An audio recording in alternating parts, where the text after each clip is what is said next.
O te whawhero i atu i lo tātou tunu ule nei tai au fau, ma lor so i fua manuia, o le tautua le si fonga le lau mo amtalia na tautua le nei aso, o le aso whareile, o le aso mua mati, lua awhi, lua se fulu ma le wha, ma sina lo na tolu nei tausanga tāno wha. E lo mai au tātou sānu ngā lotu, o le ataita ia le sunga le tausi mata ngā nuenga, Reverend Missy Whaseu, mai le kālesia me tutisi Samoa Pitone Lohat. Ius mai loa le whaafonga.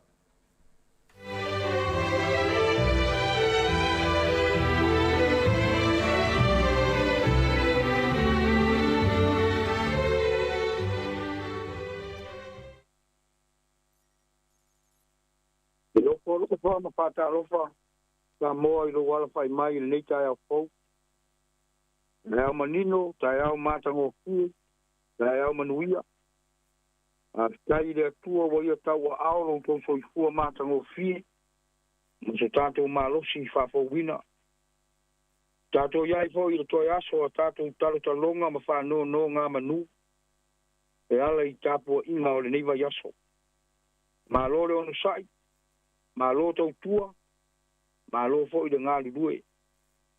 Ia sanga vi ia pēa lo na suwafa e whawa vau. Ai o mai asi o tātou tapo i atu i lea tua. E sao le tūra whono i ova. E whavoisia mai ai le anganga. E whamaoni polo inga i ova. E whapoto ina ai le ua whaingo fie. E tonu fe awa i ova. E whawhia fia ai le loto. E mamā poro inga i ova. E mana malama ai mata. E mamā matau ia i ova. E tū mau e whawavau. O whamasinonga fo ia i ova. E moni ia matonu mea umalawa. I o tātou tatalu. Loro umaya le langi e ala i rowa nganga pa ia. Ina se ita pena fina ngalo ma loto o logo tunu umori tapua i. Pa malama mea uma mātou te whai. Awa au ma whaatonu mātou i ala uma o le tapua i. Ina ia mātou whaia mea uma i rea nganga atoa ma le whamaoni. Ma ia i u mea uma i levi inga o rosu wafa. Ono ke disoro mātou wali. Wa mātou wole ma tatalu atu wai. Amen. Yo la tato be pese i le pese o saunia. O tu yo te au o mea o te pai e ai lo ua ngā nei ai mea e o tia o mea ua whai ngata e whai a wha a pepea o ai e a o mai o a u e whai a Yesu pasino mai aua uana ole e kupua ilea tamai i e ova lea apa ali amai e no wanga nasa e pai mofi e te lea i o me e a whainga wa. O le whaita wina o le awhianga pa ia le atua. Mo mai lea i le soto alo na mta upo sakuru mariwa. Whaita wina mai le whai upo iwa. Le whaangata i le sakuru marifiti. Whaonga mai le awhianga pa ia alo tātou upo. Talai mai leo i ova ia mose whauta. O le au waruatu ia te oi le au riuti. Ina ia langona mai ere nuu pia au tau tala atu ia te oi. Ina ia lantou tari tonu pia lava ia te oi. Tau atu fo ia mose o upu o le nuu ia Jehova. Pai mai fo Jehova ia mose. Ina anu atu ia oi le nuu. Mai ia e whapa ia ina i lantou i rea sou. ma tae au. Ma ia lātou tā o lātou ofu. Ma ia lātou nofo sau ni uni le aso i e lua. Ua o le aso i e lua. E a wifo i ova i luma o le nuu. Ato uma i lunga o le maunga o Sinai. Te whaia foi le tua oi mo le nuu. E whaasi o si oi nai. Ma ia e whai atu i o tau. Nei o tau o ai le maunga. Nei o tau papai atu foi i ona vai maunga. Ai se papai atu i le maunga e matua o ti lava ia. Aua nei papai i ante ia se lima. Ai fetongia lava o ia i maa. Pe whana ia i le u. Po se manu, po se tangata. E le ola lava ia. E a whaleva leva le pu ona ili. I le o ai i la tau i le maunga. O na luifo le o Mose. Na i le maunga i le nu. O ia whapai aina fo i le nu. O lātou tā. Fo i o lātou ofu. O ia whai atu fo i le nu. I au tau nofo sau ni uni. I le aso i e lua. Aua nei au tau o ane i au tau a vā. O na o lea i le aso toru i le tae au. O i lunga o le maunga. O whaiti tili, o wila. Ma le au uli. O le leo foi o le pū o matua kede. O na ngā kete ai leo le nuu umalava. Sai le tongala wapi. Na umai le mose o le nuu nai le tongala wapi. La tau te wheta iai mane atua. O na la tau lau tu ai lea i lalo le maunga. Talo lava i lea nganga o le ri. E na nea mamanino ai. Ana fionga whaita wina i le neitai au. Ia mai tu mau pea i le atua. E vi inga ma le wha manu e wha wawau. O le launga i suafa mamalu o le atua le tamā. Le alo. Ma le anganga pa ia. O le amaua se matua tātou te mawhau whatasi ai sa moa i le neitai au. Ia mai le tusi lava sa whaita wina. E soto se furu ma le iwa. Wa ngā ina le whai upo se furu ma le fitu. E au ia ini la ngona whale nganga o le neitai au. Mai whapera na whaitau wina. Au mai le mose o le nuu nai tongala wapi. La tau te whetai iai male atua. Na la tau lau tu ai lea i lalo o le maunga. Au mai le mose o le nuu nai tongala wapi. La tau te whetai iai male atua. Na la tau lau tu ai lea i lalo o le maunga. O le whairoa inga nei le maunga saa. O le atua malona nuu o Israel. O na umai le mose o le nuu nei le tongala wapi. La tau te whetai iai ma le atua. O na la tau lau tu ai lea i lalo o le maunga. E sa le maunga. E le ngata ona e a fio ai le atua. Ai sa fo i moso se tangata. E aru wae ai. Wai le mawhai ona wa aisi tangata i le atua maola pea. Wai mai le atua ia mose tau i le nuu. Nei la tau sopo ia mai e mata ia Jehova. E oti lava i la tau. Whai le tua o ia pui ai le nuu. Nei papai i le maunga. Ma oti ai. O na mai le mose o le nuu nai le tongala wapi. La tau te whetai iai ma le atua. Na la tau lau tu ai lea i lalo le maunga. E le o se whairoa inga i se whesira wha inga. Moni wha tō whala inga. E awa tu ma au mai. Ao le whātari tari. Sauni uni ma whaalorongo. I le mana vanga mai le atua. O na la tau lau tu ai lea i lalo le maunga. E whātari tari. Ma sauni e whaatino le isi la sanga. Kolo lato wala wina mai le atua. Na ve ese mai le tongala wapi lalo le maunga. Ina ia lato la ngona upu uma. E whetalai ane ai le atua ia mose. O le whaato nunga le nā mai le atua. O te aru atu ia te oe. I le au riuli. Ina ia la ngona mai le nuu. E au tau tala atu ia te oe. Ma ia la tautori tonu pea ia te oe. O le whairoa inga nei le maunga sā. O le tae ao na ma ape ai.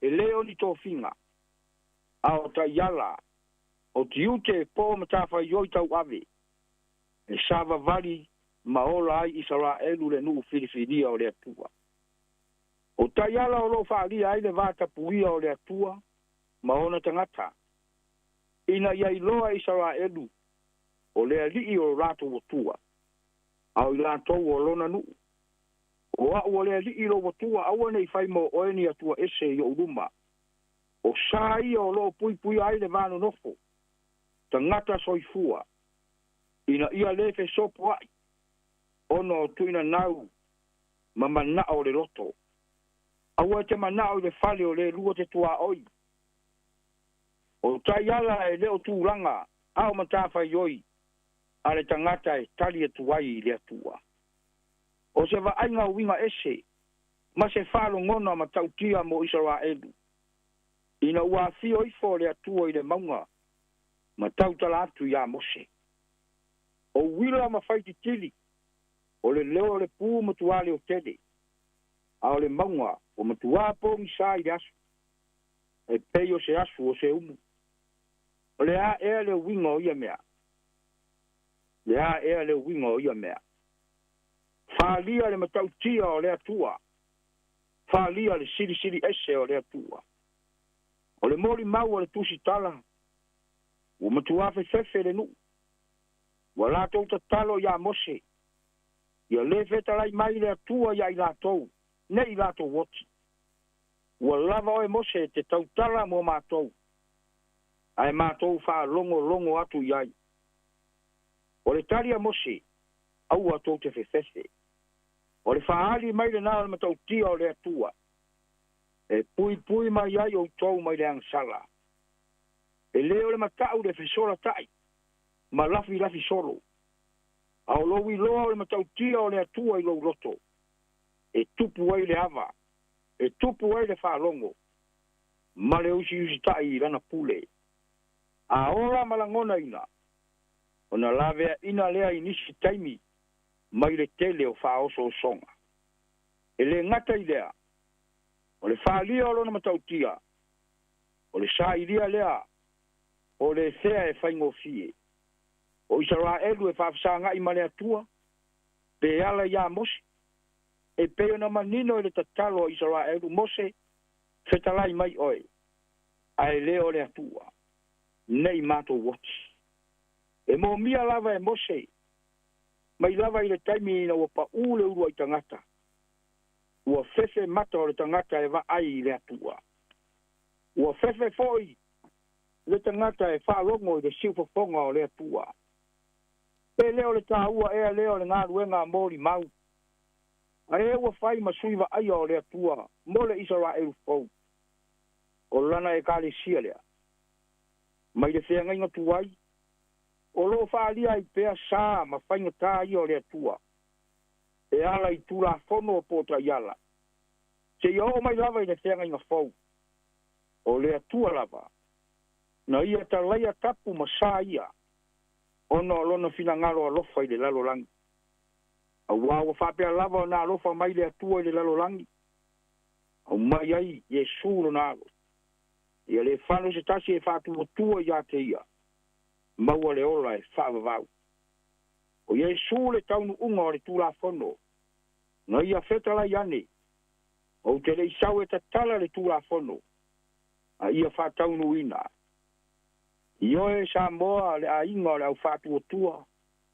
Israelu o le asou nei ngalo ia te i tātou le matautia o le atua ma tātou wola i pēa i le whātala le pai mei Mose ia Israelu whaali mai le atua i winga matautia na iake o tau e pui ai o tau ma le anga salapea e le leile ola matau i le atua Samoa ia whapa ia ina i tātou mo le atua le tātou wava ma whaaloalo i le atua le tātou whaalolongo ma usi tai i le atua ai so ia le fina vale so ia tātou te whasau siri ma ia aua tātou te whatupu le toa sā o le atua o le whamanatu le apostolo Paulo i le kalesia i Kalatia aua nei fase se ina o tau.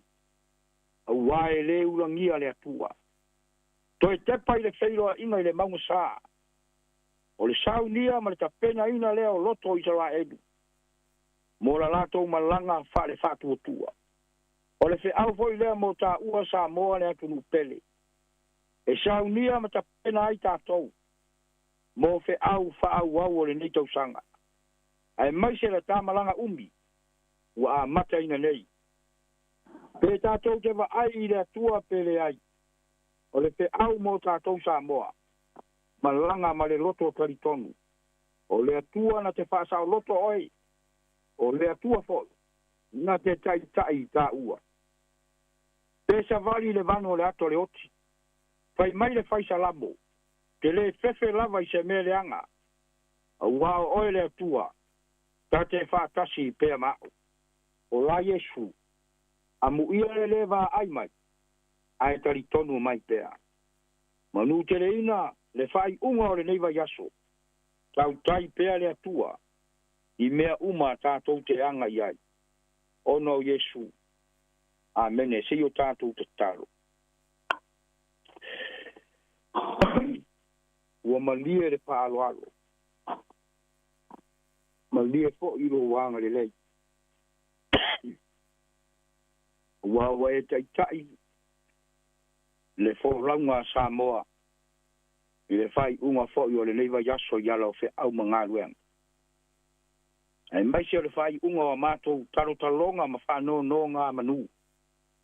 E ala i tāpua inga o le neiva yaso. Pa tairo walofa. Pa tairo wanga le lei. Pa tairo fa pale pale. Ai mai se o lo mata ngō fi ma lo fa maoni. E fa lia pea mo sa moa ma ono tangata. Ma lo le anga le lei.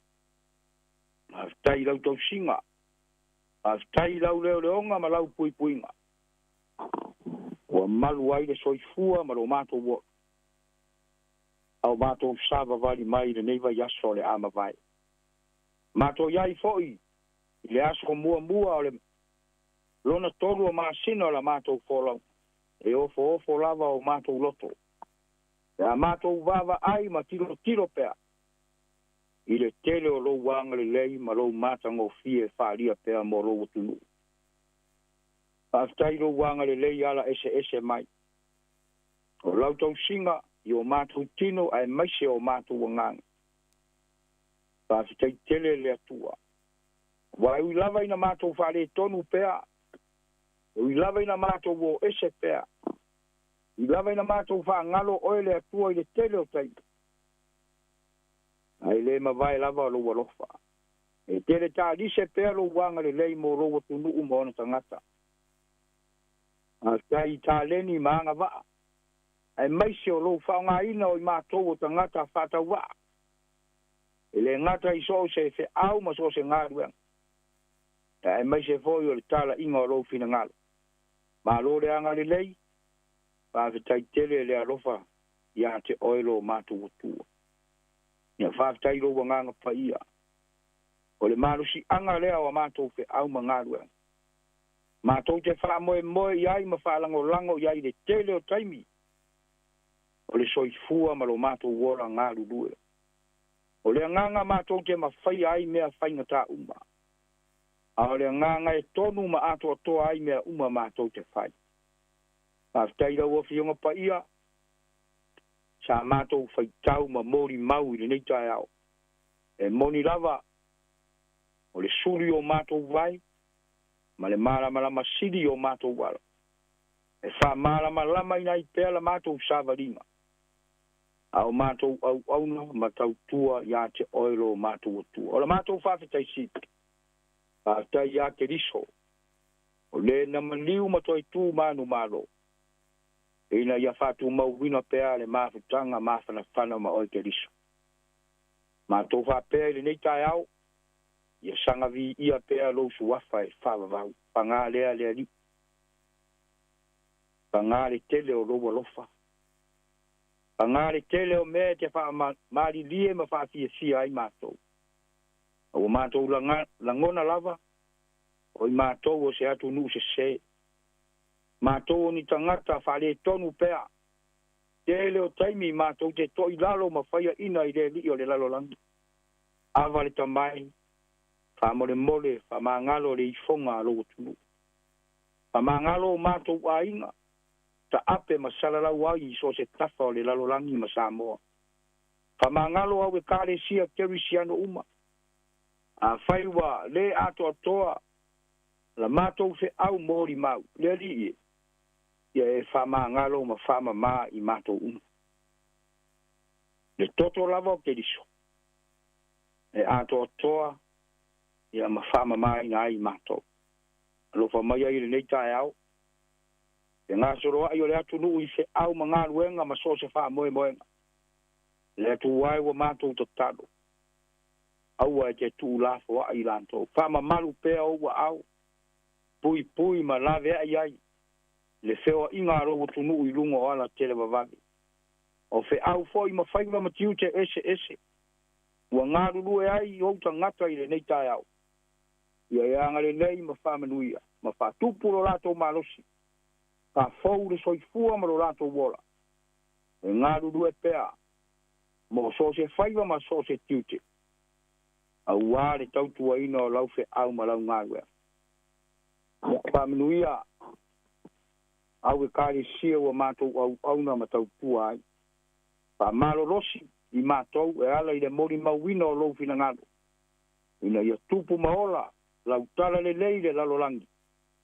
E tanga vi i ai pea lou suwafa e whawawala. O ai o mamai o le atu nu. Ia e anga le lei, ma ia i ai lau wha malo long. O i fo i o le atu nu, le mautonu i le nei tae au, ma so se no foanga.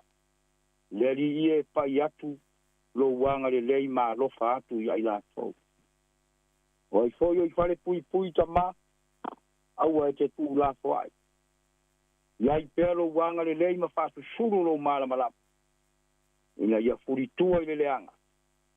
Muri muri ma sava vali i le mala malama o e te riso. Ia mātou tatalo, uia ta mam tina mātou tua le atu nu. Ia iai pea lo wanga le lei ma whatupu lo rato marosi.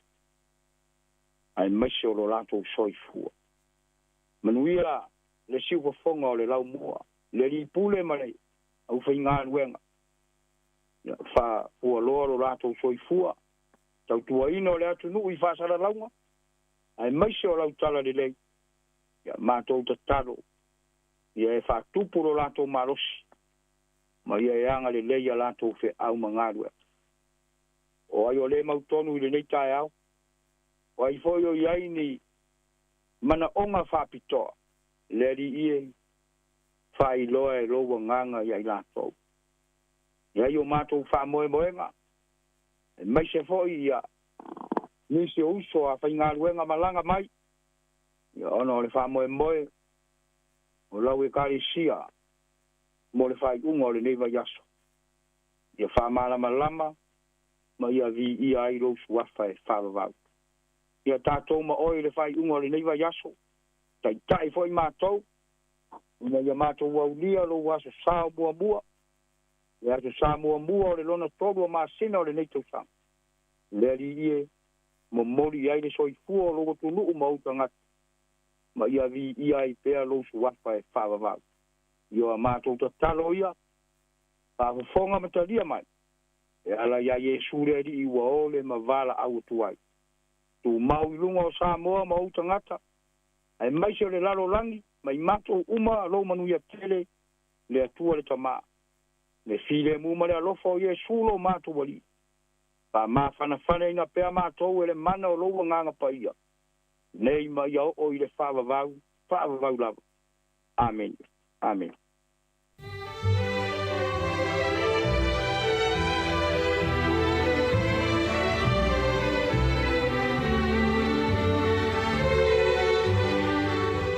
Ua whafonga le tātou tunu i le tātou saunga lotu o le tai au nei, e le ngata i leo nei vai aso atoa e ana tāpina ina lea e lana wauna, le sunga i le tausimatanga ruenga, Reverend Missy Faseu, mai le kālesia me tutisi Samoa Pitone. Ia le nganga lava le whaafitai, ia e momori atu ma le whaamalo, i le usunga le tausimitanga luenga, whaafitai mo tāpenanga o le nei vai aso, le upolofona le tua, ngā tu fwoi leo tutalo whaamanuianga mo le tātu. Tunu, ia le tutalo fwoi leo le tunu, angale le atu, fo i atu le mauetele, mlana whaunga whaauau, o tō mane ata mai le li, wala fwoi, ia le tautoina o le ngā luenga o ngā lue ai, ma le wharitua, no whaalo, ia awala wale tausinga o i kālesia, whaafitai tele lava, manuia le nei aso, whapena fwoi, ma le alo atu i sauninga lo raspa ia o mumua. Whaafitai. O le taimilea ua luas furuvalu minute ua te enele fitu, e o le viinga o le tua, o le whaafonga iai, whaasolo i leo le tātou programi, o le ata o le tai au i le minute o iluma.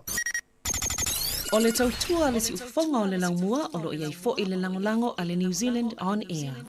O le kālesia me tesi Samoa, mai ko kiwi porirua, le atuai lo mātou tamaa.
o le taia, siufofonga o le laumua, aso ngafua i le aso foraile. Ata o le taia.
tata por kana mena ata le tai au le fu tatu te filo i ngo pe le lo fa mala le le yo le tua o mai o le tai ma no se fu ma no fulau tonu ya o le ua vai at fo le masina o February a tai le lo fa le tua i do na lo fa mo na le le ia o tai mai lo se fu mo lo lo tatu le am tanga le masina o mati e va via le lo le tau sa le te ia le fu tatu am te dia mati ia le umi foi a pewila ia mo le tua le masina ne o mati le fa mna tua ile aso mo li mo le tu o winga la ma tua va via a pewila ia wa mata fo ta pena tu wanga wa onga ta pena tatu ile onga tonu tu sanga sisinga fua ia mo le fa mna tuina le tatu ngana Samoa ia wa vai la le va ia o mele o te o fo lofa ma fa ta lofa to le pa ia mo le mamanu le tatu tu no le tai o fo a malolo fo na mluia te tonu sa mluia malolo ngol po le tai o fo la to le wa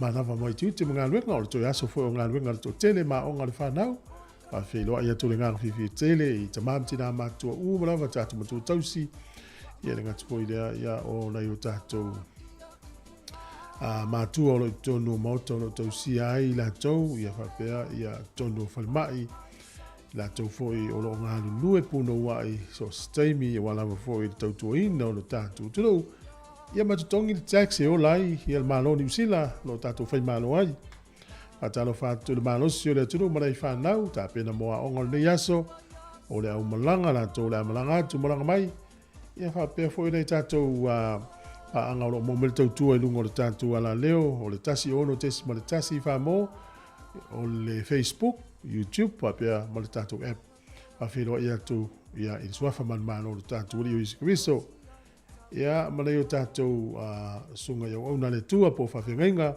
so se kalisia ta lo fa lava fenga fo le tua ma lo fo lo mluia le fo tai o fo fa tai mo ngalo le o lo fa ye tu tonu le tatu tu ia mo le nei lo langi lo tatu ia nei tatu pa anga lo mau mai le tau Australia America Hawaii tutuila po Amerika Samoa o Samoa, Alaska, Kanata, Afrika i saute, ma so se vaenga langi o lo ki mai lau Facebook, ma YouTube, fatalo fa, ma ofo lo fa tu ili nei tai au fau, fa malol forau. A malo te Valentino Josefo, sunga Ellen Solomon, malo Ellen ngalue, tina ya Epi, finga wiai, ya Robert Peterson, au kilani le mafuta mai ai, ya lo fa tu tina ya ele sunga Reverend Andrea ya malo so fo mau malangi ma ya fa pe fo isi na leo msio na tina tua ya lo seli ya lo fa tu programa le cha yao malo so fo ta lo hanita to su tkelau fa ka lo fa ya tu giora malo le malo pito aloha ya atalo fa mana ya ni sampula vinaka ya wa mai sa lo giora ya malo so fo suma va wina le ngalue ma fa fo mai au kilani ya lo fangia le tua ya ngalue nga mata o le nei tai au ma le yaso o le aso mo le o mati o tanto dia ala to o ma o ki mai le tio fa longo i to tonu fa le fenga le nga ma lo ngalue sunga fo ya o lo sia va o lo fa to programa me wi a tele tai au fa tai lava e pa o le to la no le programa ta o fa so hatu pe share ta to Facebook ia maua fo inicio le tatu tunu ia le tatu tua fa pe fo i ma le tatu YouTube a fai tele i o mil vangana ta o subscribe ia o tau se atu size 2 ia subscribe ia na tangole o ia fai o i mapa anga le tatu le jo ia au le temile yo le tatu se atu lo tatu fa fi fianga am tali ai pe senga le tai ia ma le tua sunga se tu fale moe o pepe le tau manula i lo toi luas furu minuto na tale le valuta lo falava si fonga le la mua i Wellington le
Le usa men whaafonga le tātou tala o le tau mō le nei tai au pēna whaari elo official vai tau. Le aso le langi le lei le tau e whapewhoi. Le aso a tai au e langi le lei le tau. O le aso sama le aso fua e iei nai timu. O le aso lua o le vai aso fau. E iei nai timu nisi o teimi na mata leo na langi le lei le tau. Ka piti manu atu whanganui matau naki matu a langi le lei le tau. Le aso le lei whapewhoi Waiwa Rapa, Hawke's Bay, Taubo, Marlborough e matua i pula mana ia avele la. O le malulu e inu ia, o ia i sfutasi anga ilunga i se funu mo le tolu. E a mawhanwhana o ia i lufu le tolu anga i antu ilunga. E le lua se funu mo le fitu, au ki lani le aso nei matua langi le le tau i au ki lani. Whapefo i le tele o vaenga le motu i matu nei. Wawai le motu i saute matua langi le lei ia le motu i saute au fia inu oro pito ilunga. Tā kaka Nelson po Nelsoni, Picton, Blenheim, whapefoi. Ma motu weka. Langi le lei le tau kalai stete, Queenstown, Dunedin, ma Invercargill, tautia. O le malulu o le lo le motu i saute o lo i sifuru lua anga ilunga le sifuru mo le wha. Ea mawhanwhana lo i lufu lua ma lufu tolu. O le au te lenga o le atunu nei aso matua langi le lei le tele vaenga o le atunu. O a pia e langi le lei le tau e tolu sifuru tika viri fo le vele lufu valu e mawhanwhana. O le angoto i fo le lai le so Wellington o no minute te ele valu na nei i le afi. E oso ele la tai au i le tasi minute te ele fitu i le tai au a tai au. Fua le malulu i Wellington manutua o ilo ia i le sifuru lua su tolu ma le sifuru ma le wha. Ea mawhanwhana o iei le sefuru fitu anga ilunga i le lua sefuru. Tala o le tai mo le au whangota le yaso fo mai le ofisio le vai tau. Wellington e sua le tai le te o le sefuru i le tai au nei, pe le tai, toi lua sefuru 5 minute 5 le fiafi, toi sua le o le tai i le toi lufu 5 minute i le sefuru tasi le pōna nei. Pori lua pe le tai, te le ti ale afa o le fitu nei le tai au. Sua le o le tai, toi no minute le lua i le au auli, toi pe le tai le valu na nei le po na nei le afiafi, ia whamailo le fautuanga ala ofisi o whainga whaiva nao le 5 pa ua whaatanga na awe le fale. Ai te tau, awa pēr la te mana o e siri atu ma 5 pa ua, e tau ni whangota umatangata i ala o ai le whapea na nofo i uta le ta whanga, ia e le sala i ta tau tu la whono whainga whaiva.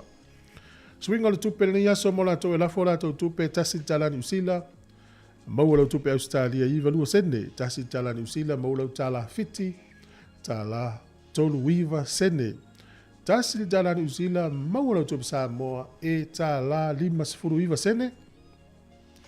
Tupe Amerika e 5 wiva sene pe tasi tala New Zealand e malipa anga Tonga tasi tesi male tolu le pa anga Tonga ile so pe tasi tala New Zealand. Ya malore anga le tala Samoa, tasi le tala New Zealand, mauala tup Samoa, e tala 5 se fulu male iwa sene whaftailava. Maruia te lelo waso i fua pe whapeo neilo was whanau tu mau pel tato emaili nena, aso whanau at samoacapitalradio.co.nz. Maruia lo waso i fua. O le tusi whai tau o le nei aso lo maua i le Evangelia Ioane mta upa sifurifitu fe mua. Ua fetala i atu ia mea e Yesu. Ona tepa e lea o ona fofonga i le langi ua whape atu lo utamai. Ua o mai le aso. Tu mai ia le vi inga i lo watali. Na ia tu watu fo i lo watali i le vi inga i a te oe. So i fuanga o tatu wali i le langi na ia i lo le le taimi wha aporo kalame ai le me tupu i lea taimi, ma lea taimi. E la ua olfa asalonga tu singa Ioane olfo yupu lea. Ioane su fitu fe mua. Ua fetala i atu ia mea o Yesu lea. Ona tepale o ia le langi. Ona fonga ua whape atu lo utamai. Ua o mai le aso. Tu mai ia le vi inga i lo watali. Na ia tu watu fo i lo watali i le vi inga i a te oe. Maua la so taimi fai tau mta apuna so fitu. Le tusi lea Ioane ia. Peo le amata mai e lane su toru su fa su 5 su 1 fa solo tu su fitu io to taimi le le 5 no so ia te mau le nganga fo pule mo ele so i fu ele so e lo le fa solo nga waso so i fu nga lo ta to ia mo no ia lo waso i fu pese nei mo oe Mai le sangata ana New Town, whaafitai le tua i lo nā lofa ua ulia le nei aso mo e.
A tala whātu le tunu Ismail whaafonga le wawa ile nei tala o tala whaasolopito lo langi nei aso I mea na tupu ai I le aso mua le masi no mati.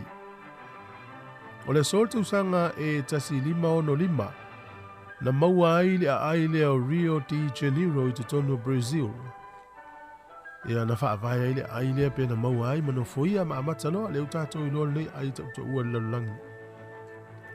Ua lewa te le tausanga e tasi 5. O le solta usanga tasi fitu o na whaino I le nuu leo Sweden na la tau lava kalena o le Swedish calendar. Tau mawhaile tu whaatasi le la tau kalena ma le Gregorian calendar ina iave sea ai le Julian calendar. O le solta usanga tasi fitu iwa sfulu ea na whai ai le urua I tusi ngā ingoa ale malo Amerika.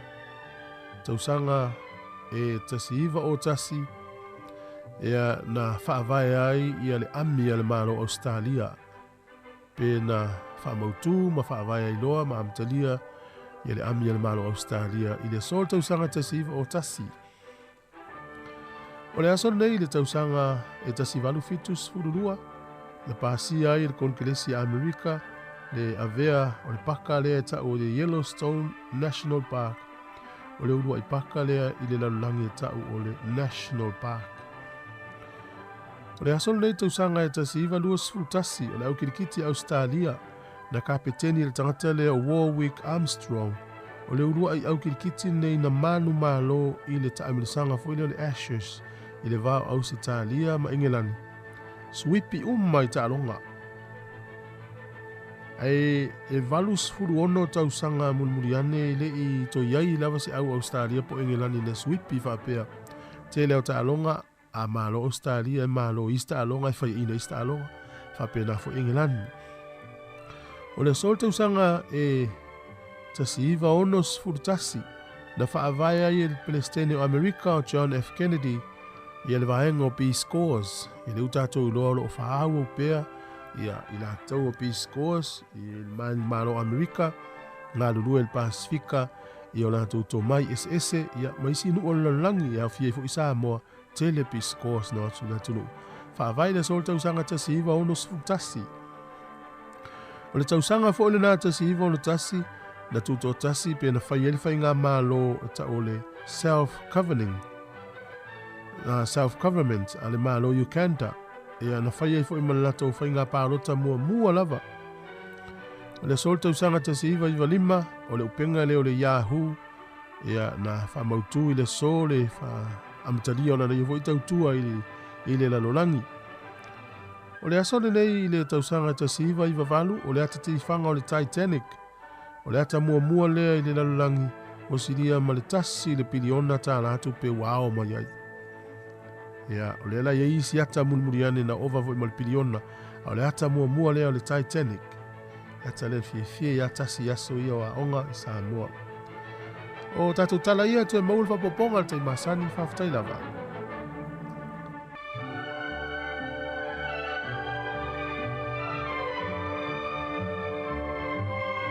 Malo whaftai o lo e whafonga mai, ma futa mai mua mai tau tua si whonga le no mua nei teimi o le tai au, toi ono minuti o le tālea o le valu tatu silfia, mai e silfia ma uilo o tā le valu. Ia o tātou talafou o le nei tai hao, ia po asta I tas malol folau. Aso mua mati u tātou au lia, ia ua maumalia tu foi, ia la mtanga o le tausanga I masina I lua mua, o le nei ua tātou folau I le masina o mati. Pea no whai atu I le kalena o le nei tausanga, pe e pa u ia le aso lea, aso maliu I le masina le nei o mati. O le aso lufuruiva, le aso maliu, le aso wharele. A le aso tolu se fulu maritasi, o le aso toitu lea po le aso samlimuli.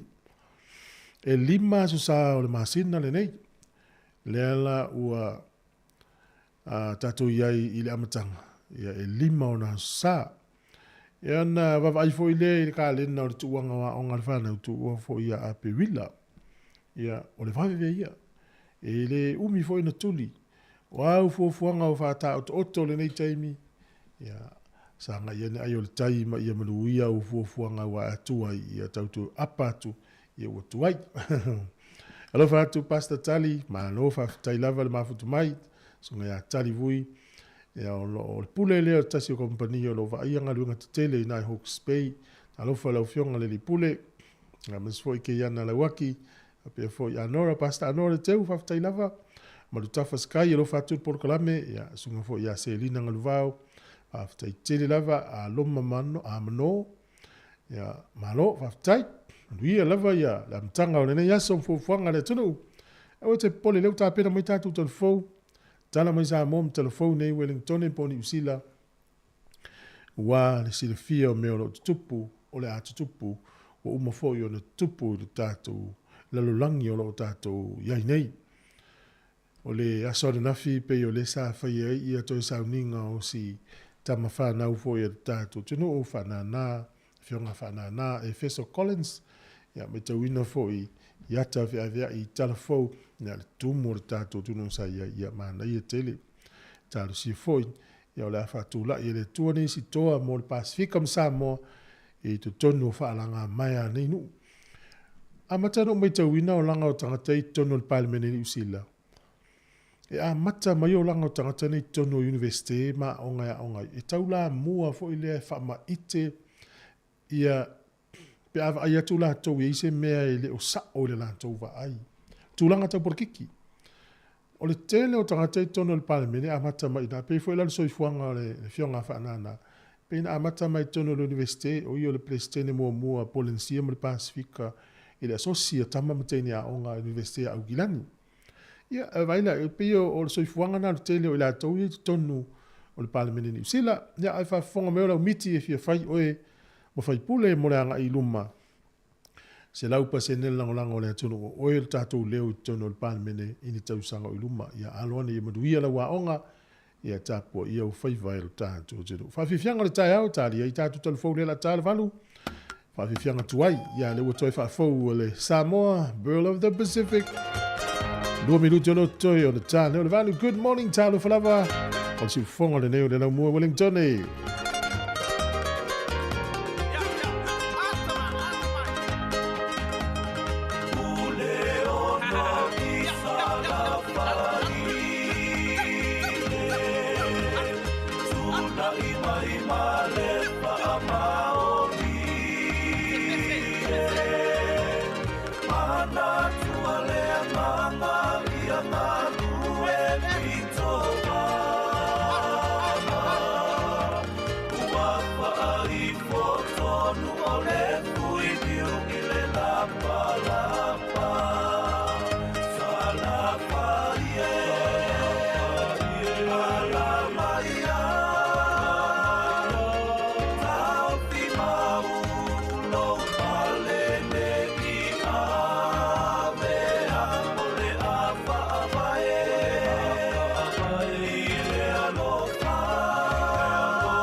Toi whātala whātulu tātou tunuu I le whai ungol nei vai aso I se whao pōponga nei o tātou talafau mai Samoa. O sanga wha manino pēle whionga le minista o le bloketi o le tasi le miliona tāna le tunuu le whionga mulipola ana rosa ale mōli o I tu maloi wa amato na wha matuu le se lawana se fuluafe mō mua mo le miliona tāna lo na lua ta iala maltulanga wa fata tia e manino lava pe a fai e mulmul ta ia e malupui puia mai ai I le tele o whawhita au li le wa whasanga I nei talu mai lava le amatanga o le neipolo ke te fau. Na whamanino le whionga le minista o le se lawona se furuafe lava la tauia o le a whaamatu sao tu tono tu stupe tu malo mo le whaongaina en mo le ofisa fono whaavae I tu tongi lau whainga ruenga o tu tongi no lisi ma isi vaenga au fia le vai ma le ele tise. Ai o vaenga tupe le valu se lau fase furuafe tala e mo le wha tino ina lea mo ati na e tu malo lea na toe wha manino pea tu langa wha tatia e le whionga le minista mo le wha matu I nato o ia vaenga tupe na toe wha manatu e mulipola o le vaenga mua ia sila fia Ia vave tui na mai le vaenga o le whaataatianga o le atina e whaatau po le annual plan whaatasei manan paketi le whaatupeina e na ia ilo le komiti ma ngā lulue ma whaamaunia le komiti whaafoe i le maasino o Februari. Lua, e au na whaatino le whaatatalanoanga po le one-on-one consultation i le vao le komiti ngā lulue ma le komiti fono whaavae mo le whaamauningo polo keti ua ave i le whaamuamua ale i tu malo mai te tau o na whaatino le maasino mati. Tolu, o le whaamatu e nātu e lole o le sele ni whaasalau lua se fuwafe tā la o le vaenga mua lea e te tau le whaatino te tonu le maasino mati. Wha, o le atu ina mai ripote le whaonga ino vaenga tupe mua le whaatapula ai te tau o na ngata lea solu se funma le whao i uni. 5. Whaatino le isi whaatatalanoanga e whaamanino e le isi polo keti leo le a whaonga i vaenga tupe muli o le whaasalau lua se fuwafe tā la. E te tau ona o atu fo i le masino uni a so lua se funma le wha wa mai a le whaatatalanoanga. Ono, ia mai e ane le masino uni na so lua se funma le wha wa mai on whaamatu ma ese le isi vaenga tupe o le whaasalau lua se fuwafe tā la o le bloketi a toa. Ona tui na mai e lole i tutonu o ripoti o le whaonga no vaenga tupe muli ma le ripoti ale so e tusi e tu whaatasi a toa i le bloketi a toa e le vaenga tupe le tasi le miliona tala o whaamtu watu mai whaangata le ia se te maaso lua se fulu ma le wha. Ma ia whaamao ni e le komiti whaafua ripoti so e tusi ma anga vaa i lori tu malo mo le isi miliona tala lo na tolu. Ai le ngate lea o le vaso nei wa saini nalo e nai le whaamatu i nato tino i tupe le luas fulu wafe tala mo mauta o tinama te mama tutua i mapu i whangalele ma le lato tino i tupe e limas fulu wafe tala e tawa lato ntanga luengo tinama te maa i tai a tina e o fio anga manga fiso tai. O lea whiangainga o le atu i nato e ifso swani tau tupe mo le tau singo i lato. Wa whaeloi lo fiso le tupe i se pepo whaamtalanga. Mai lana fionga le minista o tupe le fionga lau timu ia a fua wale se va ai. Wa whaalau i loa mai i reporti mai lo i longa o maketi tau suau ule si itia leo le tau le suau. Wa mafua mai i fete na inga o lo whaawau pea i kasa po le Gaza conflict. Ai meisi o nio so inga o lo whaasanga le i wala o loa i tūlangi sa sa e tū te tonu po le Middle East region wa whaalia i popole ngole au whaatau suau. Ona ole a whaawau e pea le tūlanga whaale tonu o le tau le suau. Ona o ia fianga ma fete na inga i au so inga. Mai o le tūlanga le o whaalia le si tia umo tau suau mosa mo le pensini kiso male kalasini. Wa whaamawina le si tia leo le pensini le lita i le se fulmaltasi te si malevanu sene. Sa tolu tala se fulma lua sene tanwai, au lea o si itie le tolu tala lua se fulma le fa sene le lita.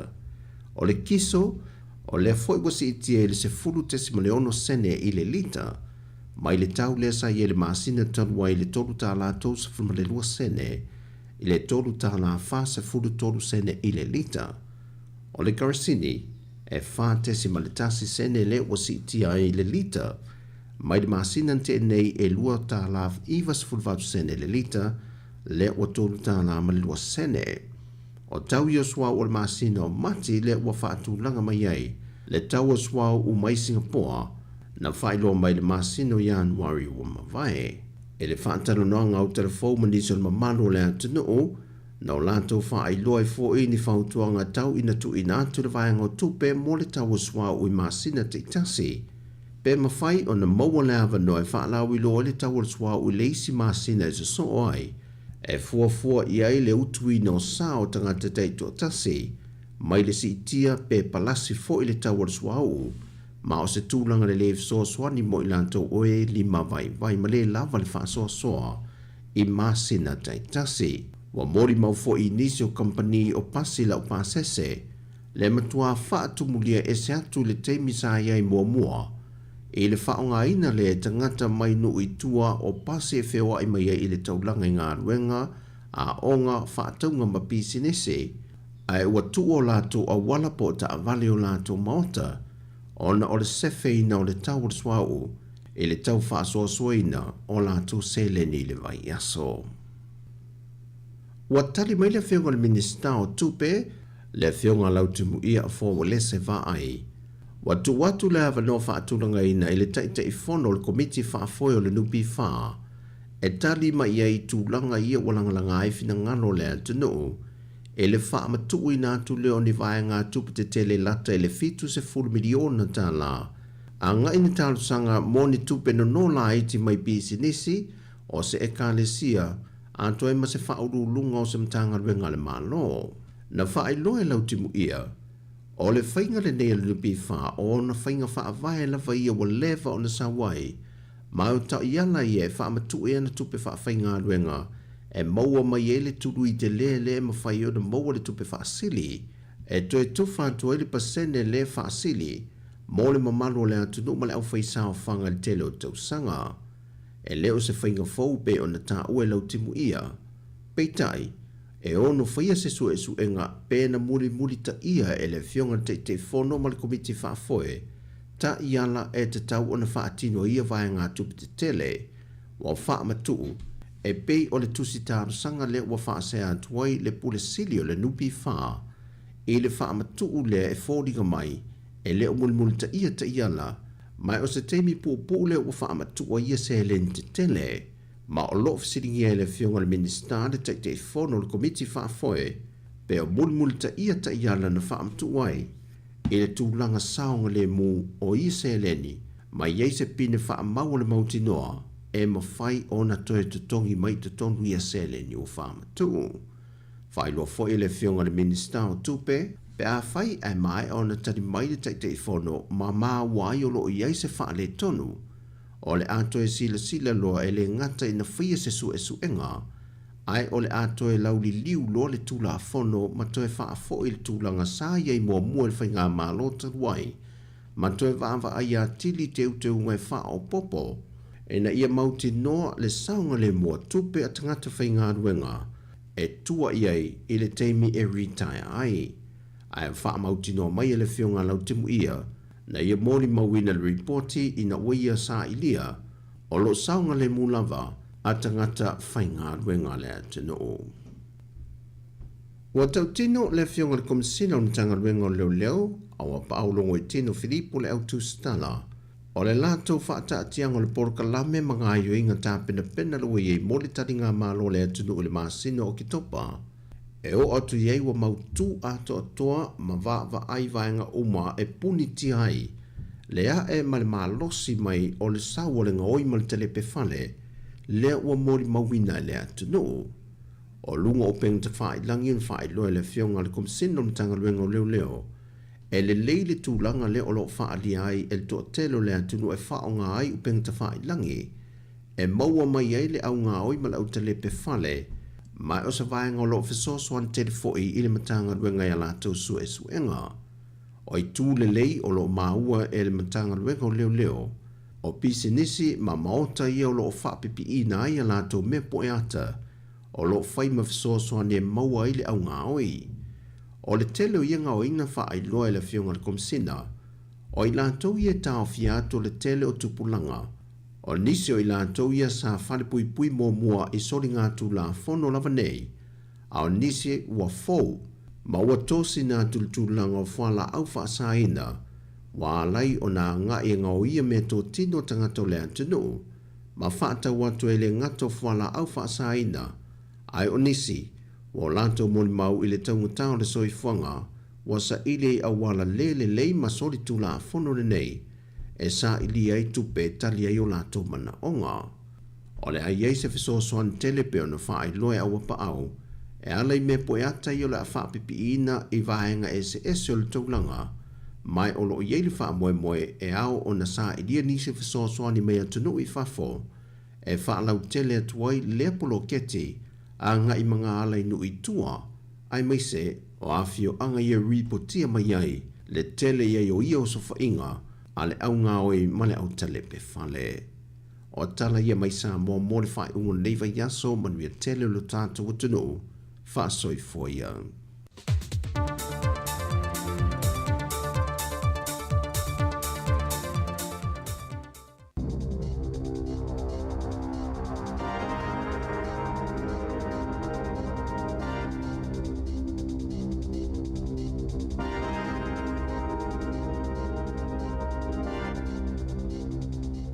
Talo flava on whaapoponga mo tala whau mai le si o whonga le lau mua mo le nei taia o le aso mua mate lua fe lua wha.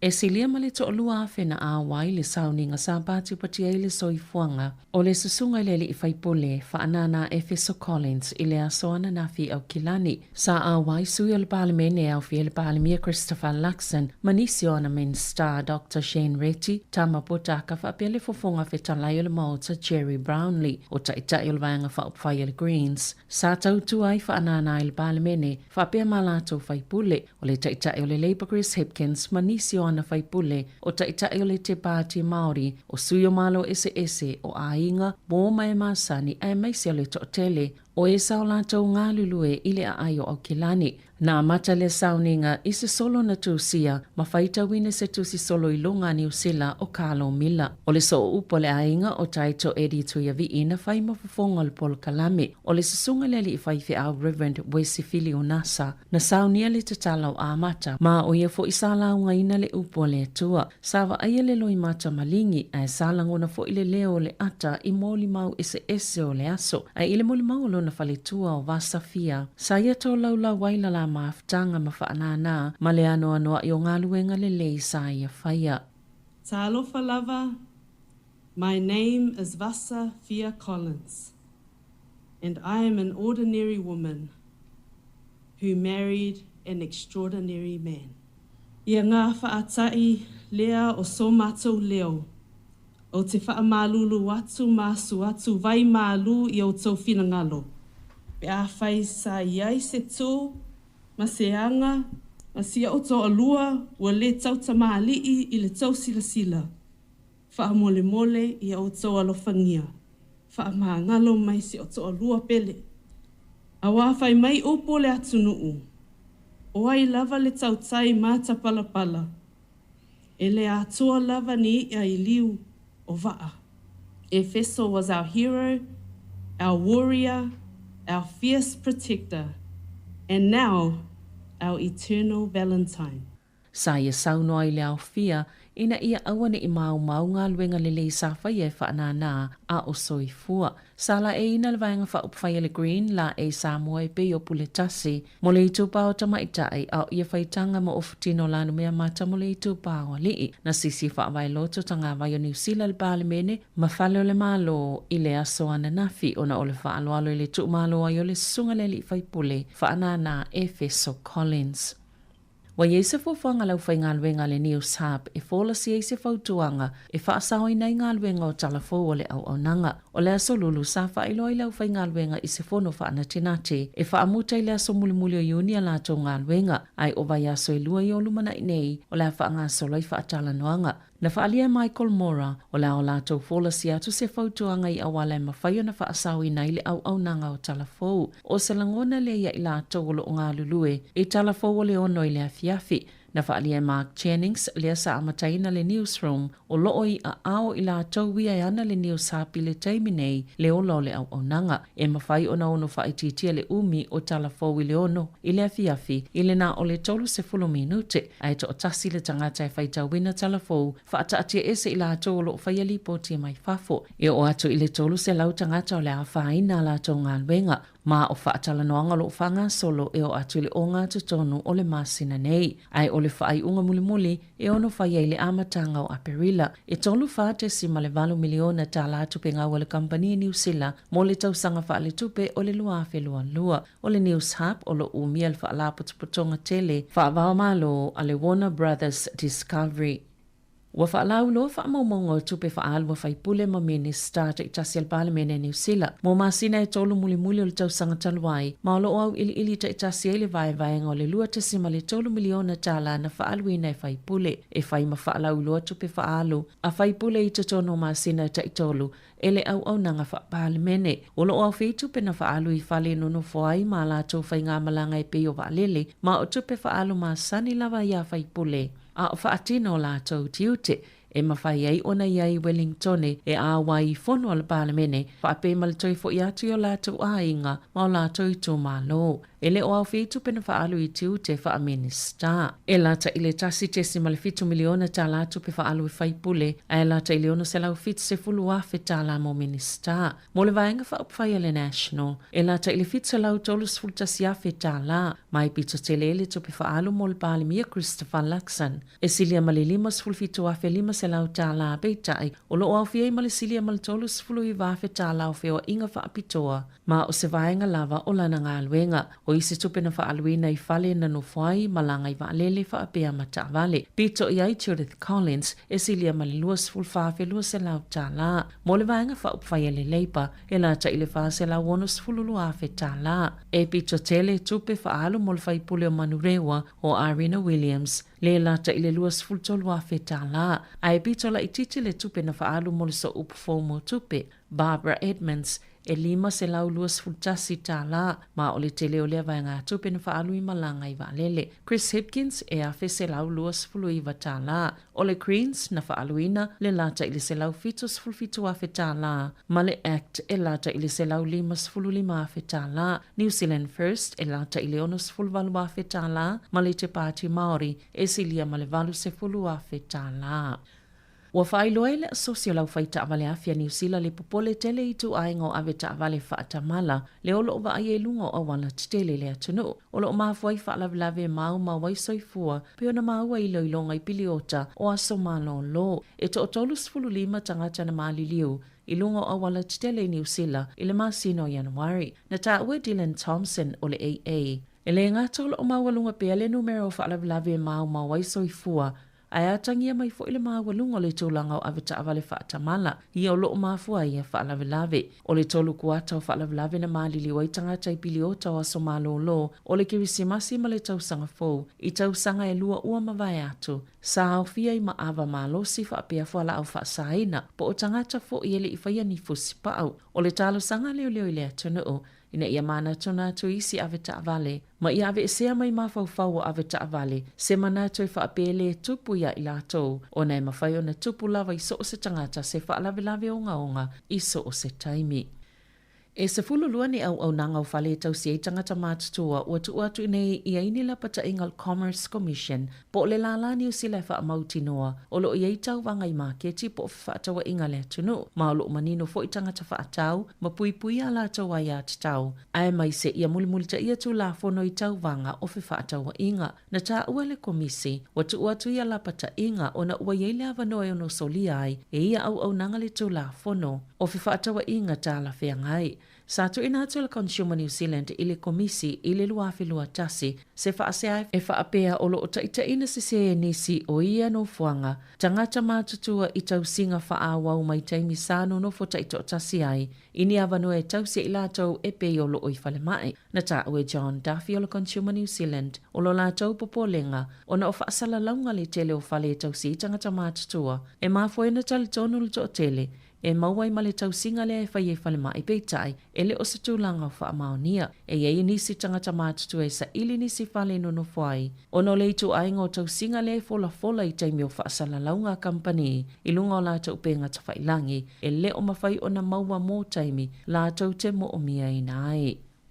E lima ni la alfaltupe o le ASP na tapunia tu maule asoana nafi ma upopole i tangata e masani o na whaonga ina i a la o Mangere Bridge, Milford, Wellsford, ma Waiuku, whaapea i male lalai Willis i tutono Wellingtone.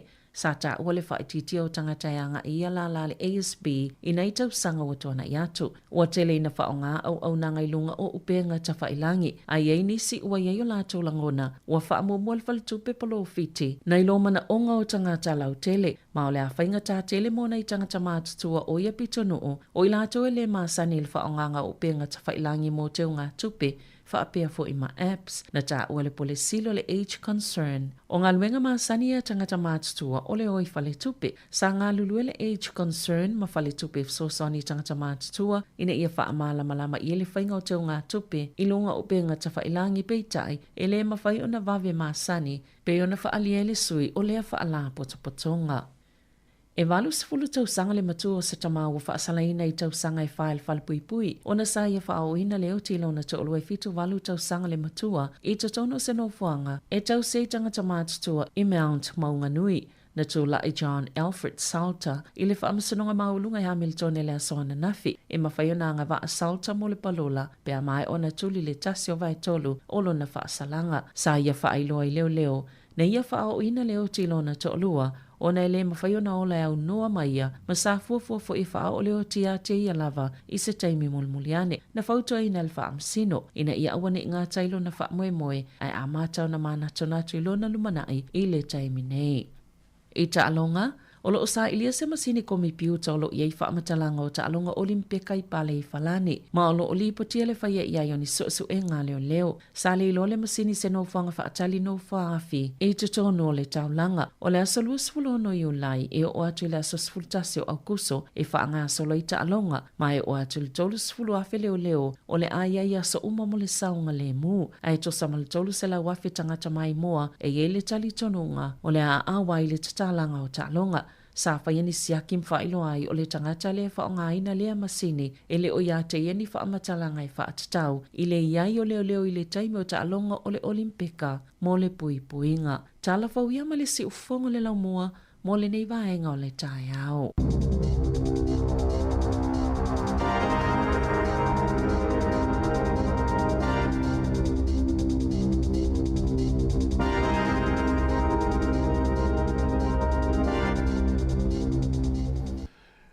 Na ua whafonga le tunu i tātu telefonu nei tae au, te whafonga le tāu le iwa, si whafonga le laumua, tau tua mai Samoa, telefonu sunga ta Sesalem Sam, sa vidina kasiano len tapina ina tātu tala i ni usila nei. Lua si urwha minute ua te ele walu, sa whafifianga vai foi mai tātu tala nom whasoa i nei mta upu, i manai tala foi sātu ina mai i tātu telefonu le nei tae au. Ia vivinga le fionga o whale anupo, mali mo tele i sala whai, ina urusu fami lute ute i nilevanu te utua si ufonga lamua.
O le whaasilanga tāua, e whaamanatu atu i le mamalo le tātou au whaafonga, e iaila wa ia te tau i lalo le tulafono o le Broadcasting Act tasiiwa valuiwa, e whai e sau whaasea po o se whai tionga i mata upu, tau i whaasalalanga i lunga le Samoa Capital Radio. O lo au ili lalo le upenga o sota inga le pūlenga o whaasalalanga, po le Broadcasting Standards Authority, bsa.gov.nz. A inga mo le whai o sau whaasea i se polkala me whaamanu alia i lau whaafonga anga. O lo o au fia ai vaenga nei, o le ale teime mawhaiona whai se whaasea, o ai tu ainga polkala me mawhaiona o whaasea ai, o ai e whao o iai la o whaasea mō le teime mua mua, whaftai. Tala whalawa, Roger Solo, au tautou fitu o New Zealand. Whafafonga mai pēr, i le si ifufonga o le lau mua.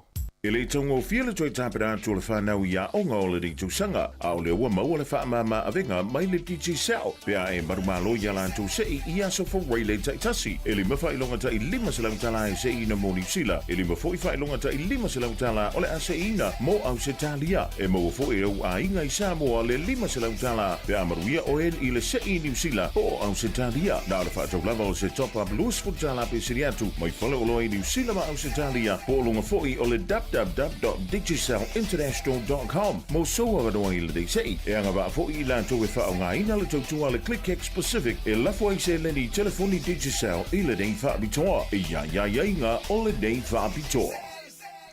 Malo whaftai e si whonga lo mua le te mai moma iei, mai mafuta mai iei, whatala whatu ia Papua Filipaina, sungo fo ia Masua, ia lo whatu ia Marita Kennedy, ia Rio Fultau Erica, Rachel, lo whatu Antilea, Victoria, ia whapea, ia Ellen, manuia tele whaftai lava le mafuta mai, ia Mano. Manei fo le tātou tatanoi nei tala o tālonga i le whai unga le vāso nei, ia o teimile o tālonga le tātou au le manu Samoa te tō fitu, ia pia whapea tififia le tālonga le lakpi te tō fitu. Tālonga mō mua le sto na i tai au lea i le toi sifuru ono minute i le ono i le fiafi, ia o le pulu le iei Samoa, Amerika, o New Zealand ma Australia, o le whaingatai o pulu o tālonga i o le fitu le waiai. Tālonga la Samoa, tasilan tālonga le sto nai, o le toe sifuru ono minute le ono i le fiafi tālo i ma Amerika, o Las Vegas i Amerika, whamaluru atu o Los Angeles, le whai e le tāmisanga nei, a le fitu o le lalolangi. Ia, o le tālonga lona lua le tātou au o le sā, i le Samoa mua le o le aso sā le vaso nei, o le toi 2 minute le valu du tau le sā ta aloai i mani usila, toi 2 minute le valu du tau le sā ta aloai mani usila, o le tālonga muli muli o le pulu e tau vai Samoa o le sā lava, i le 2 minute te ele se fulu lua i le awa uli o le sā, pea ua tu ua le te lolotu a tātou. O le winga e te maua le leia le tālonga pea whapea matal tau lotu i se fulu po le afore iwa. Tālonga mō mua na le sā, toi 2 minute le valu te le sā. Atu ua maltau sa uninga ia lufuru 2 minute te se fulu lua tālonga lona tolu o Samoa. O le sā uni e lo le isu ngā fusi le taia o le asong fua. O le talala na e tūlanga o tālonga, ia teito fitu, ia se e mai lo le supalaka pi, ia ua foi ia tātou i e fia i tātou au e tū malo, me se lava o tau i au kilani, o le lo Crusaders, ma le Highlanders, whapea foi ia le au le Chiefs, ma le au le Hurricanes. Tālonga umane i e whaia i le malai le AAMI Stadium, i te tono o Melepone, i le tau le Super Round, o le tālonga mō mua na le valu, o le ata alo le Highlanders ma le Blues, tālonga umai whai pe Melepone pe no whai atu. O le tālonga le Blues ma le Highlanders, valu na le pō. Tālonga i le asto na i fitu i le fiafi o le ata alo ai, i le au le Moana Pasifika ma le Fiji Drua. Fitu i le fiafi o le asto na. Asto na i lava i le iwa tolu lima le pō, taimi ia o taimi ni uzila uma taimi ia la watu. I le toi lus fulu 5 minute le se fulu le pō le asto na i. O le Crusaders ma le Warriors. O le aso sā, o le ata aloai i le whae le fiafi, o le Chiefs ma le Brumbies, o le whae le fiafi le sā. ma le ta'alonga muli o le super round o super kapi o le vaiaso nei. Afa le ono le fiafi le sa o le afetau ai le Hurricanes ma le Reds. Hurricanes ma le Reds. Ta'alonga ma nei fai ai me le pone.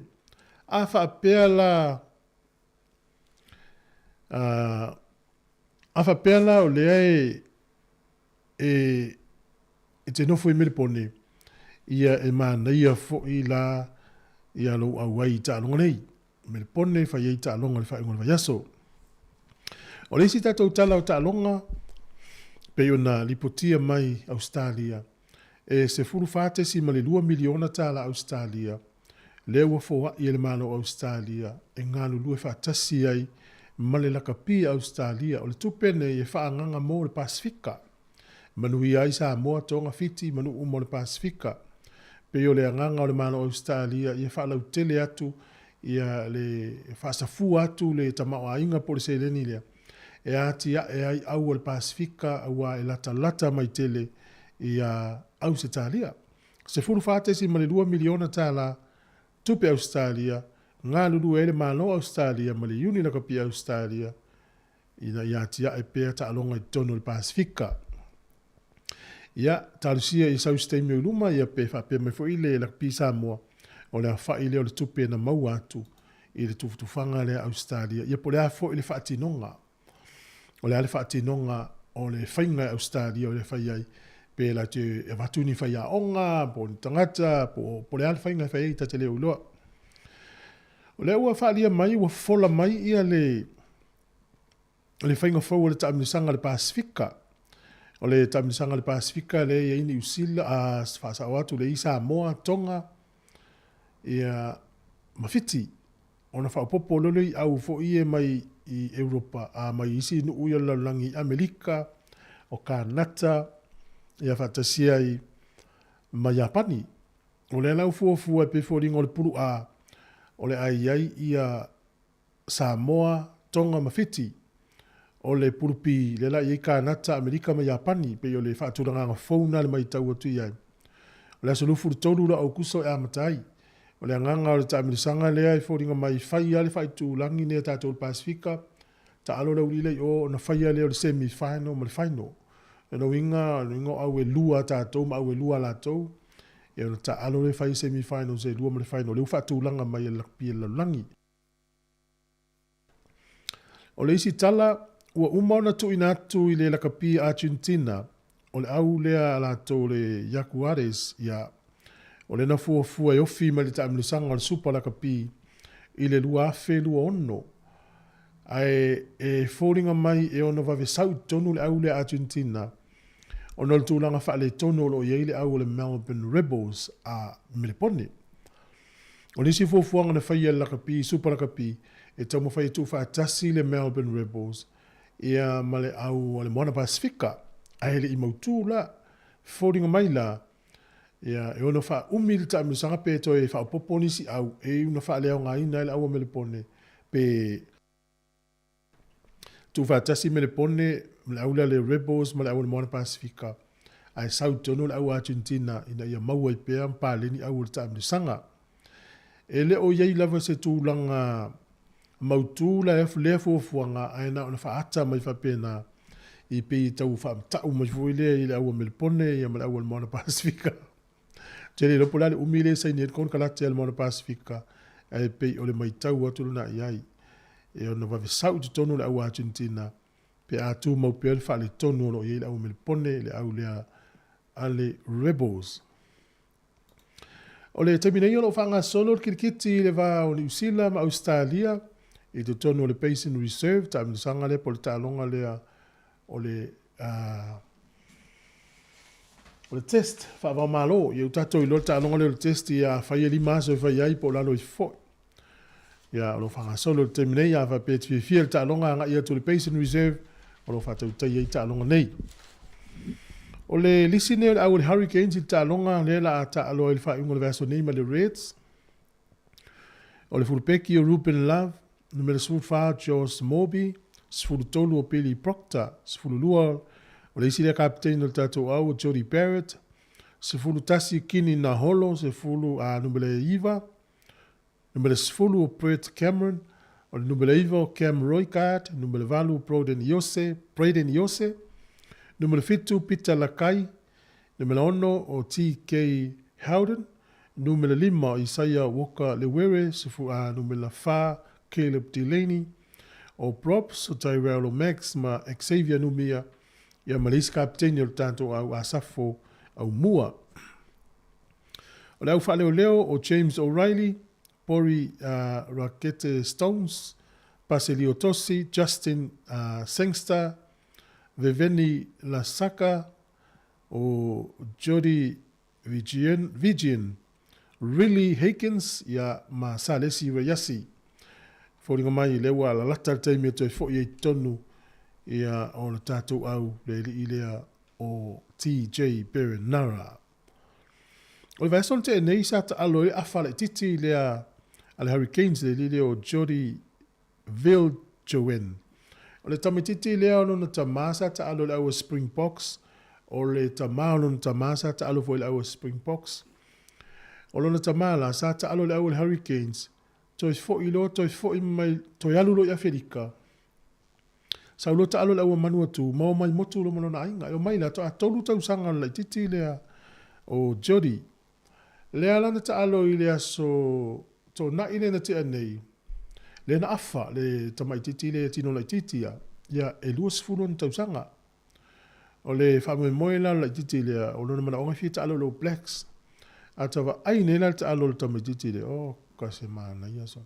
Ia le walu to ina, sunga ya Pens, ai fwere ngol tato tuma Aaron Smith, ia fwere ngol mai pe ia la titi lea i le sauvo i tonu le au tele ni usila, e se taimi ele o toi mamau. Mātango fia lan ta alo. Ia le fwere lai whale o leo. Ia le tala anga la titi na stama lea pe a tato wa il malai, o lun ta maan ta alo Springboks, o le ta maan lun ta maan ta alo fwere au Springboks.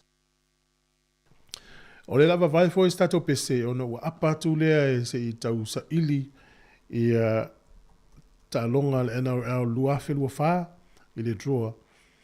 Ia pia mana ia le uia uruma le temine ia mana i fo il wha fonga mai ai. Ia o ta longa amata nei le NRL, le ta longa liki le la amata le wha ungo le vai aso nei. O ta longa nei e lua, o le a whaia i tonu o Las Vegas. Whaia i Amerika ta longa i e lua, o le taimile iai, ia o le a wha fonga mai la iai, o le Sea Eagles, ma le Raptors, ta longa lea o le asa nei e whaia i le afo le tolu i le fiafi. Afo le tolu i le fiafi. Ta longa luna lua, ta alo le Roosters ma le Broncos, o le afo le 5 i le fiafi. Afo le 5 i le fiafi. Ia, o na whatoa a mata lo leo au umana vai le vai aso fau.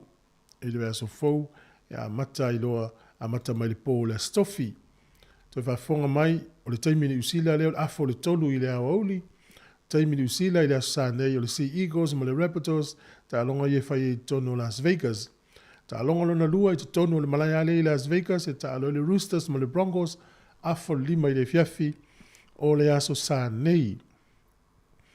Fa solo lo leo le taimi ni sanga mua, o le ata alo ai i le Knights ma le Raiders, i le po la stofi a sau di sifuru le po. Po la sifuru le vaso fau, le aso valu o mati, o le Warriors ma le Sharks, valu le po. O le Storm, ma le Panthers, o le valu fo i le po, o le aso whareile le aso fo, le se fulu lai le po, se fulu le po. O le asto nai, o le Eels, ma le Bulldogs, ta longa le whaia i le asto nai, le afo le fitu i le fiafi. A solo mai pele o isi ta longa, ia, o le Titans, ma le Dragons, o le aso sa, aso iwa o mati, i le afo le iwa le po, ma le Dolphins, ma le Cowboys, o le ono i le fefe o le asale a se fulo mati. O lona winga. O le amatu a pisi le avale tatou TV o le Sky. E mo moli atu ta longa i lo mauta. A wama i moanga o le wha unga o le vai aso. Ia, malo, la tal tatou pese. Si ufonga nelo lo mua i Wellingtone. Ia, ane se to fale moi mele wha fifianga o le tai au. I lo toi sifuru wha milute o na tale o le iwa.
Fianga se vifelo ia le tai au le tautua le mo le sifonga le mua Wellington e pese na me sunga anse tu fa mo e to lau e masi na le tau sanga le tato ya mati se o apatu la il fa solonga na yaso na tamai mo le sifia le tunu e sui le tato taimi e to e ki I luma le vai o le wati ani usila I le aso sale aso fitu a pe willa e lunga pea ma le toi lima vai aso na sui lo le tatou teimi e toi ki luma le vai o le wati ia ona vavene o le tatou feala vavene tatou manava le mali e le moe e le au vaenga I e uspo fenga luenga talo fai ia le lei o le aso mano lo tatou le lata mai o le aso lua iva o le masina le nei o mati. Le aso whaile lua iva o mati le aso mano lo o le aso maliu o le aso sa tolu tasi o mati o le aso sa o le toi tu o le aso ngafua se so o ai le aso muamua ampe wila le isi a tatu aso mano lo. Lona winga e lua aso mano lo ye o li mai o ani au fuafuanga mamao e fia tapena pe malanga yau kilani pe malanga mai yau kilani nei ia wa ai le leipo le ale oso e au mai le te o nau e vatu ni pa ua ia a sava li vali mai le isi oso ia fale tau in fale pa le ni le lei pe voi tato i malanga dunga te ilona tapena le oso e ave le ufainga le ia o le tuanga wa onga le whanau e tu ua onga whanau I le aso sifuru tonu a pe wila le asto na I lea ia po le aso sifuru lua a pe wila tu ua I futo ato ia I le aso lufuru valu a pe wila ona na winga pe toi ono vai aso I e tu toi tu ua fo ia onga le whanau e leo toi mawho tamaiti manuia o to wa onga to anga tu tuli le teimi wa onga o le whamamunga le na mai ia le vaenga lea e mai tauina mata I tuina suenga le NCEA ni usila pa u te le tātou su e ngar tau sangalente e nei le vaenga mua lua maratonu ia e lui tau ai o ele la su e le tau sangal nei tau fai manosi o le ki le na o whaamanuianga u tātou tua sa moa tātou mai ni usila o lo tātou talitonu I le atua e au le poto o malanga e o lana le si mea tutoi pa wale mea whea tātou le sa ili e le whape te iau saul poto ia o e tauna alu sa ili mai wha moi le li. Ia amanuia la wa onga, so sani tele ia te oi maluru manai. Tātou mai tauina fōle nei taimi le tupu tele o sofa inga I whaleoloa. La tātou le tilo ia le tū vai le o tupulanga nei taimi. Ia la tū leia tātou whanau ia mānolosi la tau ia onga mamanuia. Ole iai o le tō mai o ina le lei o tātou whanau. E mwhaina ngā luem so soni fo i kāle sia ma le tātou tunu. So sto mai lo ia palama so tusi whai mōli, whau whale. Whai ia onga fo mai. Ini sinia tō mai ese ia. Maua e tātou. Whai pisinisi a tātou whanau ma tama whanau Samoa. Ia na le manuia e leo intia masaina pe a whai a tātou as whanau ma maliu ma sao whai. Ave o mai tātou tupe mai pusa pisupo, pusa eleni, malia lia, ma meo pusa moa. Ia, ma nei fōle nei tausanga e iai anisi wala tau whaia me nei o whale ainga. Le ai mani pusa moa, nei pusa pisupo, le me whai whaangal tupe. Ava peo le tau o le pusa moa e lima sfutala. E le lau fua le si ila e sau. E tau na ave ni pusa moa se lima, salvate tai. Ia ona whaatele loa le lima sfutala le lima. O le ala ualan pusa moa e ave il tupe e tau tusi lea e pe whaitau a fole ia. Lua se lau lima sfutala pusa moa na e lima. Pe o le suinga le nā le whainga isi a inga. Ia aua ine inu umai whalo loa ia la oli ia tātou tupe. Ai ave le tupe o ia e tutongi le pili o le mōli, pili o le vai, pili o le aonga ua wha mea ai uma mea ave. Ia na o le ai ia. Ia pe alu toe whaatau tu le whanau, ngau tātou a whainala mai le pusa pisu po se lau tāla, ana la toe whaatau tu le whanau le valus futala, i ngau tātou. Suinga na lau whai nisi a inga, ia moreanga iluma, ia tātou wawa ai fo i lea i le pe anau umatu aso tā ua ia pe anau tōlolowina, ia sa, o le aso maliu, suinga o le taimi, tuanga wa onga, ma aso malolo ia na lau umatu.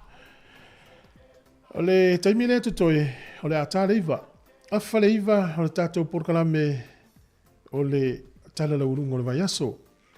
Afa le sifuru porkalame le sisinga, o tala laurunga o le vaiaso, whatau teia le fionga le nipule, afa masanga te alu moresi, whapea savelina kasiano. Tale iwa o telefou, afa le iwa le nā, porkalame nā. Afa le sifuru porkalame le sisinga, le la whatau teia le whailutusi, le maafutanga so whatasi whiwhiau, Reverend Andrew Asau, Anetewe Asau. Mai le kale sia na sareta I wainui. Po wainui mata, tas fumaltasi e ili whaatala tala noanga whaapitoa lava o le nei fo yaso, whaatautai le fiong le ni pule, whaatala noa tuai ia sua fole kush, ia o le winga o le whaatala noanga lea, e whaatatau ila tō imana o ngā whaapitoa. Ai eisi o lo a inga o sa uola o e kale sia, o lo ia so ni le malo mo ila to ia mana o fa to ai a fai la to te le o si lo fia mai lo fa fonga mai la por kala mai le tai nei I le tau se fulu tasi o le se fulu rua tatou telefon musika o la o li tau le tasi o le tala fia to fo I mai por kala mai o tala la ulunga a lalo langi o aso nei le fa tu te le fionga la wano ati I lawa por kala mai la telefon le la to fo I mai na le fia fil tau fa ia ona watu ai leo fa fifianga I le va o le luanga I le fa. Ale terminei, ia, smel fa fonga le tātou pese, ia se ta alo atu le mato au voli lea mai sa moe te mai moa mai ai. Ia, fa fifianga le tai au, vivi inga o sale au la mai tama o le lava. Fa mi lute lo toe le tāna o le iwa, le tautua le siu fonga le lau mo fatalo fatu. So ngā tasi le asi, so ngā fo ia Lupe, tina ia Lupe, Rachel, fatalo fatu, Ellen, mas fo I Nicola o Pepe, lo fatu le proklame, so ngā Risati, ia, malo se fu lo fionga tu sila ya fa pe fo ya tama ye fai mai la umu sa mo ma futa mai tama o fanga ya mal tama le o el lu te ina le leita ya o family te ona tana le iva si fonga le mo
Ia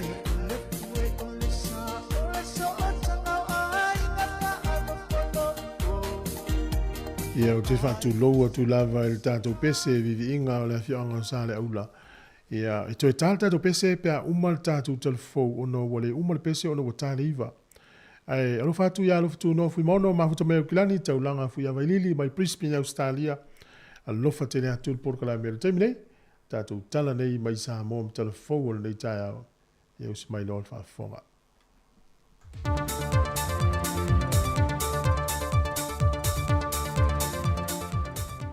Toi whātala whātulu tātou tunuu i le whai ungol nei vai aso i se whao pōpongere nei o tātou telefou mai sa moa. O sanga wha manino pēle whiongol minista o le bloketi o le tasi le miliona tāna le tunuu le whionga mulipola ana rosa ale mōni o i tu maloi wa amato na wha matuu le se lawona se fulwafe mō mua mo le miliona tāna lo na lua ta iala matulanga wa whata tia e manino lava pe a whai e mulmul ta ia e malu pui pui mai ai i le tele o whawhita au li le wa whasanga i nei talu mai lava le amatanga o le nei polo ke te fau. Na whamanino le whiongol minista o le se lawona se whanua whe lava la tauia o le a whamatu sao tu tono tu stupe tu malo mo le whaonga ina en mo le ofisa fono whawhae i tutongi lau whainga ruenga o tutongi no lisi ma isi vaenga au fie le vai male ele tise. Ai o vaenga tupe le valu se lau whase furua whetang la e mo le wha tino ina lea mo ati na e tu malo lea na toe wha manino pea tu langa wha tatia e le whiongo le minista mo le wha matu i nato o ia vaenga tupe na toe wha manatu e mulipola o le vaenga mua ia si le fia ia vave tui na mai le vaenga o le whaata atianga o le ati nae whaatau sanga po le annual plan whaata sei manan paketi le whaatu peina e na ia ilo le komiti ma ngā lulue ma wha maunia le komiti whaafoe i le maasino Februari. Lua, e au na whaatino le whaataltala noanga po le one-on-one consultation i le vā le komiti ngā lulue ma le komiti fono whaavae mo le wha mauningo polo keti wa ave i le wha mua ale i tu malo. Mai te tau o na wha tino le masino mati. Tolu, o le wha matu e nātu e lole o le sele ni whasa lau lua se furuafe tā la. O le vaenga mua lea e te tau le wha tino te tono le masino mati. Wha, o le atu e na mai ripote le wha o ngai no vaenga tupe mua le wha tapula e te tau o na ngata lea solu se funma le whao i uni. 5. Whaatino le isi whaataltala noanga e whaamanino e le isi polo keti leo le a whao ngā iei vae ngā tupe muli o le whaasa lau lua se fulu a wheta la. E te tau una o atu fo i le masino uni aso lua se fulu mal wha wa mai a le whaataltala noanga.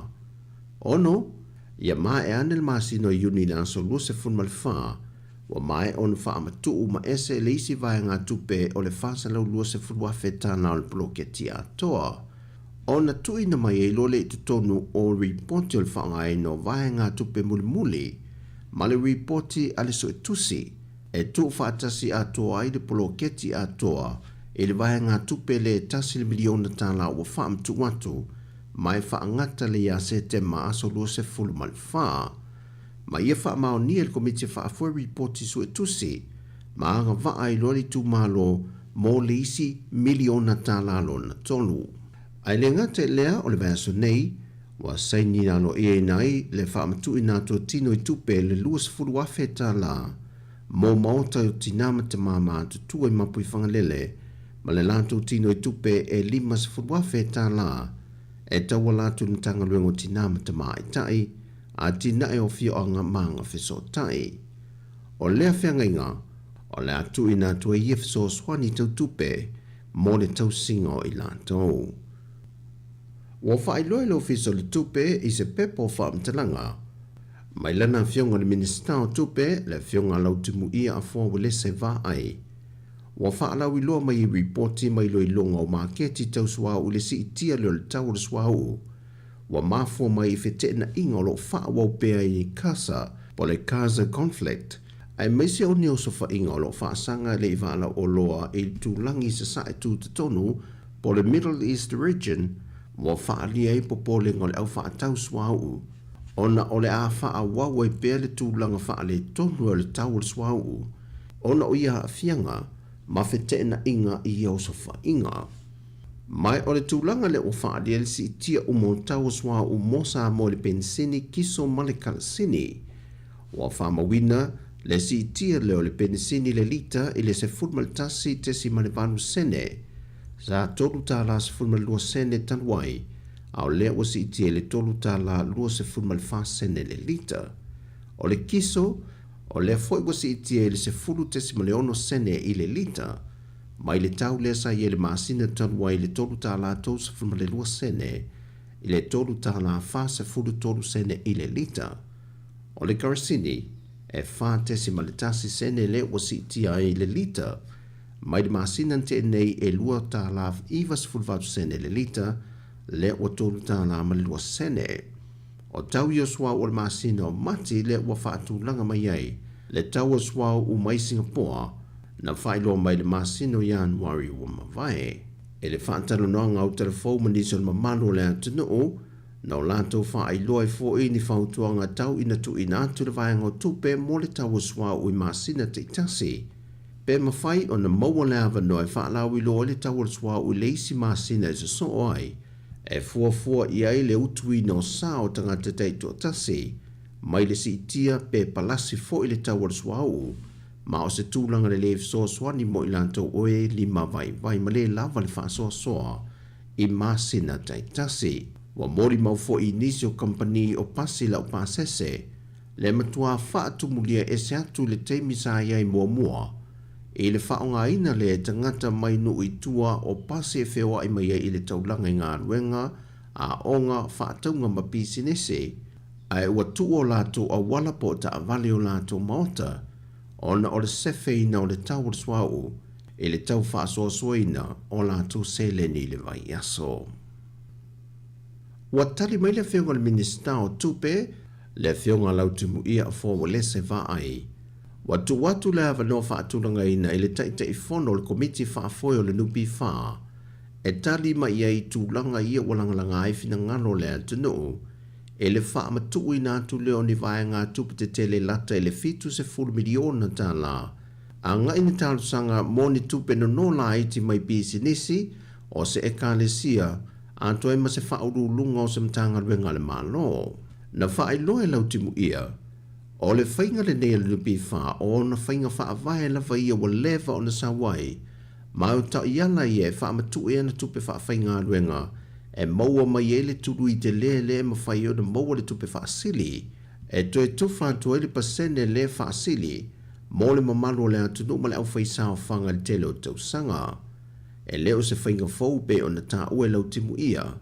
Peitai, e ono whaia se su e su enga pe na muri ta ia e le whionga te whono ma le komiti whaafoe. Ta iala e te tau o na whaatino ia vai ngā tupi te tele. Wa wha matuu, e pei o le tusi tāru sanga le wa wha se atuai le pule sili o le nupi wha. E le wha matuu le e fōringa mai, e le o muli ta iala, mai o se teimi pūpū le o wha matua ia se len te tele. Ma o lo fisiringi e le whionga le minista le te whono le komiti whaafoe, pe o muli ta iala na wha matuai, e le tūlanga saonga le mū o ia se leni, mai ei se pine wha maua le mauti noa, e mawhai o na toe tutongi mai tutonu ia se leni o wha matu. Whai loa foe le whionga le minista o tupe, pe a whai e mai o na tari mai le te whono, ma maa wai o lo iei se wha le tonu, o le ato e sila loa e le ngata ina whia se su e su enga, ai o le ato e lauli liu loa le tula a whono ma toe wha a fo i le tūlanga sa iei mua mua le whainga maa lota wai, ma toe vāwa ai a tili te ngai wha o popo, e na ia mauti noa le saunga le mua tupe a tangata whainga ruenga, e tua iei i le teimi e retire ai.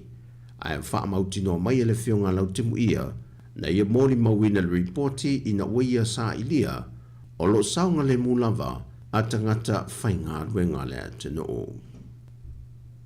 Ua tautino le fionga le komisina o nitanga luenga o leo, awa paulongo I tino Filipo le autu stala. O le lato whaata atianga le porkalame mga ayo inga tāpena pena lua iei mole taringa malo le atunu le masino o kitopa. E o atu iei wa mautu ato atoa ma va ai vaenga uma e puni ti ai. Lea e male malosi mai o le sawa le ngoi male telepe fale, lea ua mori mawina le atunu. O lunga o peng te whai langi un whai loe le fionga le komisina o mtanga luenga o leo. E le leile tūlanga le o lo wha li ai e to telo le atunu e wha o ngā ai u peng te whai langi. E maua mai ai le au ngā oi ma lau te lepe fale, mai o sa vaenga o lo fisosoan te foi I le matanga luenga ia lātou su e suenga. O I tū le lei o lo maua e le matanga luenga o leo. O pisi nisi ma maota ia o lo wha pipi I na ia lātou me po e ata. O lo whai ma fisosoan e maua I le au ngā oi. O le tele o ianga o ina wha ai loa le fionga le komisina. O I lātou ia tau fiato le tele o tupulanga.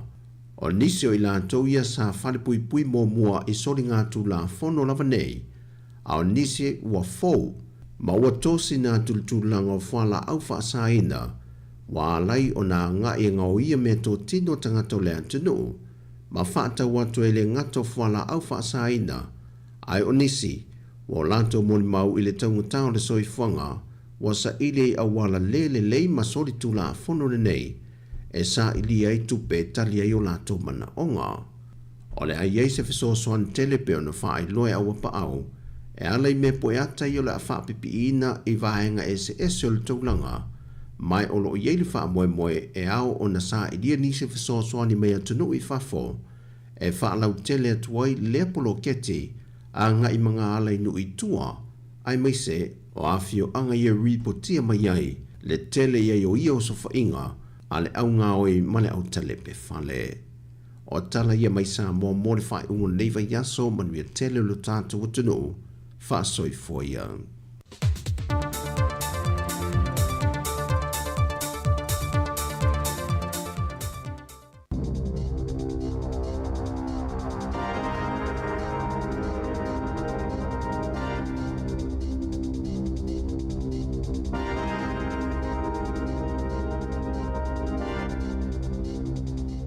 Toi whaatala wha tol whaapoponga o talafong ma le si o whonga le lau mua mō le nei tae ao.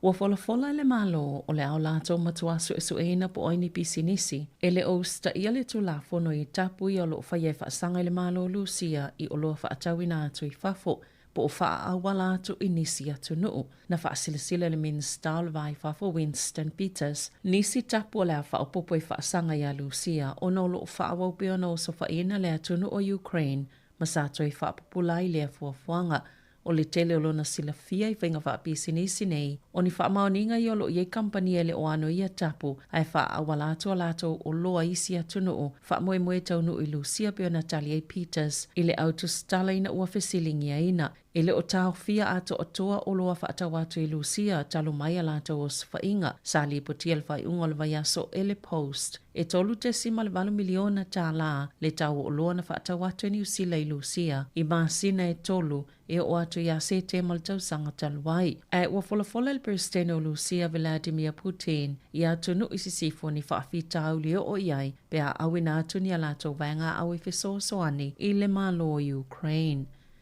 I se isi tala e tunu I fafo na ta ua le pulenga I ka salisilia malto se lau o tangata Palestina sa mali leo ina ua tawhana ina e vanga awa Israelu au whaatadali mov sosoani sa tiliva mala watu I lea sotofi peita ina ta ua Israelu ele o sao ia whainu mera a o le to o telefo I o ia tangata na solia I loli sa la ua tuaife sosoani na ta ua le vaenga o soifua malolo ina Palestina peto sa malto se lau malfana mali leo Malesilia malto lua se lau valu se fulu na manunu ai lea o sfainga e lata ile a ayo kasa. Ma o lea fainga ato tangata ua mali liu, talo na amata le taua, wasilia lea maleto o tolo se folo afe. E silia ma le to'olua afe na awai le sauninga sa pati pati ai le soifuanga o le susunga i le i faipule whaanana Efeso Collins i le asoana na fi au kilani. Sa awai sui o le palemene au fi le palemia Christopher Luxon, manisi o na main star Dr. Shane Retty, tama pota ka whapea le fofonga fe talai o le mauta Jerry Brownlee o taitai o le vanga whaupwhai o le Greens. Sa tautu ai whaanana i le palemene whapea malato faipule o le taitai o le Labour Chris Hipkins, manisi o na faipule o taitai o le te pāti Māori o suyo malo ese o ainga mō mai masani e maisi o le to'atele o e sao lātou ngā lulue i le ai o Aukilani. Nā mata le sauninga i se solo na tūsia ma whaita wine se tūsi solo i longa ni usila o Carlo Miller. O le so upo le ainga o taito edi tuia vi ina whai mafufonga le polo kalame. O le susunga leli i whaifi au Reverend Wesifili o Nasa. Na saunia le tatala o amata ma o ia fo i salaunga ina le upo le tua. Sawa aia le loi mata malingi a salangona fo i le leo le ata i moli mau ese o le aso. A ile moli mau lo na whaletua o Vasafia. Sa ia tō laula waila la maafutanga mawhaanana ma le anoa i o ngā luenga le lei sa ia whaia. Talofa lava, my name is Vasa Fia Collins, and I am an ordinary woman who married an extraordinary man. Ia ngā whaatai lea o so mātou leo, o te whaamalulu atu māsu atu vai mālu i o tau whinangalo. Pe a whai sa iai se tō, ma se anga, ma sia o tō alua, ua le tau tamālii i le tau sila. Wha mole mole i o tō alofangia. Wha maa ngalo mai si o tō alua pele. A wāwhai mai opo le atu nuu. O ai lava le tau tai māta palapala. E le atoa lava ni ia i liu o waa. Efeso was our hero, our warrior, our fierce protector, and now our eternal Valentine. Sa ia saunoa i le au fia, ina ia awane i mau ngā luenga le lei sa whai e whaanana a o soifua. Sala e ina le vaenga wha upwhai le Green la e Samoa e pe o puletasi. Mo le itu pao tamaitai au ia whaitanga mo ofutino lanu mea mata mo le itu pao alii. Na sisi wha vai loto tanga vai o New Zealand le palemene ma whale o le malo i le aso ana nafi ona o le wha alo i le tu malo ai o le sunga le li whaipule whaanana Efeso Collins.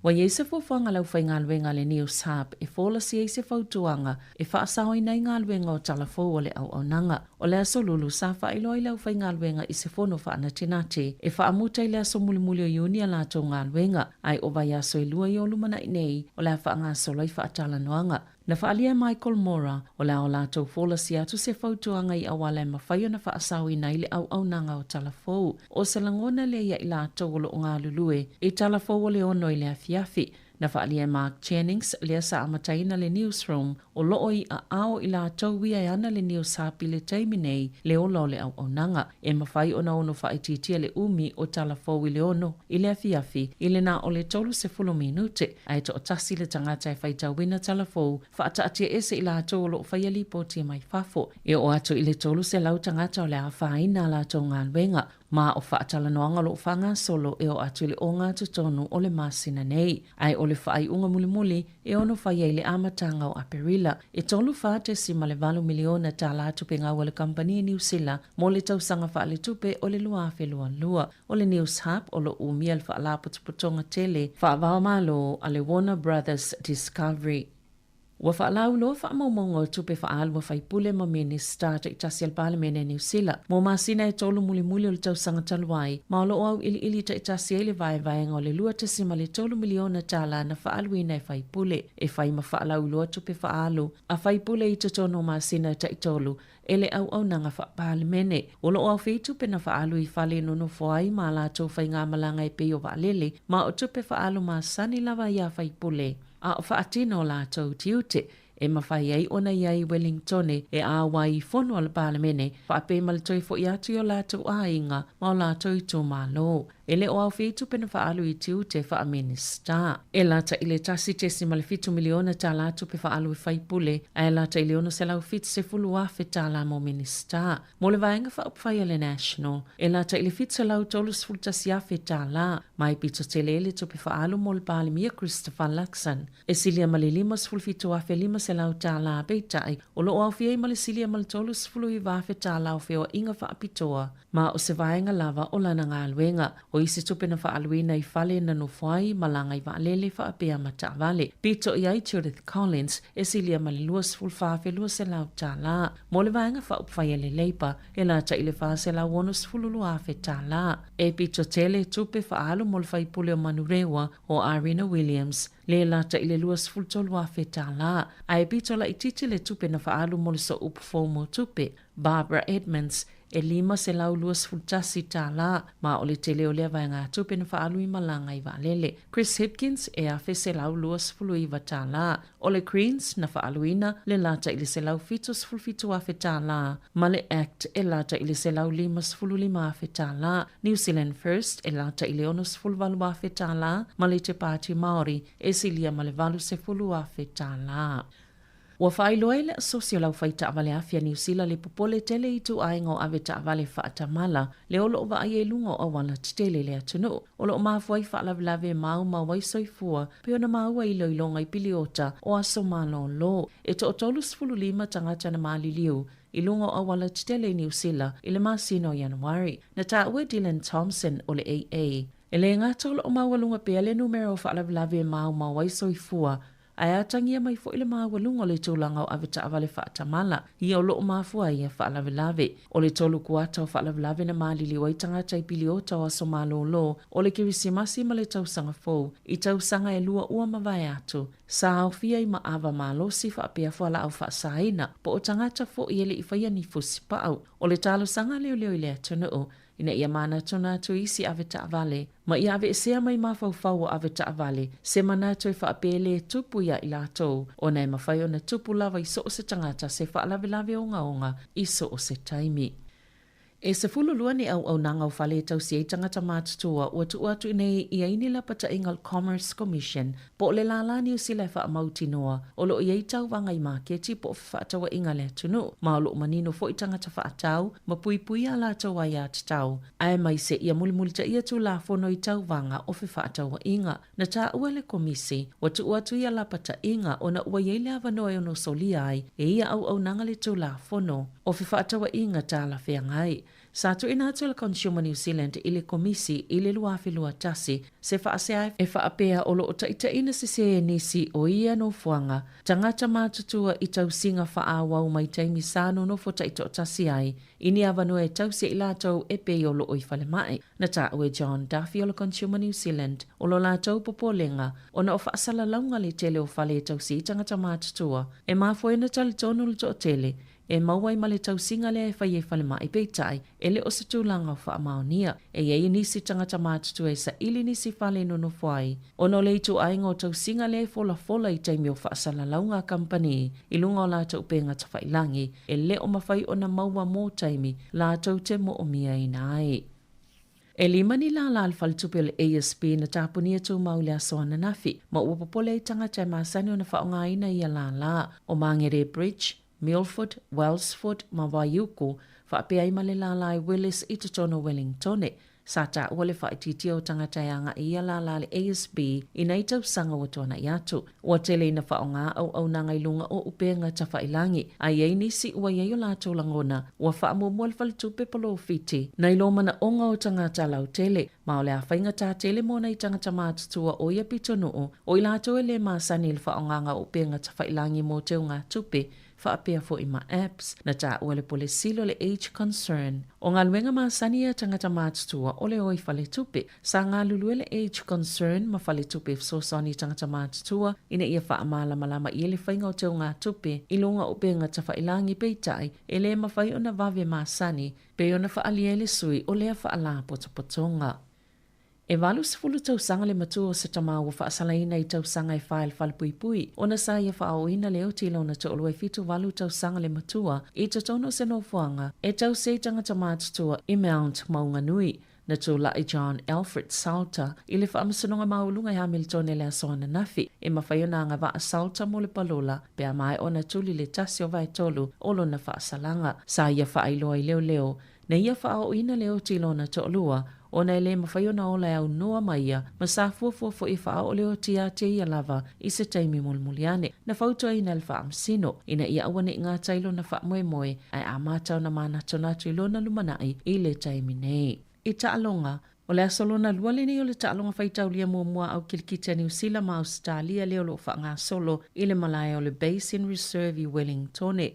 Sa mai ale aso mua le ipe Cameron Crane o Australia, masa ia taina ai se lau mali tolu. E mai ale aso ananafi ua lua se lau fitu iwa ai o Australia iwa pe. O le lua fisfultasi le taimi mulmuli na whaia inai Australia, ia New Zealand i se taalonga whaitaulia po o se test, pe ona le po tia ai.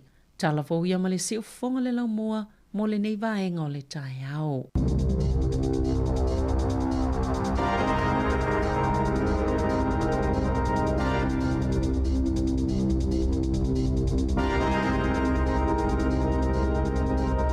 Taftai o le sifurulua to e whafonga i le tunu i tātu telefou. Lua sifu whamilu te wate e nei le iwa. Ea e whamatala tuana nei le taimi e sui e le tātu taimi a so tai mestasi o uo. Mele le i le tele o uo. Whamanatu mai e to e siaki le rei. E le o sa o le talale na ufai atua. O le taimi la tātou sa o leila si a uo sia. A tāle tolu le vavea o le asana so fitu ape wila. E le ki ia la i luma le wati a ki i tua. Fasa onga le a whapele wa tāle tolu lua vea o na ki le i tua wa tāle lua. O te mana tua lava o te fua ina le taimi e sui e le taimi e lava ele moe ma le taimi e le lava ele mano longa. O le taimi ni o le o tātou iai, o le vawe i o le taimi. E le umia i awa le fua te ele i wala tāle se furu, le wanga i se furu. Ai o olo le taimi na ia ape wila la fitu. Ona toi kile i tuole wati ona whatua ilo le taimi umi le taimi e vai le viafi maua le tūla whapopo e malolo ai le au ngā lulu e mta meti a onga ia whaftaila wasi a uosi a whamanatu mai ia o leisi tu ia whamanatu o toi fo ina i o tātou a inga e ki i tuole wati ia se ilata lata i toi whamanatu atu tato waila tātou i fuafuanga le Warner Bros Discovery le la a whamalolo ai ma uma le News Hub ai mana ia le whamanatu le au mai le au whaingaluenga sinia, tustala sinia le News Hub. O lai whaia la tau whātala tanoanga, tau mwhailawa ia la vea il tau tua. Nisi o vaenga ina mai nei au fiai, le whapupu ule telefona le awhaitu la, le tau ieini tala mai whafo. Tatou fua lora i ti o pela tiu whonga na mua. Tatou waila le News Hub, e tasi le tu la le whaia le tau tua le News Hub, a mai le telefona. Ai fa pe malolo tolu se la utanga te whainga luenga ia whaina na tonga luenga. E pena le to lua pe to tolu pe to whātanga te tu mai lumor camera. Ai fia se la utanga tala ngā lulu e mai tua. E au mai ele whaamitalanga i tangata ia e whafolam whailua mai a tātou. Tasi le tu la telefou ia mana to e sau le po pe to e whaasau telefou. A o le tala au tu o le ono i le afi afi. Pe ia e se tala sfulua le au te usea. Nga ngole o te matamata le TV tasi. Ale tolu se lau tangata e ono a whaina ia la tau ngā luenga. Whaftai ale talo mai tātou tautua nei. Le alu atu tātou talfou ia tasi al tangata e whai talfou. Ia pe lua fo i pe tolu. Lele, whanongonongo fo i le whaungo le tau sangale na te nei tupe whaalu a pāti i tasi. Tolu masina muli o le tau sangale tupe whaalu le National. E lata i le fitu la wafe, o le leipa e ovala i titi atu malfase la wafe. Pātia Maori e valu sumo tupu wafe. Ono su valu wafe New Zealand First. Le actors e lauli mali mafe. Ia ese mai isi tupe au tupe anana whaalu pe on whamanino mai e sawadina i tātu telefou. Te te leo tupe. Maua foila i si yalo sa moa lea i le leipa. Tamai ta i o pālepa. Le maua i tātou telefou. O ia la i titi e le tupe whaalu i tangata umai a le leipa. Te le lola isi pāti ai fua i tolu masina muli o tau sanga te nei. Na tupe na ia whaalu e lima se lauru a tasta la. Na fuala le pisi le na pisi e la titi tu falu ngala lan fa nga na ia tupe. Aftai pale pa lo lo fa tatu au fa la fonga, la utongi la fonga. To e fa au la pese el matou nu o sala aula. Ya taulu ngal por kala mel atel ta ya fa aftai tele.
Sa oloto ma awala ete kisa awa ume ato tino umana ta ilo ile teleo ala la fa mape tutu sama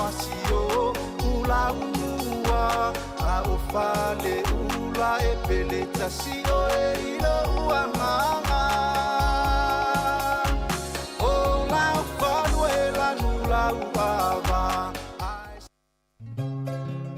Moso oi sili sili le manongi ta utino mai lo ta ofi Mausalilo fa amaoni tu mau pe se io o ile oti ta la la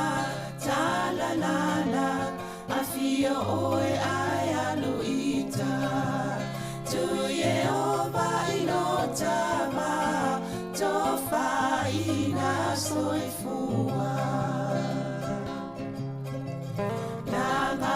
Sili sili le sasala I tu e fa o Samoana E fa ato sinai o anganga Ya te o e sunga le te ine tau sala La ula fala wa avea Talua o e sunga le mana mea Pe a fai ua elekea Tuai pea sia mea e ta fea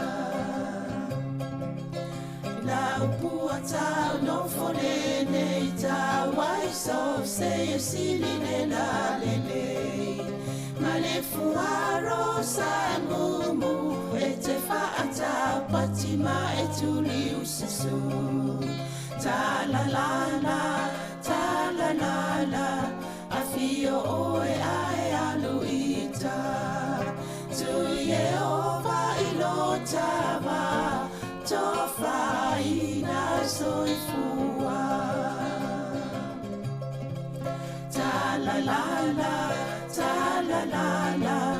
Afio oe ai aluita Tu Yehova ilotava Tofa ina soifua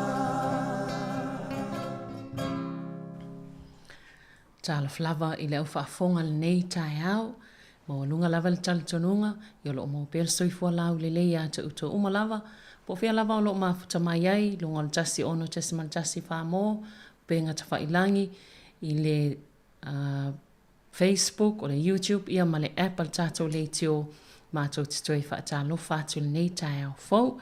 Ia o le pokalami fo le nei o tala la walunga o le vaiaso. Pia na masan iei tai au asfarele te itasi. Tal noai ma le fionga I le li pole af masanga te alu moresi whaalau tele ni mta upo nei fo I vaiaso. Ia ma whaalau lo fo inisi o vaenga o le tautua ma le au nanga a le si ufonga o le lau mua. Malo lava se fo lau fionga af masanga te alo falava. Malo fo savalina fatalo fo il fonga anga le tunu. Ia ta tono mo ta tole manuia mo le yaso. Malo ia. Le sa tātou pisi lava ina iaso i tōna ia tō le tātou I loilonga ia po o le tō e whawa I fu e tātou po kalame sa whangasolo mai lea tausanga mai ia fu e tausanga tōna iatu. Po le asifina ngalo lau whafonga o lo iai ia mani swinga fo I fia whaia iai. Malo, atonu motai au nisi tatanoa tua nisi vaenga I stemi mumuan whamtala fo leo nisi swinga la I tātou. Pea whao tu whatasi umata tō ngalo whailua mai le atunu.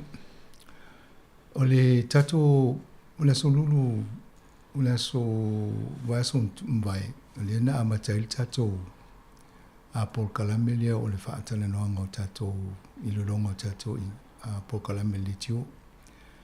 Mai momolia klawa le whaatai a tō na whaiana vili mai lunga o tato leina. Ia ma o tō na tō mai fo I tō whi autu sia I lunga ala aile o le social media, ia pe lunga fo le emaili. O nisi o tōna male tu se alo ia ma ia fo ima o le tu le au. O le au tu lava ina ia va ai ma fa le ia tato pol kala me wal fa fonga ngale atunu. E te tununga ile imo o me o tō sa tam fai mal telefoni te me tala toila na vidi mai ia wae ele ula isi lunga le leina ia tala tu le leina ile mo se amanoa. Alo ye pele ava no lunga e tu mai e to fe au tu si lunga po se phone message se fe au lunga o telefoni ai fa nga ile to valu lima lu I va fa o le numero na tolu valu lima lua i fa pesa e tamu fai ia se mata po te fia tala noa ia le mo mai ia vini mai matu mai na ia o le va ia mato o mato fai le onga telo tato fai i le longa na fai o le atonu mo la to e to e lua me te tani mai wale o tau mo to mato le auto o telo manatu fina ngalo le tunu e to tele lava e folinga mai fi por kala me so tato le tio e ai si o longo me al por kala me pi to fi fa te tainga o les e pe mo wa to le tato atol tai o le mafuli el to tele ia o isi o por kala me fa li lotu ia o isi o por kala me so fu maloloina ia o nisi fo tala no mai por kala me ina ila o tina tau ona to e fa watu ia vaenga umana lo failinga luenga lo va ai po lan fa tino ngai fai e molanga i luma ia o isi na wala au mai le por kala me o le lalolangi o asuni ia mo sile fio tona le to e amata tu le so ne il tasil por kala me na ia to fa fonga ila il tato por kala me ai fo isi por kala me o lo mato va ai pe tau ona sui taimi ia po le fo le fa tulanga ngai tato la ngai luma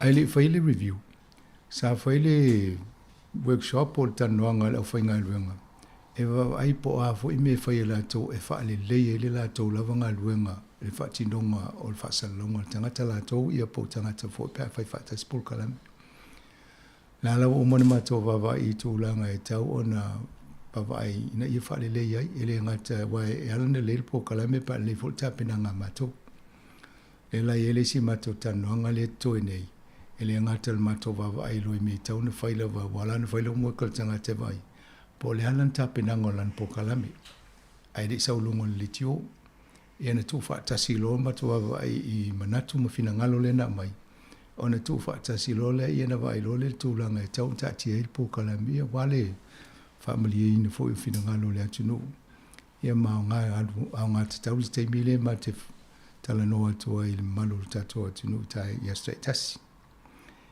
e pe vainga na le anga e ai pe amal se lau tangata ia le pe atu whaatasi ia o tau na tusi ia mo tau na lungo le telefoni le a whai o tau le na tali mai e mana i alfa nong longo atu e tele ai e mau atu pe whaamali e ina lawa tau tele o le atu no i por kalame si ufonga lau mua ia mal tau langa na ia e o e whai mamato vava e le no whai ai vava ai awala uma e whaale le ia tili e tato por kalame wa turanga na ai anu no foloma mo ye ole sia ngai to fia la o pasi lo mo sa o si au fa sa la o ai te o mota to pol mele mo le news app le no mo fo telefo ya le ai o le ya ma ngal wenga si fongo lo mo mele mo le to vol fa tailet no o to lo tap to po ye o le amate tal sanga tal sia fo ma to la fa ngal wenga pa ya le tu ia fa pena mal tapo inga le tunu ia male tulanga lo moli tu fo tato por kala me pe ma to fa ngale ti ia male fa ia mal fa lo ia male ava ia o menga fa ia tato ngal wenga ese mai fo isi le tio ai este miona awi ile to le ne se tu ese savalina o ina fa ma mota to li poti ese men tu la mai lau ma va ia tato ia Whaftai, ai o te loa pe o tūlanga lea pe o na wawa ai ele fo isilfia o e la tau isa wala au mai ma vili mai tato. Whaasoa mai ia e pe o le atau tae au le whaasilsili a ele te lo tangata e. Ia maua le fifia, maua le ata ia o maua le fifia mana ia le aso atoa. Ia ai o lo o lang fo ale tele o tato po kalame o lo fa ngasol ai vo ina po kalame fo i o lo pe ona fo toina salo stemi na tsa no msanga fa no i va nga ia sa e po kalame pe mo mol po lo mua pe o le sina tano mai io tano le ina ila utina le no ta o io lo to sa idi si sta si fa o po kalame le ai si si o e fio fa il po kalame le ia tala no mai a tono e serva no e fitu na i foi ma tam fai il po kalam ia manis foi po kalam lo va e ma to mo le ngai lu a se te mi mo pol vai aso le asau ia no tala noa tu lo le i whatulanganga pol kala me fau ia mara wale e ui e tātou i whatino ai. Malo, ia. Ole dei, whaktai. E ini se waenga masango le sa e tātou pokala me fo ini fo i vai aso. Ia me se fo i pia i se mea fitau noa le tātou tūlanga le golf po le tāpolo a tau. Ana ia, e silia tu ma le lua se fulu le tamaiti le o ia i le tātou le golf academy. Ia, e isi wa uma o le wana tāta atu le longo o le wa le stala. Ai uma ane ai toa le stala maisi. Ia o le ala o whailifo ngā le tasi ela o talia a le o whai le tātia loa. Wa o le taimi o tui fuanga o taun tātou i loa taimi whaunga e tātou le stala ima tāu whapene. E teli tai au le na whai atua i le stala ai umu muli atua a maisi. Lona winga e leo whataua la tō, a wana whataua la tō, mo le wana le stala le tama ma le teini ina i e le polkalame lea. Ia o tūlanga na o ia i leo a whaamuta le. Ai o leo o mana whaasala lau a tō la sfulo no mati, i o leo fuafua. E whai e se whaata singa, se i whiroa i fo i mātou, ia ma mātou fō mālo ma whanau leo o iai. Ai le wha moe whai le tātou pikingiki i le au te lakūn. E levo ina si o meni te meiti whata whao ma tātou whiroa iei. Ia ma tala noa po la tonu al mea lena whi el te meiti pe te whao pe sa ue awa o tālong. Ia me umane o le so se mea iei te meiti. O ia le onga na. O le tūlanga na iei whiwhiala e o le fo i o le coach. O ia le palangi le fo i le coach tātou. A tuni isi aso lumana ila isi sa moa e fo i le tātou coach. I le au tu koleninga te meiti. Ia la e whawawalanga luenga al si palangi le o le Shandon. Ia o na e whiwhia e le matano ni le stonai. Si iwa aipo anisi me whatulanga e anga iluma. Ia al tūlanga na lo i le tātou golf. Ia ma o le teimi nei. O le mo le whawhonganga le atino ia me se fo i o tō mātua. Sa whatupe e le aingo wetso le tele o golf. Talu mai le amatanga. E o atu le lusu lima awhita la New Zealand tupe na mai si aingele mai sa mua e whai ele. Ia na amata mea ele. Fo lai komisina sa mua le wa talboi nei. Ia le asi pali Tommy Scanlon. Ia ma se ele trust tu whatasina whai ia le la wa palasi mai tātou. E leila se tupe tele o tātou o mawal seimi nei. Lena utal sanga le si ufonga la mua mai se tupe se whai ele mea leo. Ia i te mina sa ili leo se tupe se waipe mo mai tupe. Ia i mo me fo i o sports mo me wapena. Ia talo i leo tato lo nel tūlanga whali tonu il tupe New Zealand. Ia utau le mo fon tupe. O lea la ia le tupe tasi ale mea le a hoi to anga i mātou le te mina ina ia tutongi le coach. Wa aia polkala me la iti whaatino. E eita meiti e o le tūlanga a recommend mai le coach o te tau wanga wa anta meiti ti le po le teine ma le tama le e whai ele one-on-one training. Ia ona whaatupela i le tātou. Ia a le tele o isi taimi a whaape alu tama le leile ta alo le tama e alu e ta alo se tau wanga. Ia whaatupe fo ile ulfale i me whaapena. Ia pe o tūlanga na ia i ta upulana e fital te noma whaamanino le mātua. Ia pe a whiloa i le asfuruono mati. Malo. Ia, msalo le sa mai moina fo i le to tele le sauninga ia sa whaamanatua i pe pati ele soifuanga o le sunga le i whaipule ia whaanana e Fiso Collins. I lunga e o kilani le aso ana nafi. A vai fo i tangata na awai ma le sisi whaavaru to fo i fo o le malo le tanga vai o le malo New Zealand.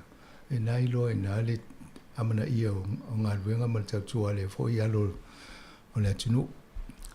Au talo fo mawha fo tau sanga le ua madiwa ia mai maupe ana whaawau pēla na ia e sa tātou fuanga ma le fina ngalo le tua. A le ua wa le lopo lisi pale mdia le tātou le a le ua ai whaarulawe ia le ua whaamutana i fo i ngā ruenga. A le na tātou wa aia mata ina fo i le tō tele o tangata na tumtumu te fo i walan tai sauninga e o kilani. ia mamuni mau foi o le van fa no longo ta tol va ia so a to ma tan no ngai tono palmin ia le vo sa tala noi pa pro Edmund ma tan no ngai lungol ta to litio wai pola to ia nga lu fa tas ia le o le wa fa ilangila nei folonga a tono e ta to man to penga lu ngai le na ia fa ia fo li ma mai tele yo na men of amata ia fo le fo fanga mo alum fa na ia onga ia me se foi molo no loto fi nau I tangata mawalalo pe ele amana ia tangata o ia nai tere ina fi nau tūlanga whapea ia atonu e fo nisi e feso Collins tūlai mai pe ia o le tūlanga ele laurangi mani niuni toa ia e tū mai fo nisi toa ia tato talosia ia alum whanau atonu I le whainga luenga tato matua leo inei tama fai una ia lom whanau ia onga. Awale mo watu, ia ole si fo ile Pasifika pol Samoa na mo na tofia ole president ole association I le Auckland University. Ia o peo awala umale o fai lo tanga te tai. Ia le fo ina iwa no o tonu pulenga fai tu malo I tonu palimini. Ia pangalia ole umisi taimi o I whanua telefo inisita vai vanga ngalwenga ngai la tato whanua muli mawina tato ia pe ana soifua mai pia ia atonu mo tato mantua pele ainga whaavau I tau sanga halo ia ta o mai lai I le News Hub ia male au onanga o Talafoia TV tolu le ua whaina penfuan whaatana no atu I le neiva yaso Yo le foi na mawa tu I finangalo whaali e tanoanga neva yaso. E ia e se whatau la tole I News TV tolu. E foi la tole o le TV tasi. O le polenga e peo na ta ua foi wawasamane I tono le panmeni. E whaisi na polenga I le tūlanga o le Fatima Karasi. Awa a lua ni news feed foi le company e whaieta to telephone. Ia pe wai tau wā le whaingo news, e se le news ma le TV1, e se le news ma le I le TV tolu. Ia lea la ua whauringa mai e o atu lea so tolus fulo le masino uyun. Ia ai whaamuta lo lea o nanga lea, e pe ona i ele la tau. Ia o lo tu awa noa pe se whatal noa pe ea se si awa le mwhainto I se whi mai. Awa talofa le vai atu le to tele ona I tangata whainga ruenga. Io tangata nei longa fo I tonu New Zealand wae. Ia le pe o vore whatau wae na uwa e atu lela le ninga ruenga tau lor company. O le meo te whatu o le company le whatu Warner Brothers. Ia ele se company e lai titi. Alfa lave. Ia no wawa ia na po le tala ango la tō tūlanga o tupe. Whai ase whainta o le tūlanga lei o la e o le leifo. Ia o le taimile ni lau langi telo taua ma meitu. Ele na o tasis company o lo te lea la fianga lau langi. Ia o lae o whailea vo I le session I Peltania. Ia o lae vo I la vea toi maisi no te telo lau langi. Ia o le mea na tupu lo tūlanga mawhatia e le tau o soifuanga ma tūlanga o tupe tama o aingai. Ia e o I lalo share values o a company. E le vea la ma le Warner Brothers. Ia lea la awa, ai uwa tūle Warner Brothers. E lea ma whaina wha awa, ol pisi nisi le New Zealand pe arua pe tūlanga lea. Wai, o lea fo e mo le tupe ma le New Zealand on e ale TV lea. E tape o tātou. E mo ma le tupe. Ana si vaenga o le operation, po le whatinonga ngalwenga, e whatupe New Zealand on ea. Ai su e tātou tupe. E whapena fo ila I le New South. O le whaala vila vile mele o tupu pe en tatano fo nisi o taimi o vane I po tolu tausanga, 5 tausanga. Sau lo le koko, sau mo le Facebook, o tangata whaasala lau I lungo mena. Ai tu uloia TV le na tele na mau e tato o whaasala lau. I o le sila tupe tele na sa mau e TV e wha tutongi e tangata whainga ruenga mau. O le toi mau. O lai avele ele koko ma le Facebook. Ia oso mai ma le YouTube ia la foi ma le koko mai si mo le hotela ia por kalame ese ala foi le TV ma la social media tulanga o le wa avela to ia TikTok Instagram me umana ia ai ala tulunga te fai tau ni me so me lunga kuku a so ex e o ia to le mata mai tato porkalam io isi taimi na i fala vela velo so ale ole e o e tina sama sai na mo TV ia le la utile va fa le tonu eni ia ole va ia ngau va ia lo mo le fai ngal veng talo sia e mawhai ona maua se fuafuanga mawhai ona whaasawa ile le company po le au nanga wai o le ua pe walo te le se tangata autua ia whaasalalau a mai se la vautala whaui le ono le fiafi pe le walo te le lato e o tau mawhai e whai se proposal po sa lato whautuanga fu e tu inato ina ia whai ona whaasau le au nanga mo le si na i taimi e tutoi a tonu e taunu wa ai pola si a wale so ela to tupe a wol fa lango le e a wai de woi lo atu a wole to yeni et ai pe tauno e fa si a wala ia ma tala no le malo pe on taum fa le telo malo lo lang o le taimi te tau wai on to tonge le koko ma le Facebook i tupe mo e te fa nga la to wale telo fa mo fa mtalanga i fa nga company e lua e po e solo mai la to i company ia no lolo la to waru ia e de to fa no longo TV le news to telefuta to o le bo mai isi a wala lu ngol internet ia pe vai ngana le va e tauna ana fo yo fo sela to social media fa ia to news ai o to fa ngal TV na sa e pe ole manu ngo isi au nanga ia fa sala lau ole tele o company fa apia e pe e tau wā ma tau mawhai fo ia au mai ale tala pitusilio na mo mi e tangatan wha fonga ye. Ie pe wala na imun mau ia TV tasi ole postulanga whanono. O ne pe e tau wā ina ia maua tangata e whalonglongo atu. Ie pe wala a pe tasi se au nanga e mai. Ie pe ato ni te ufale ano ia lato. Yo pe la sok temi na matanga ina wo je luolo.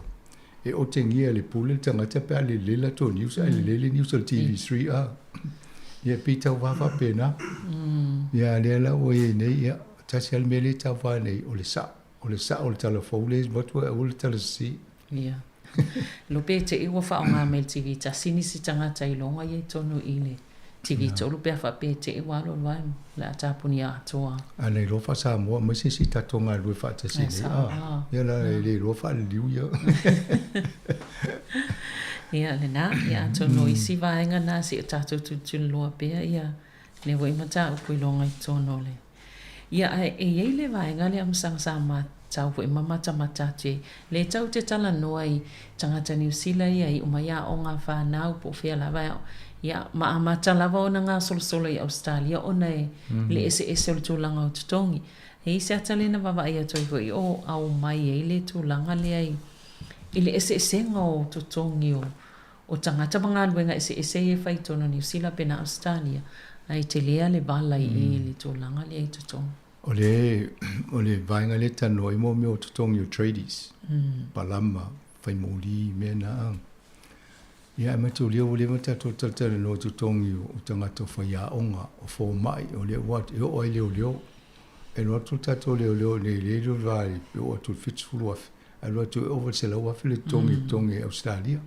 o se le no ole se se e o fo la i tradies e fai alta to tala inisio tau sanga vai e fiwa tato fia fa tawa fo le ma Australia langa e te le sai so economy pe te le atu le tūlanga o te mao ainga Australia lo New Zealand te le na minerale te le o tu ainga o loa ese ai i ona lau whanua ia mai di ma fai ona te pe a pa fa tu se New Zealand Samoa e fiwa Samoa tau mo luna tongi e le te so New Zealand la le tu se lona ia la ngā manuia e whai e te tongi e tanga te whainga luenga.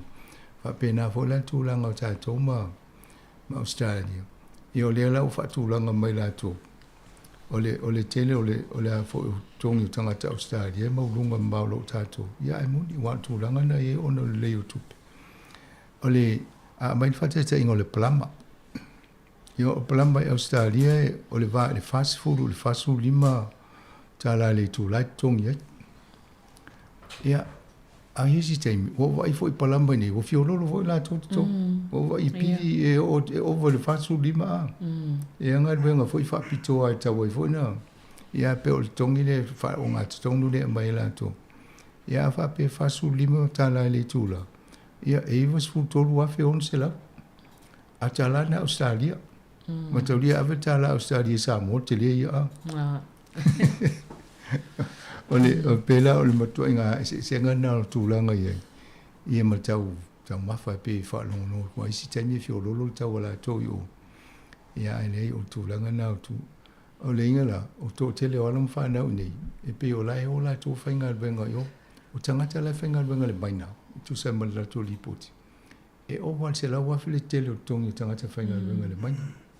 E o tele i lopo le alwhainga tālunga o tangata ngalua le baina. O te tele whainga alwenga tōnu le baina pe whape i. Pe se ngā luenga whaingo fie, pe whainga tā, ia tō inga siu manga me whapena. E pe lea fo i, pe i fo ini a fianga sui fo malolo ina i stai mulmuliane pe a. Wa e tau ane le tūlanga la matia fo i solo ai lalo, i au tafa ia na te o mambali o waisesi. Ia awa i tupe lai mo, o le matua i le ia o. Ia atuno mena e wawa i fo i stangata, misi atu pulanga talavole nei. E uma le aonga, o le si te whau le lopo le me whaila lang te apia, so walo i Australia. Alwat, ia, to inga ngā ruenga la ia mo, ia mai fia o lolo atu le tongi mo i, ali leila, ia tausi male ainga. Sa o le leila. Ai langa ni mo lo, ia na te whau hama, wha mai mau ai le. Ia, mo ele le. Ia mo ila so le malanga i Australia, ia e leiva wa i tongi na, tongi tele ai, ni tele ni stoma i no. Ale, tasi ale maria la o le tongi o mei o poila sa, tanga te wa ia mo me fo ilele fa ia mo fa vivelai va i tonu a oka sa i mea nai, ka vo i pini tane vo i.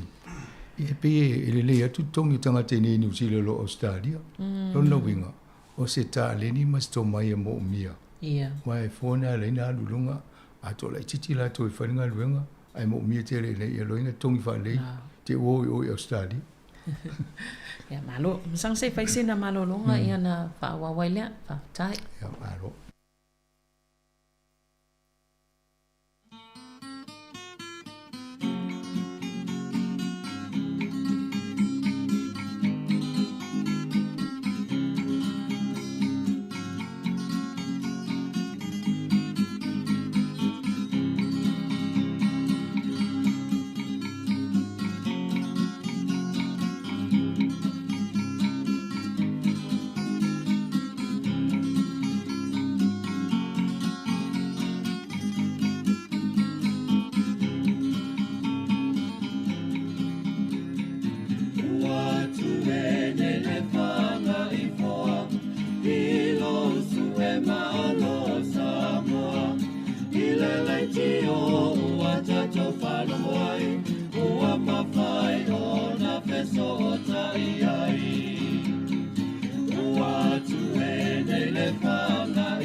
Ia toi fa tala fa tol vanga luane o tala la ulunga o vai aso mol nei fo ias faraile.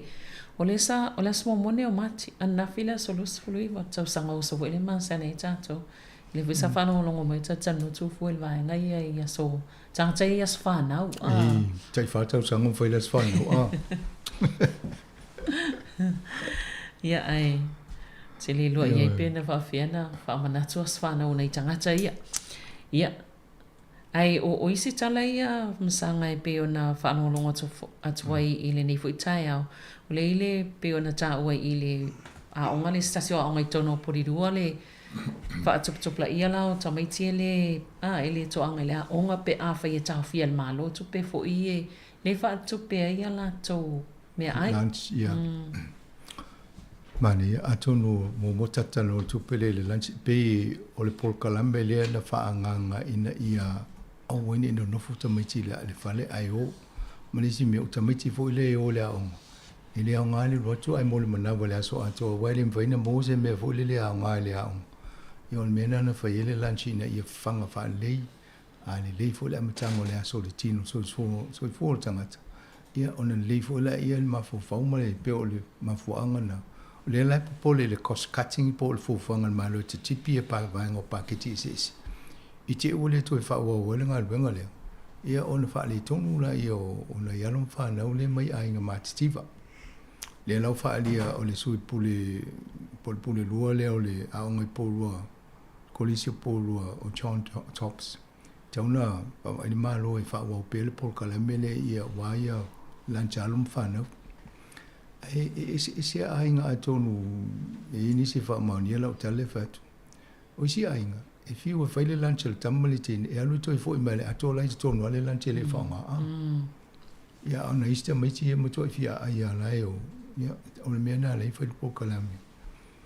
O le sila vaenga le tau tala no i John Top su langa le mo o le truancy.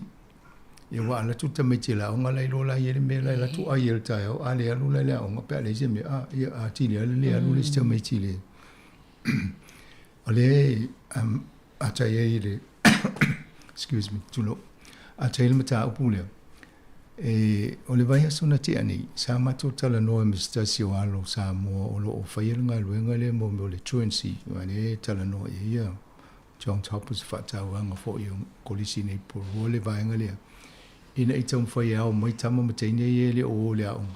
Ia watu tonu whale aonga. O leela i ele fuafuanga i si taimi na matu tala nola ia ma John Tops. Ia ma stasi vo o la to rua i. Ia ma le futamali i le no o mai ni le ofisa. Se iwa ipo la se awala le tio i whai anu so soani i ngā ruenga lea. O le whanaunanga tātou ina ia tia e uma tātou i nei New Zealand. Ia wale lumanai. A whaile lenga ruenga tātou ainga, mātua. Ia mese lawa i tau mwhai au ia wanoa i le whanau. Ina ia tutupu ane. Awa le ola le tūlanga mativa le na iai. Mela na tau mwhai tātou ngā rue whaatasi. E le upa it takes a village to bring up a kid. E tātou uma le na le ainga le ona tamaititi. A ona ainga. O ainga lau tele, a whapeo Samoa, tātou uma i neu tātou ngā lue whātasi. Lea lau tau tala no mai lo i pim no misfo soni lau o whai le lau tfita no i le pule le ma. Ian tātou ai fwoi le pola se ngā lue ngā le ti o so soni. Ia a tau ole mea le whangwhango tutai o nei. Mo tātou mātua lo whanau longo mai nei. Ia tau mo whai e whamarusi e avele alo le e mo le lanchi i le aonga. A whapele se mea ele whale ia ave o nai au te pole. Ale me tā ua ina ia ave le tama maliteini. Ina ia a wa o le lelo ni e tuputupua e ilunga. Ia walo na lumanai. Wa manuia le tama maliteini. E manuia fo le ainga. Ai a whapele la anofo e pele whale. Ia o reale o e tu ua le avanoa na e. Ia fo i tuputupua e le tama maliteini. Ia ma maua ia le a wala e moelo na manuia i lumanai. Ia atonu le o la wanana le fo mo la no mo le tuan ai se isi matata lang tonu ye vaenga o polkala me lumanai mali vaenga o le aonga ofisa aonga e ile hana tusa ia mana isi le nga lu nei po lu vaenga le falta no tum ta tonu ani ina ia long po ile fo le malo le tunu ia matata va ai ni awala mituti so soni nei ainga lo maul tūlanga whapea i whaamano si au e awe i alum whanau a whapea o isi o le lea i o se awala e alwolta miti ia a whapea o lo toa o ile nā lo neipa nā e alto tāwali e mele ofa i pe mo sa wanoa ti e tua lista mai titi awala whapea nā tātou ngā lue whaatasi ai ai se i ngā lue whaatasi no mamlama ato mo tala fo nisi mta ufa pe so ni tato tunu. Mana ia a tatou toe manatu i whaasoile tunu le verso nei pokalame i le ato tae au. I tulanga na whianga i ma tatou, a mese tatou tangata mātutu atu, ia o ngai Samoa. Ia ona mawhauwhaule i le sa ili malo mai nei atu no, sa le whaingofia le tala ia san tatou whaalongolongo i nei tangata na whaasoa mai. Ia sa le whaingofia le tulanga sa o ngai ia mai nei, ia whaingofia i le titaula na iei vaenga fo i e pini alofanga e lei na le ufana ia o nga ia ta ilo iei. Ia ole na langu nana no mai nei tatou sa ili malo i tau whai e whaise me i sui e tau se ai ngai Samoa. O mai lo nei ia yelo Malaysia ngā tupulanga i tau whai lola ia vai ia o ngā malo whanau a. Ia atonu leo o le ngā tupulanga i wha, po le lima lea talu me le lima sifuru a. Ia wa tau na wawa ai ni au wale ia na nofua ma le miti le na leina o mai tatou nei. Ina ati ae o tatou soifuanga nei le atunu nei. Ai o le mo tatou le olanga le pe tatou o polonga nei ono le le whai o le awala o le iei awanoe. E ave ialong whanau o le a o ngā fua le tele. Pangadana i ta itupe i ta mai tupe whai uniform isi mena. Ia le maua le awanoe a o ngā lea i nei New Zealand. Uisi lai tau whai a mai a o ngā nei a le si awala mo ilo tamai tsa mo i nei e. Te ilonga i mo le awanoa ma. Ai mātua a whape o tō wai whamele si usole ne mātala no. E watu le si ainga le a whalonko lai o la le tio tātou tapu. Ia nana ma whawhoro le vidi mai. Ia whape o e whalongolongo mai o e le si. Ia vai o te loto vai vai. Tau whai le awala e fiso swani se walo. E te lea le suinga le tō ainga pe a whai ngā ruenga ngā matua. Avel tamu le teine le aonga. Malo. Ia, o te lilo i au nangai tono whalma i wai pe ona whilewa whaamuta i le whaatupenga il malo i si leo whai tuto po leo mo le saonga le mo whaapopo a mo whalma. Leilo lan tūlanga le a o iai. Ia, le matau lia fo ina le tūlai mai a o le whainga malo le whamailo le la whaatupe me ia le lau tau sua ne po lal tono tupe wala le whail paketi. O te iloa e le whatamala le malo le mele. O te iloa e whaua o la tau le no mai una i tau ne whai. A le mele la whai ne. O te iloa la wawa i po fie tonu ai whale mai le mo mia tonu alfa sosuani. Awa a whape e tofi nei tanga te o leo le whai toa le ai umul tolu masina le ea mas tangata na whaatupu misai. E loinga na ngā wana tupe i fia moi mul tangata le security a. Ai e loinga tau na whai wha le ia i ngā leo. O leo te ilo, e eisi official malolo, e ia tangata whapea. E ona isi tangata e tutu wai whafole a wala, i le aso atoa, a whaima whasiu ia i company o la tu tangata. A oisi, e ei tangata e tutono le officer.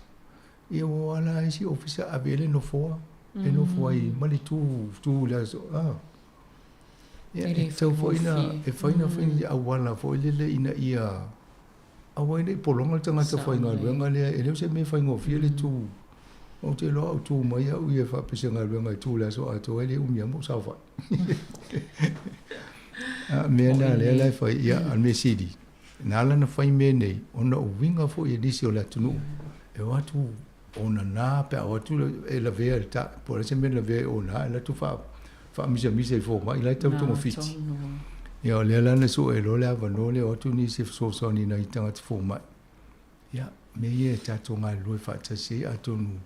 E de o mawal to te leo tātou ai wa pēni se i taltana loa iei. O lai tau whaia a ngā luenga. Au nanga le wale sosoni e tau. Ia au tu fo iso ona. Ia lea la uso e maisi tangate o atu sosoni. To e watu maisi to pera o whaila a whonga tātou ia. E awe tu tongi tangate e ono le. Iyo e awe talwe nei fo ina na tai il whalmai e ta pa ai e. O le tumo ia o le whalmai a.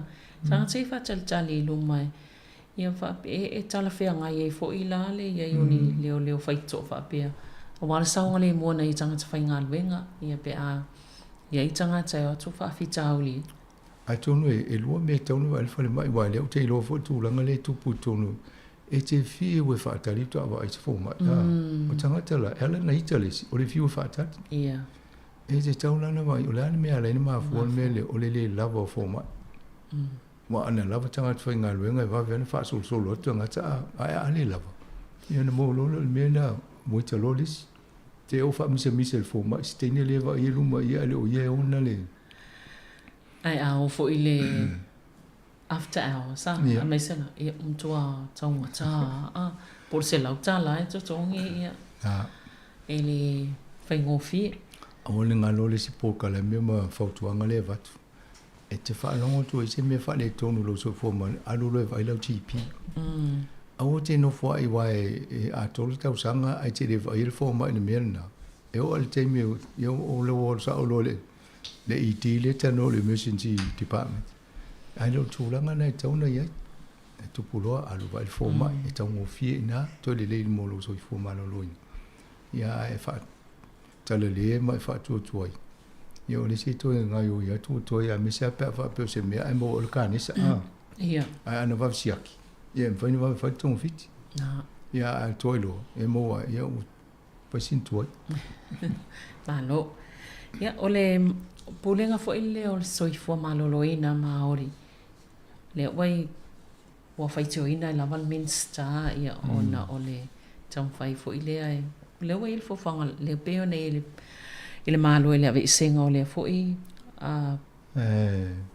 Mario Sorority sa nana na fa vai le tino le mo maori e el te tonunga o fie ni tau sanga o lo pito ile lo maori mo le vai ngai o la to so fo maloloina fai lo le mala to mau il fanga malo le pital voi ye manai maori fai pule ina ye tau ona fa vai se fala tonga e va aiala to mo so fo maloloina tanga ta maori ia e le talia e nisi o le to o le fanga malo le mauri la to to nunga le se me la fa e se voia se fale mai fa pito mo maori ala e fale mai to no mai ta to a to no e foi le se tu le o le to inga tanto nunga na ia o le mau nei maori fia nei tau sanga o polo misi ale la lo le national o le leipa ala fai a wala le ia e mau ia nei maori le va mali diu mo e foi fa mo le nei e pito si le tuno to tele ta maori mali mo e lo to tele usi tanga te tonu New Zealand ia ona fai ale o tam fai ngale le la o mai nei ave o le tanga te le o te lo foi o le minsta so vo malo o le maori ia a tu so ia le wala to pele tele pela lo mele anala na fai na yeina na ole sa ili mai fina ngalo tanga te maori tele la to fono no fai ma wele tasi le o se mea nga te tau ia le o sau lu nei le fai ngā malo fa mai le ta tiel mena sa fi na wa ia le national team ia fai ia fato sina ia ne la o la vea ni si maori le o te lo e o mo le ni maori le va pe te le lo po sa o lo me le fai o le o tanu te le pe la lo le mea o fina ngalo fa dia le o te lo tanga ta maori e o le mauna le ta te lo ia la pe se volta la minsta e fa mai de e lo se volta tu lungo ni si la ye ta si ale mele ta wa wa ita to fai se awala ina ia va vei ona fa le leia tu langa o le soifo malo rino na tanga ta maori e tauna wa isi si whainga e whai pia wha pe o lewa tui ave esele ni vaenga le Wāti le i o whaatasi ma le pili lea le sa whai e le whainga malo mwai atu o le ulaula tapa i vaenga i o le fo i pili i o whaatasi la le lua le i o wāti le e le tinga i Westminster awa e tō tele fo i nai tangata maut e la vevea fo i o le tele ulaula maari liu laiti ia ale fo to sui le malo le si mene ia ale si mena na fo no ye se una ia le malo le a mi sia le partia le national ele tem o fato sina o te ia wo so fa lava mai le mena o ma ai se mena tala noi o wa ana i lo tanga te le tem le na fa fato sina le mele o te tonu le to te le ni se lango ina le parti ia me fa pene Pi se me fo le tau fa se fa pidi na vole foi ngo bi vole to foi tamuti. O tau fa pili. Eu mai foi ia le o se e tangata le o to mo ne. E le o la vi to tele. Ya, se tato vai po feo ye. Tele ana i me o mo ne fu ia il malo. Ele o no fo le il foi nga malo le pale nei nei. Telo le teime na fufu la to mo mai fai nei me ana na mai malo fo le sui. O le fo eva vai le sui ngol fana a o mo me o. Ia na tupu lo fa le le lo le na mali o pe di matasi ela fa o tanga tele na mali o. Fai lo le au fa tas tu fa tasi o mai party se tono o tato maloni. Ai fai le tono meni. Ia le fo mai le active mana o sui le me fa tanga isi to inga fana na ave tun. O va pe te di lo po le me le na lu te mi ye me e o se me ta wo te di la wai. Ia le fa ta wis. Ia o fana ye ta o fi on wona i mo te le tanga o fana em fa ye no to te le na te ma lu te me tasi. Ia le fo ia lo ia ta si wa la le tu fa tasi o mai ia fa nga ma lo le ni. Pe ia le ekle una ia. Ani lo pe lango le national pe le. Pe win se te o fa fo ia mai mo te mi fa ta no ia. Ai le sa mai pe o si me la fa ta le noi. E to lango le o le fo to le longo le turiti o bo tangi a. Pe o mta puna la e mai le active fa ta le noi to noi ia. Alfa la ve o me ia le tata no ni. O le vafe na sui la to. O lai loma le tala noanga i le Waitangi Tribunal. Ale o no fo le pat le whainga malo a mai i luma le la to. Whanatina te e whai lor whai unga ele i o te me whai le. Nā lai ne o whiwhia di nei si maa o le tūlanga nā pe ua. E wale, whale le wale e hawa a tono lo puna e whaanga tawana amana ia le malo o lo ia le tino le e wa aia mata aputau maoli. Ta o mele i. Ia e sea le taimi le ana i loa e tau ani whaatala noa le malo le fufuanga le. Ana wa ai tūlo le malo le la whai le mele. O so loa mai no malmta o pu ai ta pe lo le le vaenga le tina ya le yo ye.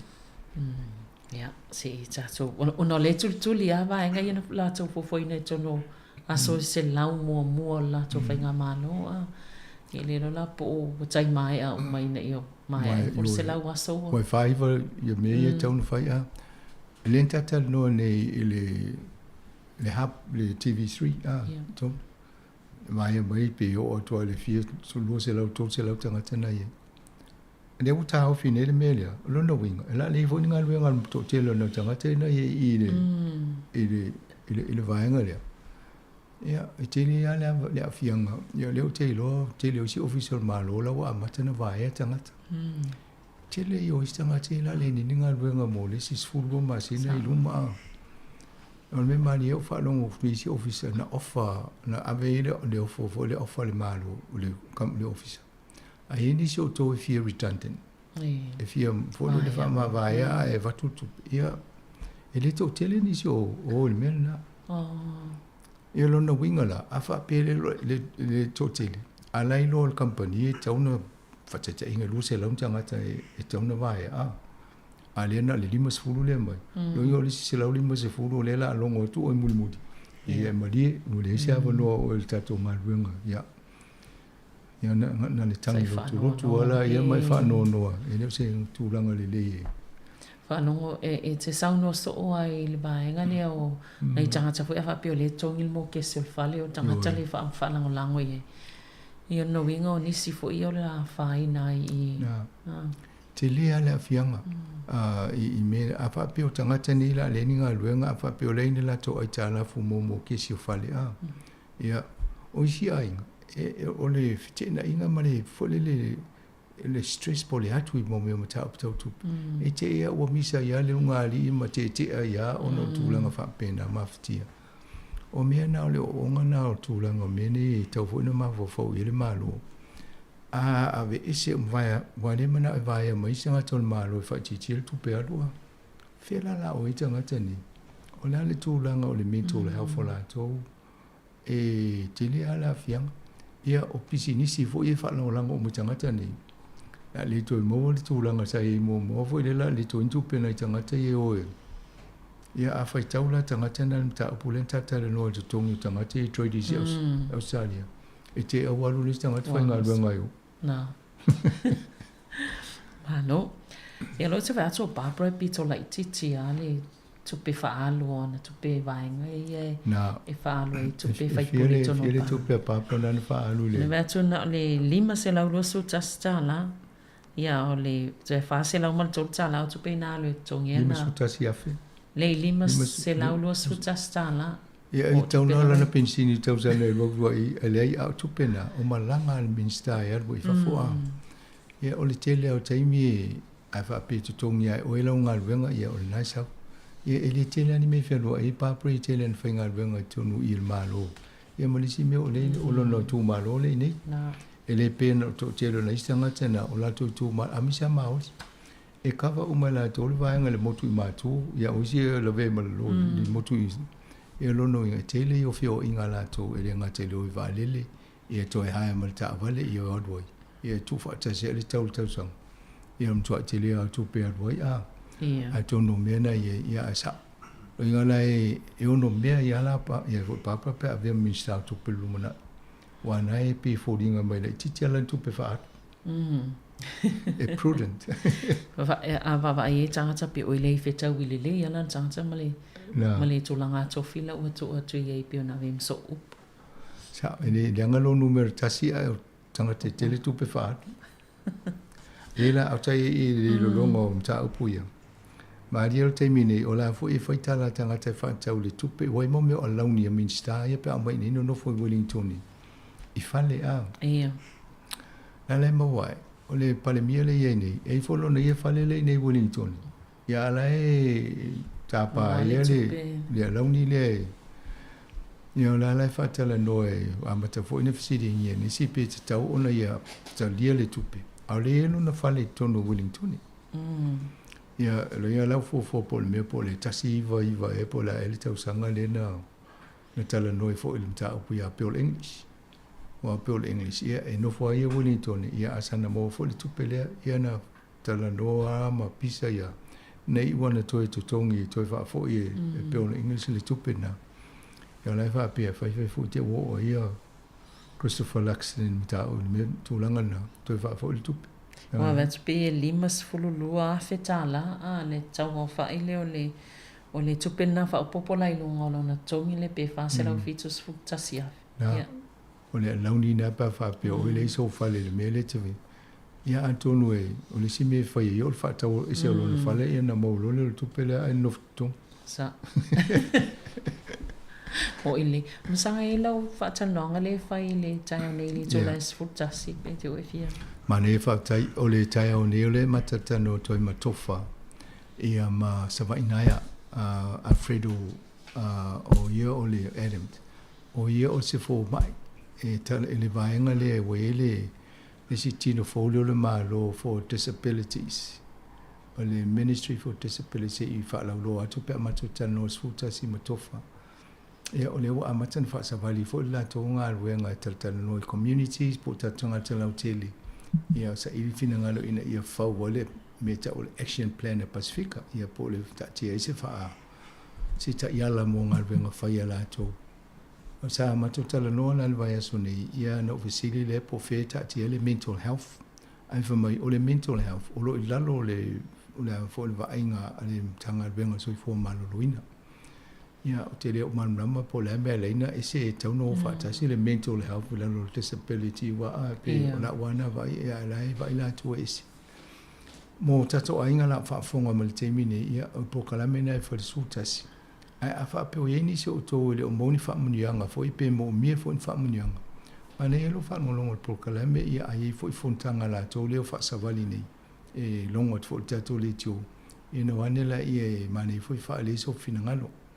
E fōringa mai lo mai tau tu mele tu o lo tau wa ai fo i tangata disable po tangata i mana o mia whaapito mo la tō ngase mo e ha fo i e tonu i whainga o tonu o mene wa la tō tonu a i rol me tupu e la tō e langana la tō ule a tō whai tonu mo tangata i u te le maruna me la mo mia tangata e ma ne fo fa longo ku ya to fo lo ne fina ngalo a wala le tau fai la to mo ia ma tulanga na le fa tino le po kala mo al vai so fo o le tau fa tulanga le po kala itala no to le mta apolo le truancy nen mata no te ona te mai le o le aonga i nei po roe fai asina ma fo le fita nga luengo lo fe ngai mana to le fai ina ia mo to ila to po kala ai tatu tam fai fa no mo usta ia fo ngal malo wa itu la fo no vesis sa ole mana yo le tu la sutasi ya tatono tato po kalame na ya mole nei fo I taiao tala la walunga le yaso fa taila o fiona msanga mo tato po kalame ya ai toi mo fa ponga masani ile vayaso fo le tai masani ya ai fa soifua ia mole nei tai malaso to fa soifua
na ua fafonga le tunu ul porkalame na o le tala laurunga o le vaiaso. O le te minei ut fie whaino atu o le porkalame o le asesinga. Ea tāpina ina le sunga i le whawhengainga Reverend Anatere Asau mai le kālesia na Sareta i wainu mata i ausi mai loa le fafonga.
Ia tau le nganga whālalo tele o te whātalofa atu ai. Mo o whālofa atu I le suafa manu malo o Yesu Keriso lo tātou wali I whaola. I lau whafonga anga Samoa I le nei vaenga o le tai ao. O te whātalofa atu foi au whai ngā ruenga tofia le atua. Whata whaitaulanga I fia o mo fai o na whaafonga mai I le tātou por kalame fo I le nei o le asia singa e pe o na masani ai I aso wharei le taitasi. Whaptoa foi whatalofa i le siufonga le laumua, i le sunga ia awha masanga, pāpea le pūlenga ma le au whai ngā ruenga, ona la autou ngā ruenga, ma la autou tautua matavela. Ia ua lava le longo puia li i pēa o si o tātou atunuu, i whi au ma mata upu ese, a wā le manuia lau tele o na i o tātou tangata i New Zealand nei. Whaptoa le whatalofa, ia i lātou uma lava e whapitoa i ai le nei polo kalame, o lo whapeo na whata o tolia i ngase, ai le ngata i leo mai ese, i to tono o whale mai, o to tono a inga, ia e whapea fo i whale o lo whapea o na tausi ai, te ngata mātutua, o le tatalo, ina ia vele nei polo kalame, ia e mori atu ai se whaalo, malo si au mo oe, ai le ngata i lea ia whaaloto te inai oe, au whea ngai ai ma ki ngā o le tino nei. I o vai, ia e wha malolo mai ia te au, ona malolo ai lea o au, ia e wha ola mai ia te au, ona wha ola ina ai lea o au, a wā oe o te vivi i ai, se o tātou tatalo. Ele uma le nganga o le whawhitai, ma le nganga o le vi inga e tu ina atu pēr i atu oe le ari ie, ono awa noa wa e tāpena ina ma e saunia, ma tau te wheiloa i ai le ari ie ma lau whanau whātua tua umalawa, ma tau te whasoa ai le ari ie whale nganga, a wala i lau whetalai mai a wafionga pa ia, na ia whamalo sia i pēr le mātou sāwalinga, i le olanga i le tino nei, ai mai se le ola whale nganga o lau whanau, mātou whawhitai le atua i awa noa le ie o te tala ina, ma whai maala waa le atua o lau whina ngalo i lungo le leiti o, ai le ngata i lea upenga ta wha i langi le ie, o lo ma whai o na maua ai le ie lau atu nuu le awa noa, e whalongo ai le ie i lau upu lo mātou ta maa, le mātou te tālo le ie ia pa ula wa fionga, ia whaloto te le inai i mātou, ma wha mālosi au mo i mātou, e a o mai tu aso pōngi sā le ie, o le mātou wola nei, o le whawhitai le ie siri le tua, i lau lava lofa tu noa, o lo whasafua mai pēa i le tai ao, ma le tai ao, mātou te ala mai ai le ie i whanunga le lei, ai ale malosi whawhawina, au se aso fo i le ie, ua whapopo i raso lo mātou wola, mātou te le whesiringi ai lau whamaoni, mātou te le whesiringi ai le ie lau wanga le lei, ma lau tausi mai ai mātou, wāua mātou taritonu ma mauti noa, o lo e soifua pēa le ie, whātai fo i lau nganga pa ia, le fesoa soani mai ai mātou le ie, e ao mai tei me vai ai, e ao mai le ie lu i tau o le olanga, le nganga pa ia e whaloto te le inai, o le nganga pa ia o le mawhau tonu, o le nganga pa ia e le solo muri ai, te fefe ai le ie le tangata ua taritonu, wāua mātou loa le ie, mātou te le lalo langi nei, ai le o mātou o tangata i le lalo langi nei, le mātou wālau fo i le ie le nei lava taimi le ie, e inga whano noa le tua e le ngata i lea, o ai lava le ie o iai lau wāla au pa ia le tua, mātou te tālo le ie wha whana loa nganga i lungo lau whanau, mātou te i oe matari tonu, wana o loa nganga e mawhai ona sufi ino mātou loto, te ao mai mawhatianga le ie, le mātou te tālo lea, fio mai aloa nganga pa ia, e te whāu le mātou tāpua inga ua whaia nei, ia i uai mea umai lau lava vi inga, ona o Iesu whaola o mātou ole, ma wala au atu ai nei, amene, ma amene. I o tātou vivi atu i le atua i lona vi inga ua saunia.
tātou tusi filifilia, e mo mai ai se fe au wha malosi mo I tātou.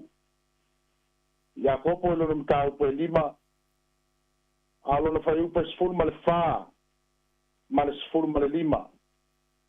Ia kopo lona mtau pe lima, lona whai upa sifuru ma le wha, ma le sifuru ma le lima. Whaafonga mai ia fionga le tātou ali. Ua mai ea so o tou, ina ami atu ia I toi ina o le kālesia, ia la tau tatalo mo ia. Umo na whau ia te ia I le suau, I le suafa o le alii. O le tatalo fo ia whaia I le whātua, e whaola ina ai le mai. E whātu ina fo o ia e le alii. A whai fo I wanga sala, e wha mangalo ina ia. Manu ia mai le atua, mo le whaitawina o nā fionga pa ia, mo I tātou I le nei tāi ao. O le tatalo e whaia I le whātuatua. O le tatalo foi e whaia I le whātuatua. And the prayer offer in faith. E le aisa isi vaenga o le tuspa ia, e te mau ai le whaitau lea. E whoringa mai o loo mamoni mai se whi au tā ua tele. Ia I tātou le au whātuatua. E a whaia tātou te tālo I le telo teini. Mai atangia mai fo I le whaitau e whoringa mai. E ai le teimi e te tālo ai le tangata e le o whātuatua. Tātou roa fo I le telo isi tangata o lo tatalo fo I lātou. I o lātou atua. Ai wharinga mai e whāpitoa lava le tāua o le tatalo e whaia le tangata mai. E manao mia ai le me taua o le whātuatua o le tangata o lo whātino ina le tatalo. O no iai isi whātinonga mga ruenga e peo na tātou whaitawina I le tusi lea sa tātou whaitawina. Ta mai a mai so o tou, o le ngā ruenga mua nae, e a fifi mai nā le whaiupa se furu ma le whā. Ta mai o tou a ami atu I toi ina, I a la tou tatalo mo oe. A ami atu I toi ina o le kālesia. E le ngata I lea o lo whai, o lo iai le isi ngā ruenga, e te tau ana whai. E whāuu ia te oe I le suau. Pai fōringa mai o lewa o mai i le whātinonga lea le tāua o le iai o le ngā ruenga. Ia ai o lua ma le whātua tua. E le o le ngā o inga le e mālo lo ai le mai. E le o le aami o toi ina le whai mai e mālo lo ai le mai. E le o le whāu fo i le suāu le e mālo lo ai le mai. O nei whātinonga uma o le whāmatalanga lea o le ola whātua ma le mana o le atua lea la whāpeo na whāmalolo ai le tangata lea. Ai o le mea e malolo ai le ma. O le tatalo e whaia i le whātua. E tā ua tele le tatalo e whaia le whātua. Ia la foi lea e momodi ai le ngā whāftai ona o siava noa ua whātino ina ai le nei polo kalame. E a sia ai la tau uma o lo whāpea ona whāta o tolia i mai o le tino e le ngata i leo mai o le mawhau a le mai fo i o le nganga. O dei mau mai uma e manao mia ai le whātua o le tangata e tatalo ai. La tau whāftai le atua e wai le isa isi au wala. A tono iai nei tonga fitinga fo mai e whai le telo taimi. O se mea tā ua nā mea uma. Au ia mea uma e te tau o na tātou whamua mua. O tātou taritonunga ma le tātou whātua a toa i le atua. Wa nao ia lava e mawhai o na ho'o mai ai le whamalolonga. E a ho'o mai a te i tātou. Tā ua tele le whātua i le soifuanga o so se tangata te wisiano. La Yesu a peilo o tau whātua e peio le fua le sinapi. Ia tātou wa ai ma mai tau le fua le sinapi. E la po ai le whatua leisa se i tulou. O se mea i titi. Ai mawhai le nā mea i titi o la Yesu a tau whai atu le maunga e mawhai o na alu esi ai le maunga. No ina e mawhai e lau whātua ma lau talitonunga a toa. Wa lava mai wa afe ai lo tātou tino. Wa foi whawhita uli pe a ho mai a te tātou. Pau ale mea lai manao ai le atua o le iai o le whātua. O le avatu a toa lo talitonunga i a te ia. Ai sea. Ia no wa umona to tongi e le atua le tau mo tātou mai. Ai ona wha lava foi. E mālolo ai le mai. E tā ua ai lo tātou taritonu. Ma wha moe pēr i le atua. E tu sa lava po atu ulanga tātou te wa ai le tino le nei. Lango le tino e wha solo i na matua le tino. O le tino e wha solo i na matanga le tino le tangata. E winga leo le upu le apostolo e tau au na umalo mātou tangata i whafo. E le tu maua i pēr le mamosi. E le tu maua i pēle la le lei le telo taimi. E le tu maua i pēle malosi o tangata. A le au soe a o mai mati ngā ia te tātou. Wa iai fo i le tani wa umana tāpena i le atua. O lo iai le mana i lana wha malolonga pa ia. A wala lea i lo tātou wha tua ia te ia. Tātou tatalo ma wha tua ia te ia. E le ai lava se isi malo si anga mo i tātou. Tātou loa le. E le ai se isi mea fia ia i le atua. Wha fia ina i fia ngalo le atua. Mai a le ai se wha tua. E le ma whai o na fia mai le atua. Tātou te wha tua i limo tangata i nisi o taimi. Tātou te wha tua i nisi awala i ma whai o na tātou whaia. Ale au soe. E manao le atua e tu tasi atu. Lo tātou taritonunga ia te ia. Ma lo tātou amana ia fo i leo le atua i le telo taimi. A whai tātou te le whātua. Wa tātou le amana ia le atua. Wa tātou le manatu i le atua. E fōringa mai ua le aise malo si anga ia te ia. Ai paule nā le awala e tātou o le tātou whaia. O le tātou whawhia o le atua. E wale le tātou taritonu ma whātua. Ta tālo ma le whātua. Pau leo le au wala e mālo ai le mai. E mai le taitai o le toa se lau.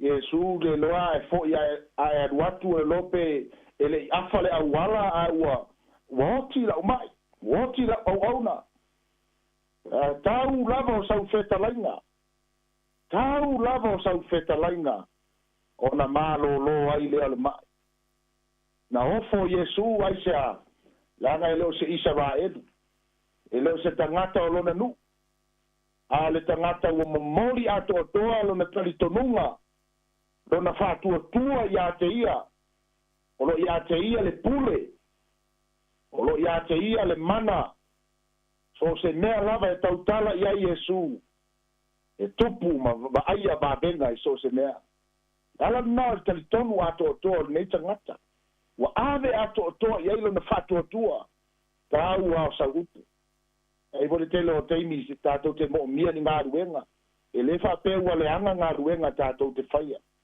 e vai o e walata lata i lau ngutu le upo le whatuatua e le o mamao mai tātou le talitonunga ma le whatuatuanga nau tino ma talitonu iai na wa aia leo babenga o le atua ia te tātou o le tatalo fo'i e whaia i le whatuatua e malolo ai le mai nau soe e le aise mea e ola ai le tangata a miotonu e ola le tangata a miotonu le whatuatua a whio na tātou whaia mea ia tātou te whaia a whio na ola lau a miotonu pa whaia te le whatuatua lo ingo na ua lava lu i tau le o langa e o mai a te oe o le a whapea fo'i na vai lau ola a miotonu ai sea langa e vai fo'i lau ola whatuatua ma lo tātou ola tāri tonu le telo taimi mabatina uso matua fafine ma lau fafonga leo tātou falongo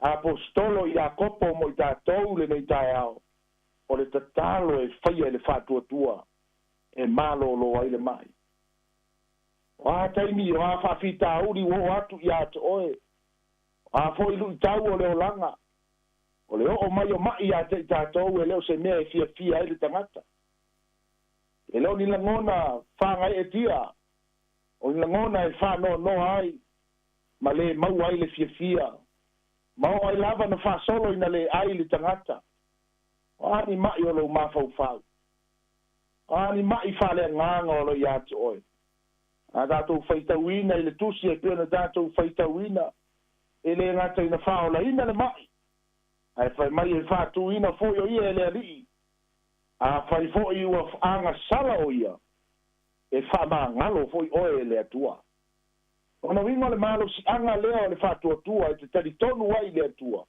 e le ngata o mai ma mea whapena o mai a te tātou e tātou te re loa po nisi mai e mafua mai o no le anga sala lala leo le tātou whatuatua ma taritonu e whaia le atua ia te oe e whaia foi le atua ia te au ia fai tātou te tatalo ma le whamoe tatalo whatau anau tui pēa aua nei muta aua nei nao se vai aso aua nei au se masina aua nao se tausanga au aso uma o louso i fua e te olai ia e tatalo ma le whatuatua ma lou taritonu i le atua o le whiau nā mo i tātou nei aso tau nei a whamanuia le atua ia te oe Samoa malau whafonga ona Yesu. Se tātou pepese le vi inga o saunia.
fa'auina le polokalame sia momoli atu le gaga fa'afetaitele le susuga le toeina malōlō i sati sone ete no se avanoa ua mai ua le mafutaga faife'au so fa'atasi wellingtone e tausoa ai nei polokalame ia ua lava si o tatou atunuu fa'atai atu fo'i le susuga iā tufue mo le fa'atinoina o le tatou masini ia e maise lana tautua i lenei aso te o tatou tatalo ia fo'i atu lava iā to'oe le li'iga lo matou tamā matou fa'alogo a ma le to'a lou fetalai mai auala ia uafioga ma e ola lava le aniotonu a le tagata i le fa'atuatua iā to'oe fa'atai lou manava mai le atua matou te leiloa po a ma'i ese le ali'ie o feagai ai ma sio matou atunu'u o nisi fo'i o lona totonu o fale fa'ataotolia ai fo'i le ali'ie au fale fo'i o lo fa'apea ona tausi ai tagata matutua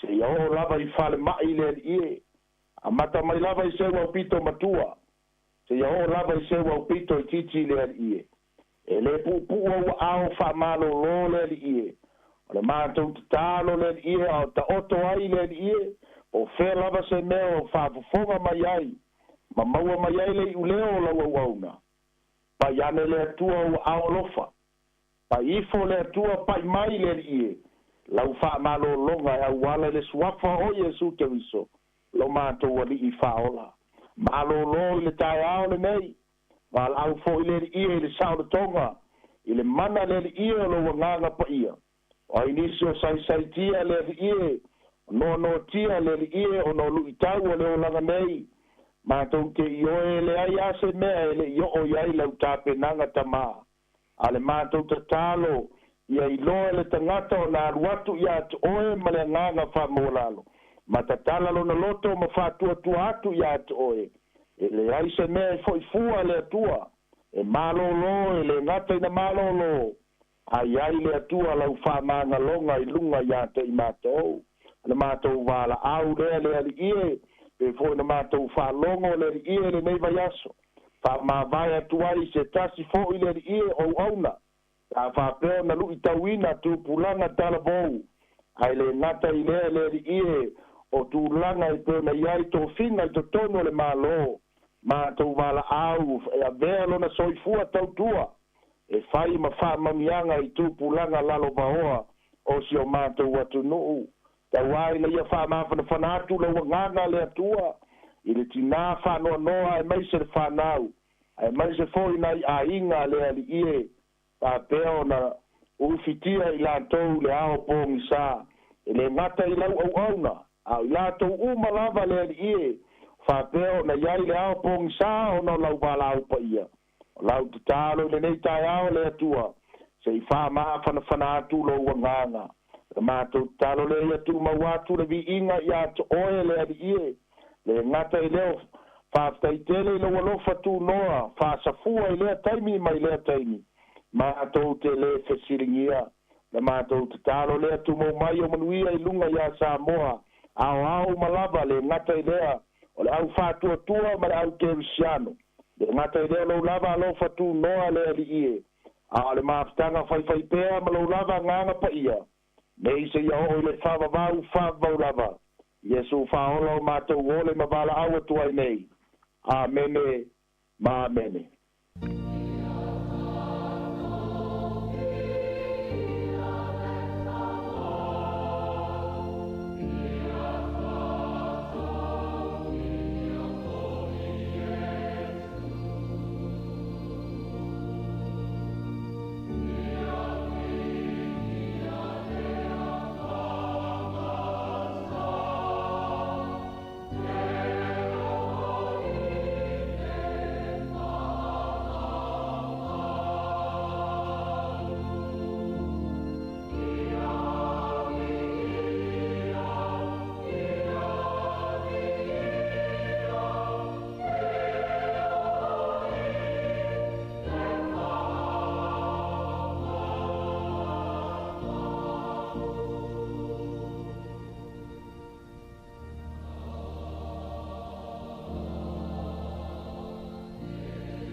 O le na ua whaafonga le tātua tunu i le porokalame o le asisinga ma le tua i lantou lo whia ngai ma i o le tino i amaru i tau fu o le soifuanga nei tāpenaina sunga le whaafengainga Reverend Aneteri Asau mai le kālesia na sareta i wainui mata mo le tua le whaaftai tele lava le sunga le whaafengainga a mano whaaftai mo le tāpenanga o le nei aso anga le nei atu le tua whaamnui atu i le sunga manuia foi tua no whaalo mesi le tāpua inga le kālesia whaaftai tele lava.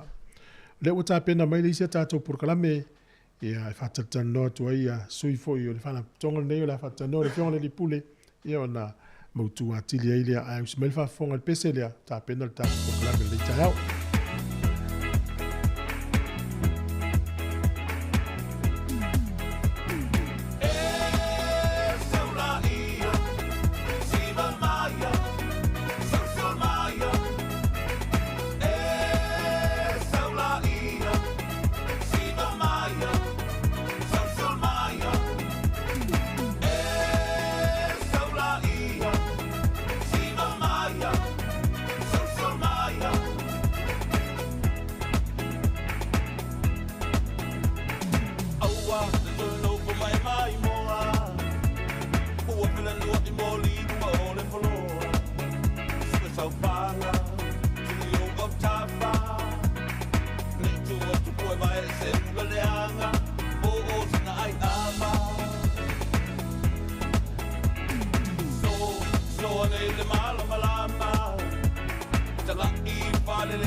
O te whatalofa atu mal whalo alo whawhonga le tunu.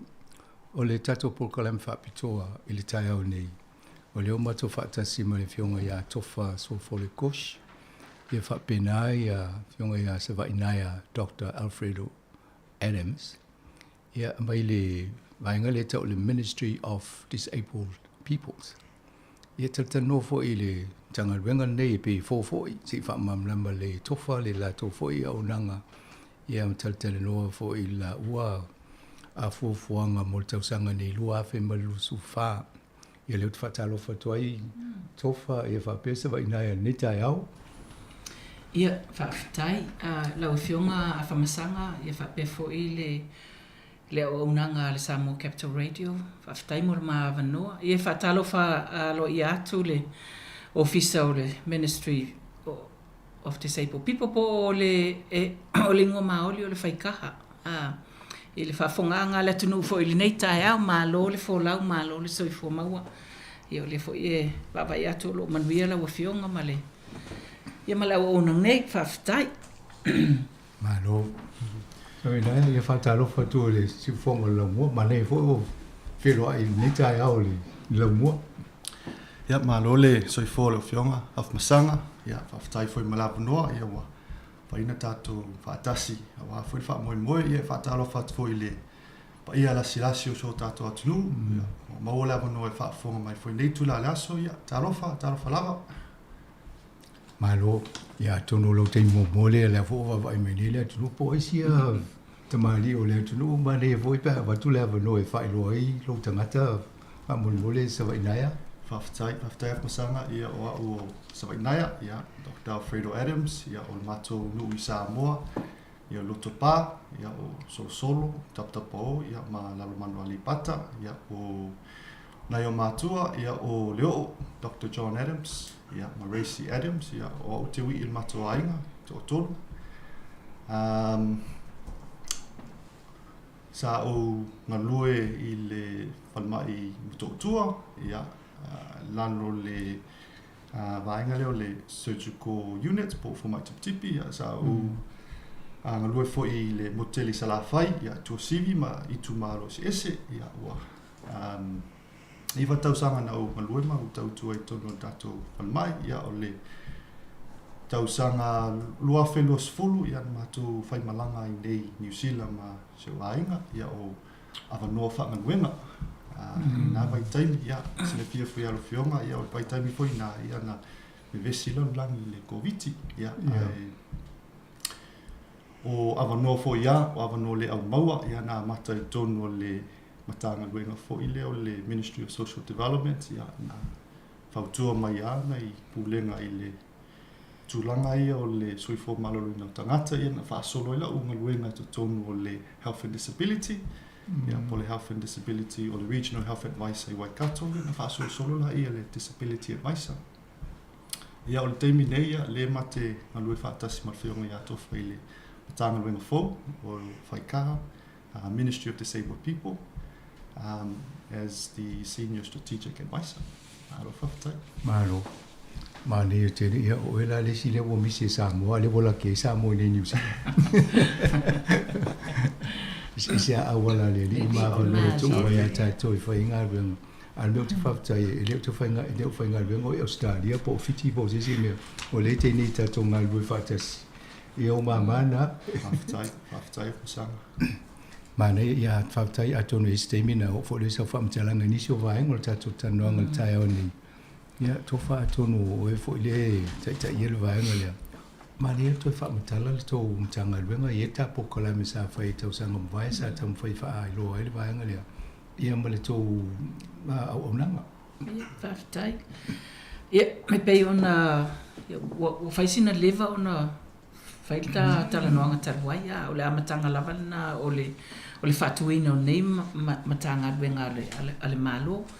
Ia, e pe no e sauno o le ia pe o le no fo inga ale leipa o umatu nei sa latu taun whai lava e whatu le afo nei le au tasi lea o le ministry po le afo nei o le au whainga ruenga e afo nei e fisosoani ma latu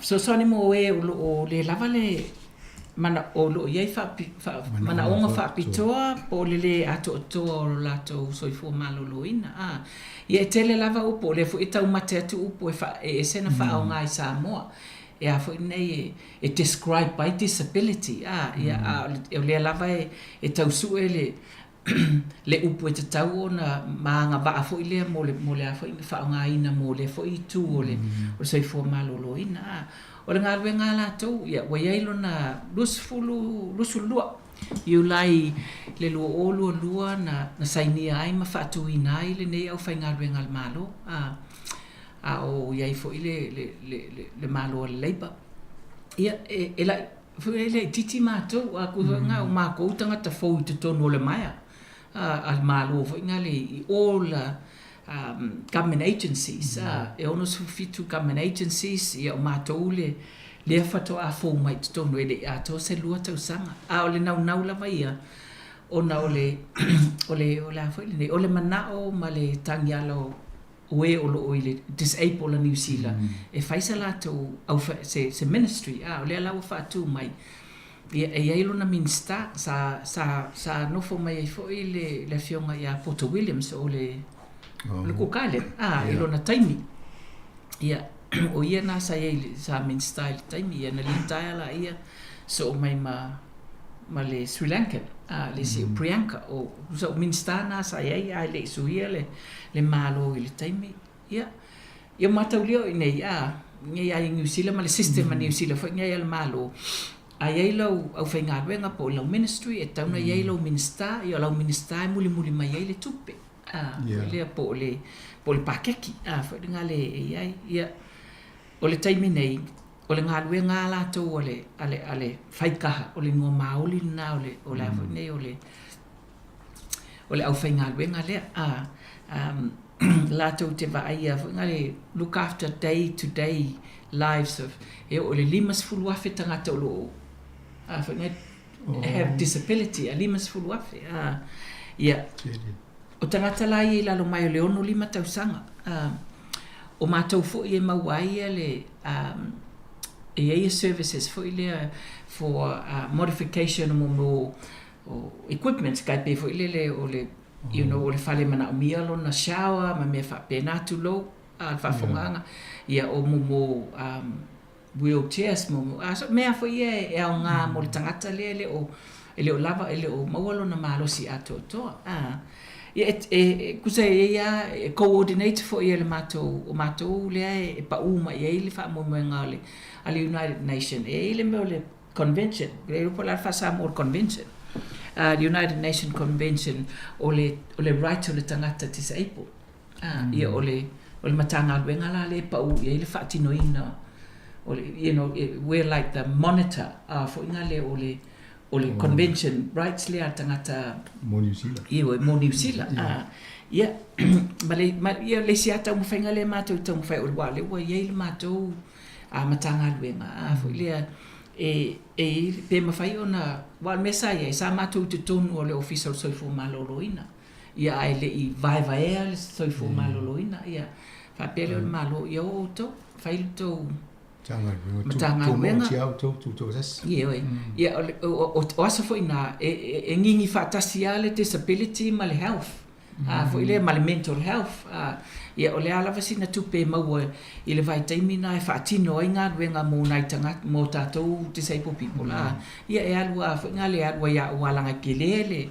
le official so fo maloro ina il taimi ia le melana le la tamu fai fo ia matou ngal transform le system mai le medical model ile social model awa e ata tu tangata you know disabled people fo ile fa pe mai mau kele mamai ba wal mena o la velta vale o lewa you know o lewa o faia ya o tong fitinga yo le malo se mo ya le ke lunga o le afo inge o le la le fa sa mo le wheelchair le wheelchair au tele mai which in some sense they're right o le fa ngale o melana le tasina buying or polo kala mi fo le la mato halo atu yai fo ile I fa tala no ya ele atunu ia tangata atu motu awalo la to fo manatu mo la to sao mania atunu wa nga fo lo ta wo le si va nga le mo la to o lo ye ni mo nga fa pito po la to le o ato to tino po le malosi ia o le ye le ava noi tala noi fo I ma bo me so so ni o le tau singa o ina ia mo o le so fo la o le pe o tangata ato to ama ile mau fo limas fulu afela fo tamatele va ia totele limas fulu na fo ile tangata ato population in New Zealand ile o tato unu mela ile ato se fa fo ile ia mai ne wa ta to no foi mal ile mal mla se lo si vai ngai e ai ngala po kala me le mo wai o le si vai ngai 50 de toi o na to mo fa mamla mali sing o le disability level yo to tanga te man on fa pito ma tanga te mo le mental health o na fa pe o tu fa ta si me ye lu ale va e tu pe se le tu le sa mai na ole from talanga lava ile I guess ole definition ole upu disability so lalo level definition ole upu disability e pa uwaile mental health so ole disability ole definition my le United Nations Convention rights ole disabled person ole any long term impairment ya fiele malo surtino so ifu malo ino mafau o ngase ia tau e neurodiverse it's all defined under disability ai o lalo mato matanga wenga we section off all the mental health the operation in it pa lava le soifo maloloina yo ngase ia po le disability or autism ADHD physical pa lalo la mato matanga wenga o na foi la e au nanga so soni tangata but ole I tamo pe I fight the tilo for the definition or the disability la vea le physical, mental, intellectual and neurodiverse. But it's how the government operates ole tulanga le or le mental health it's sectioned off under the Ministry of Health or te fatuora. Yo toma fofo ole o tati le na mo to pol me na confuse the community.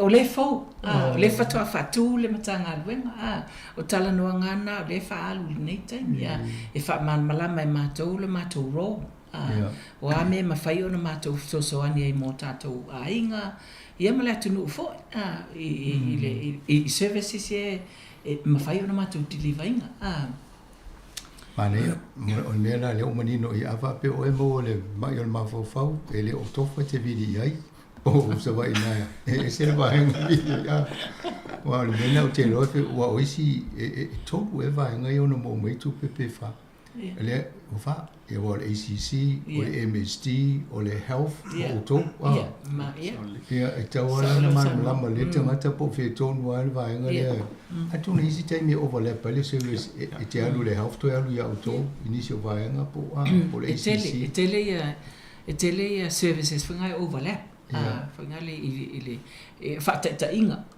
fa pena e mawas na e lavea foi le po le la capi e o le first protocol la o le foi ni o official so formal o la to ia la to forma ima o le si va nga so ai o lo sa ili o le foi ni o le awala nga tu pe mai le ACC wa le ACC foi le ia o le si va nga so mai na o la request mai ya ma to wale we le mafai ona e savali me fa pena e mawaila Wani me so ni se vai pe I mo me fa pena services fa pena pe fa pe o la mo wala wheelchair mai fa le mai ia fa pera ia modify lo bathroom to low fa ngale lo fataele ia tu pela na ku ngale o fa skupe le matanga luenga malet matanga luenga o mela na o le fa fitauli na ia tatou mo tatou ainga ele o tele o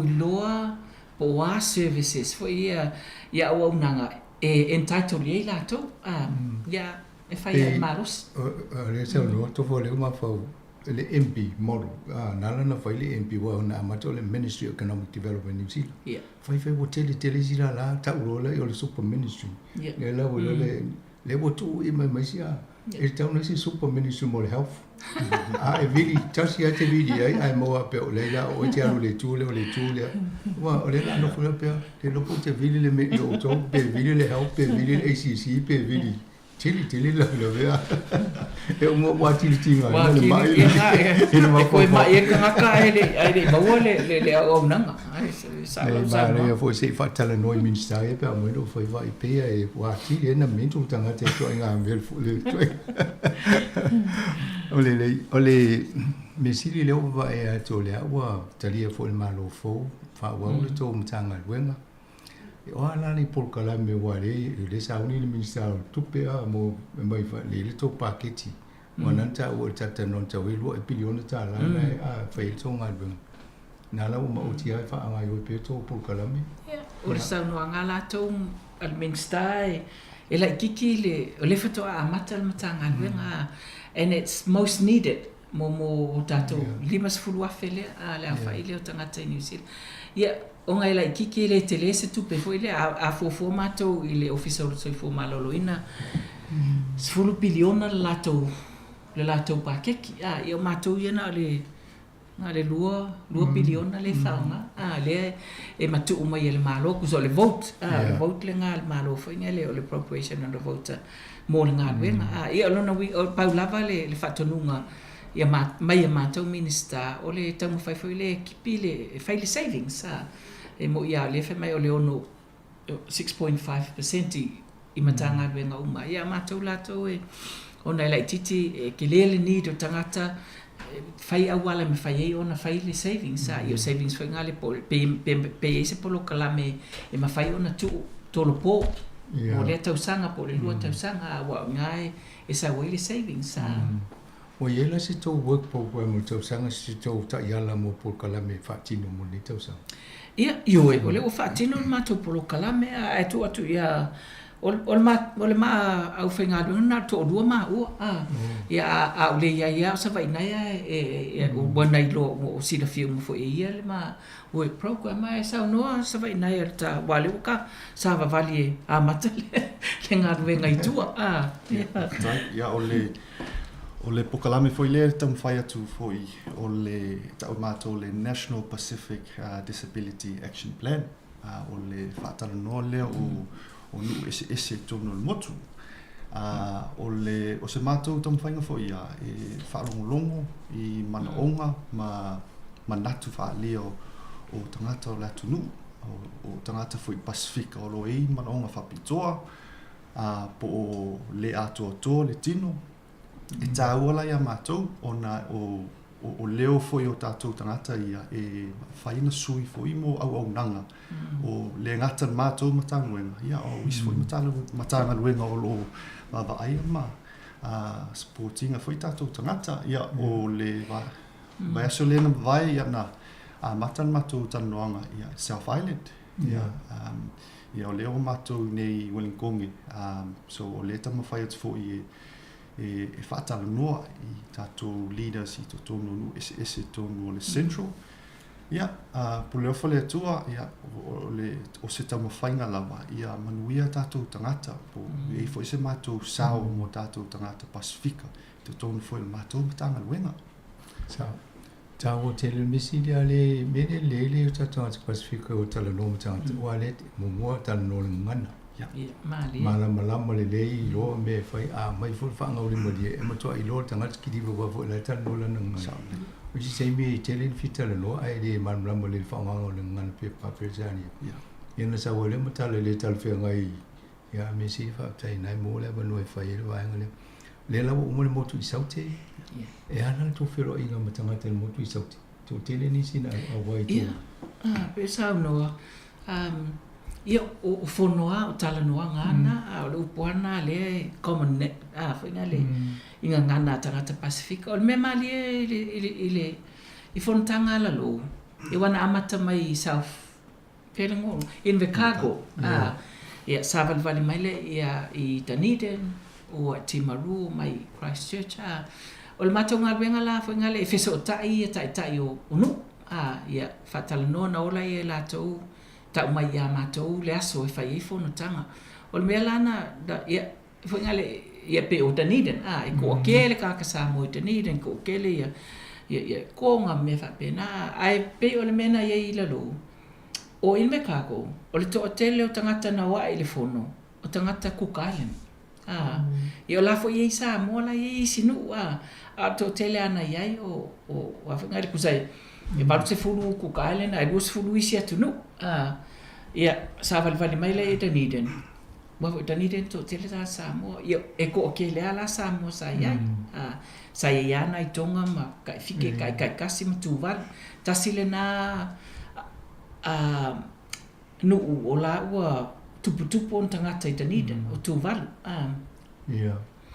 Ia, mātou o la anga i Timaru, ia, e to tele i tonga.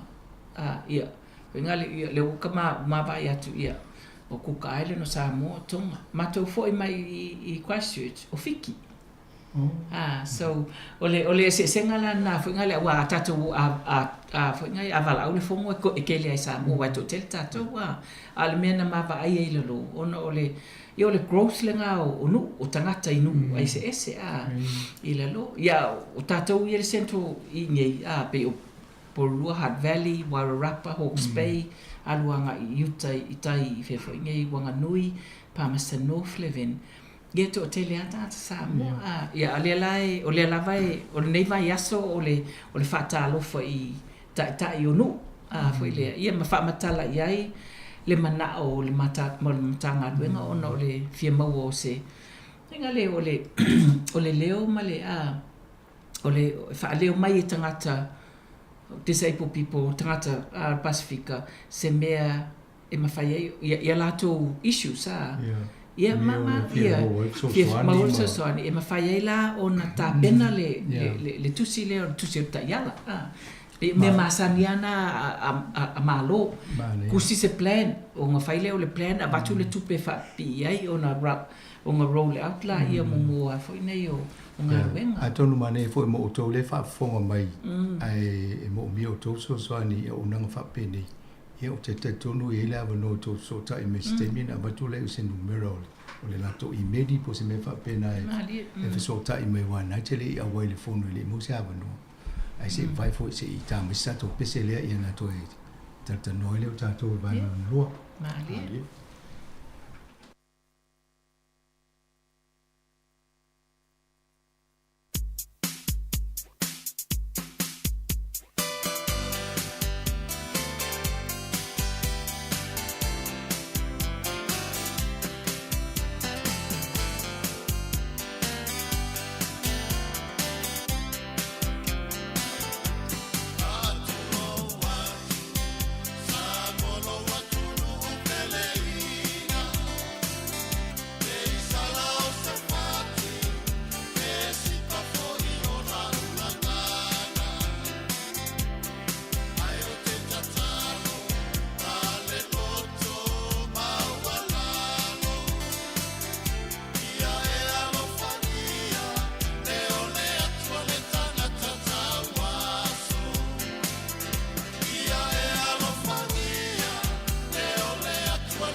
fatalo fatu le fafonga nga le tino o le bato fatasi po fatsala ma tofa so fo le kosh ia male sunga o le fiunga ya sava inaya Dr. Alfredo Adams ia on tanga le nga fo le fa maori o le faikaha o le Ministry of Disabled Peoples ia a whaafonga mai o tō ini mana o whaapitoa po kalame lea o tō te tonu fo ile anga iluma la e po kalame whaapene whaimito whaafonga i la whaatata no voi nisi o tō lo a fiele po lana vele ngase ngai so le tino po le manei al tano sa o tō ina isi le fia foi ai mesela le whaatinongo ngalwenga le misa no tofa e iei fiso soani me e te mo mia e tamo fai ina ia whaale lei e lo so i fua i tonu le meo lo e alala le te minei le au ngana o po kalame inu whamamulama tātou Samoa e wai tau tele o tātou ele o malamalama i me whapeni me le whaptai fo i ala o lo i le te minei tanua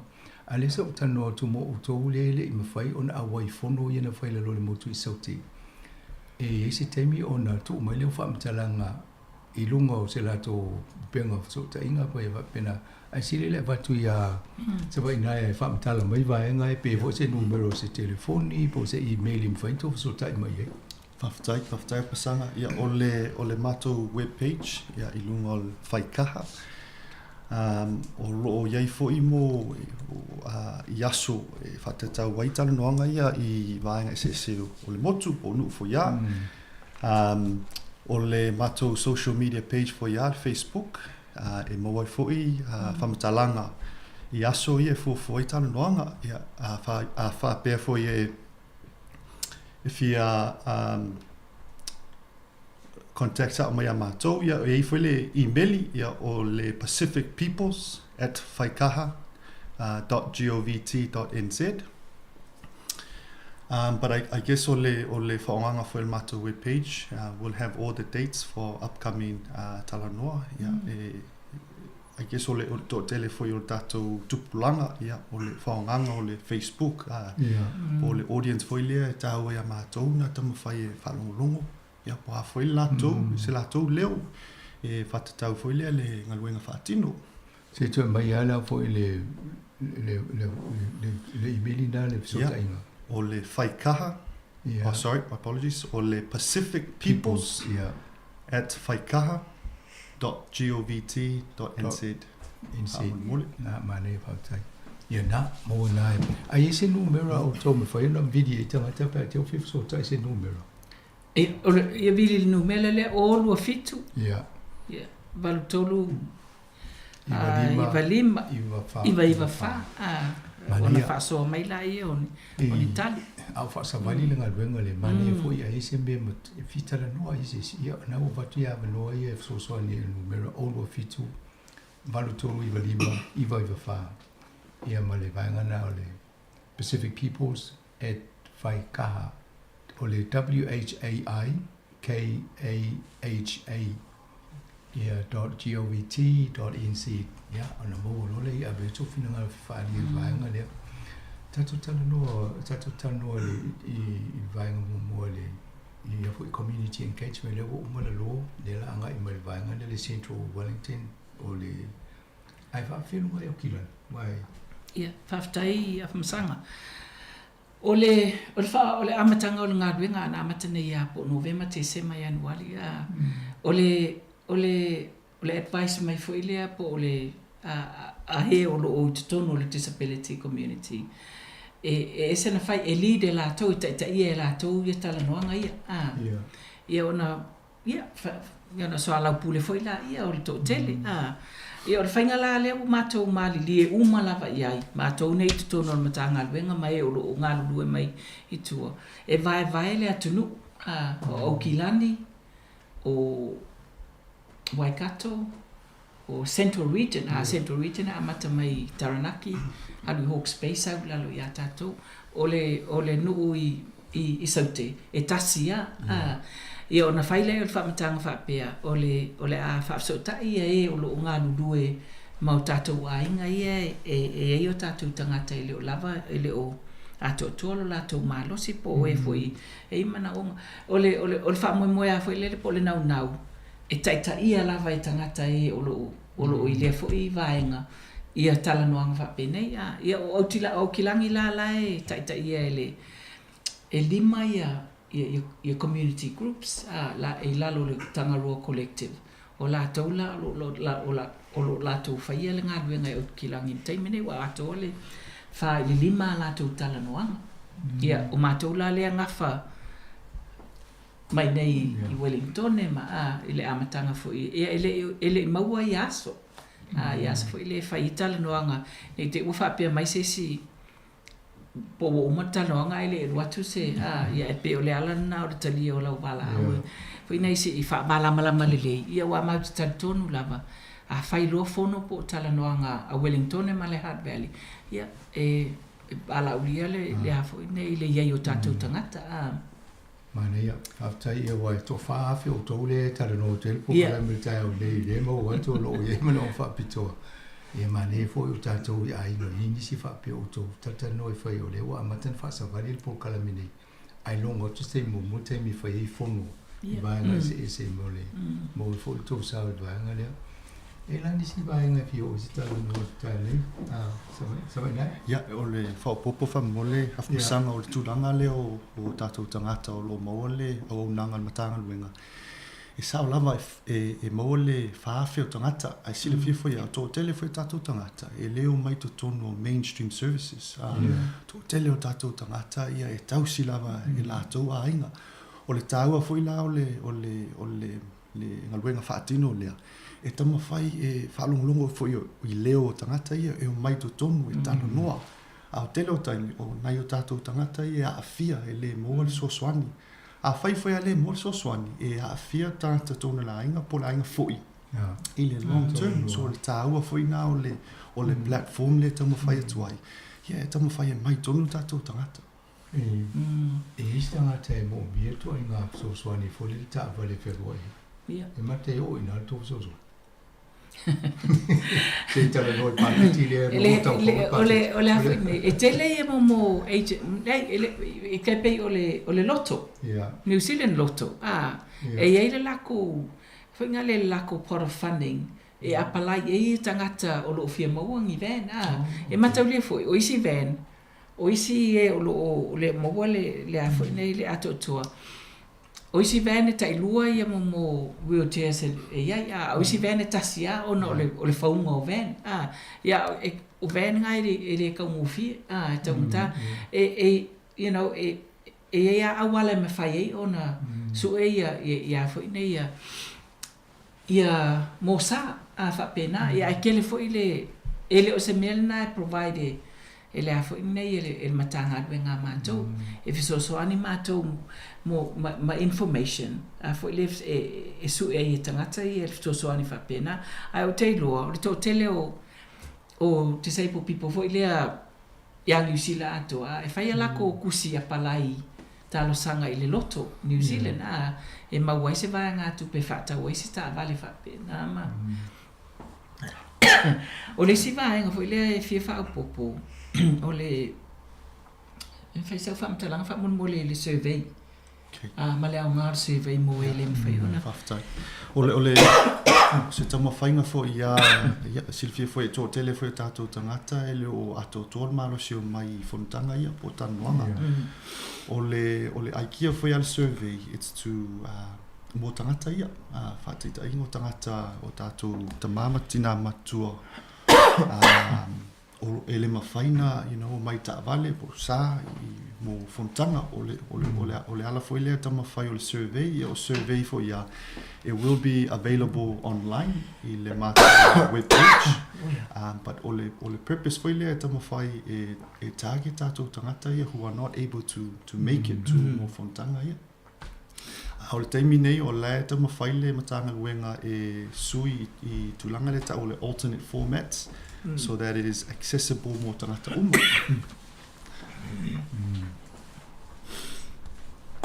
O le si fa popo i ngā ruenga, le wa no foi tono ngā ruenga fa penei. O le lave, e le to tele ni tangata Pasifika, e ngā lului services. Ia. Na le lima ia service at Pasifika, ia New Zealand atoa. I le area lea o tātou ila nei e masale to tele ainga o lo latou sila fie le au nanga al bakatautua o le tele o services fo ia o tātou ainga o services e fai palangi ia e se taimi ona mātou toi fo I mai la I e whamatala ngā luenga mai o lo o ngā lulu le waka tautua. O le si vaenga te le lava fo I a mātou o le leo ni sign language, fo ngai interpreters, awa o te ido o Samoa, e tele I o le workforce ngai Samoa, koe kiki a I roa umai Samoa, whaile le sign language, ia I le o maua e New Zealand le vaenga na, o le workforce a lai te le lona wha koainga develop, fo I le workforce al Pasifika I le fo I vaenga matanga ruenga o lo matou ye, ia tonu le ua, te iro tatou sao, ngā lulu ia build lea, fo inga le build lea workforce a wale so ani mo tatou wainga. Te loa I te tonu o tangata ia le I mana o whapitoa, o lo I fo nisi e longo noa. A tonu marama lamu le whaonganga o la tō wā, tanoanga a e mani e fo e fsota I mai tō ofisa e na moele si tō vaenga whapena e fsota ani tō ngā le o nau. Ia, pio nei sau no, wa mātou ngā ruenga o le fua a mata o na mātou whaongaina le I le sign language, o mā konge staff, mātou ia ngā lulue. E fui kāka o loa o ina mātou fui ngā e whai le whamatalanga, wa e se ale, e se le ngangana, e se le ngangana, fui ngā le, malisi mea, o le sign language o le third official language ngā New Zealand, e mawala le ingilisi whamaoli ma le sign language ia, o uma mea o le mea a fui ngā e ke le fui le opportunity te whai ngā luenga I te leo tanga luenga maisi organisation. O le tūlanga lai I community engagement le whasawali lopo kalamene le central wala nisi whi au mo le tatou au whafonga. Ia. Loa sāwalinga le whaine. Ia whaftai, a whamasanga. E loa ia, awa mele wa ia, le wa tātia I taitai o nu, taitasi. Pe o wai rapa na mātou tala noa I runga, ia le sauni o I le ven. Ia, ona tau mai le la tau aso, e toi fo ia tuai le matanga ruenga. Ia, ona mātou walala la tau aoa ma foi nei ma mai I le community foi le whaasoa o la tau manatu mo la tau manao I le talanoanga. O aso la na e toi whaasolo mai I le mata I ngai le leiti o e mawhai o na whaasala o te whaamone mole. A mea lava le kakodi o le ngai le Central Region a maka mai I Taranaki, Hawke's Bay, lalo I nei toi. Ma lei a tonu e fo isi whanonga mai a pe o fia me fono ai le mawhaina walui o le fono. Lo ingo isi le fono na taunto mana tuna tui polale a wale mwhainto o mai tangata I le fono a. Ia o le whainga o le tūlanga le e pe o le ngā ruenga e o kilani ma le mautu saute. E ave le grant fo I community groups a. Ia o tupena e tongi ele me tau sami o le afiafi po tae ao o le hall o alama mea ia ma le fesoasoani foi le mo taxi e au mai e o lo manana o mai talanoanga ele mfai ona sa mai e pe ona sa noia e sa vai na o le ele online survey ia mo e le lava mai e ma fai lava ona e no fo ma tusi o manatu I lunga o le o le si ngā luenga le fua sauni, le wa mātou sauni ai, I le nei polo keki, whamasanga, o le whaaliliwina o mautustusinga whapea, foi le I le e whawhaingofie e o lo blind, o le ona lātou whaitawina ia. Ma le alternate format. So I guess o part o le accessibility for matanga luenga. E whatatau I tangata ia o so blind low vision o le tangata I mute so braille o le audio o le easy read ia o mea mana lani liu ai le survey so that is accessible I o tangata uma. Ona tau fai fola le una ata tano tato ai o so lunga o pola lo mi mai lo tangata la wala titi lo mai ai le pola le vele tano tato mana ia le manatu ona vota tano le ola fai vole si fu na luta o le jole la fai sina luenga ina I whawhai mo whia wala e whai ti tilu mal TV. Ai le longa mai po tatou ta. I lo e fu tatou sai le no to whai tu te ni. O le whate tainga le lei ale na i taimi o Jacinda. Le pale mi o le taimi le na matau lia o e whailingo o le Swaf Allen. Lea sa le alo sa mo le whai le sign language. Ia o le nata mali e o so maisika mai lea organisation o lea ona o le manao.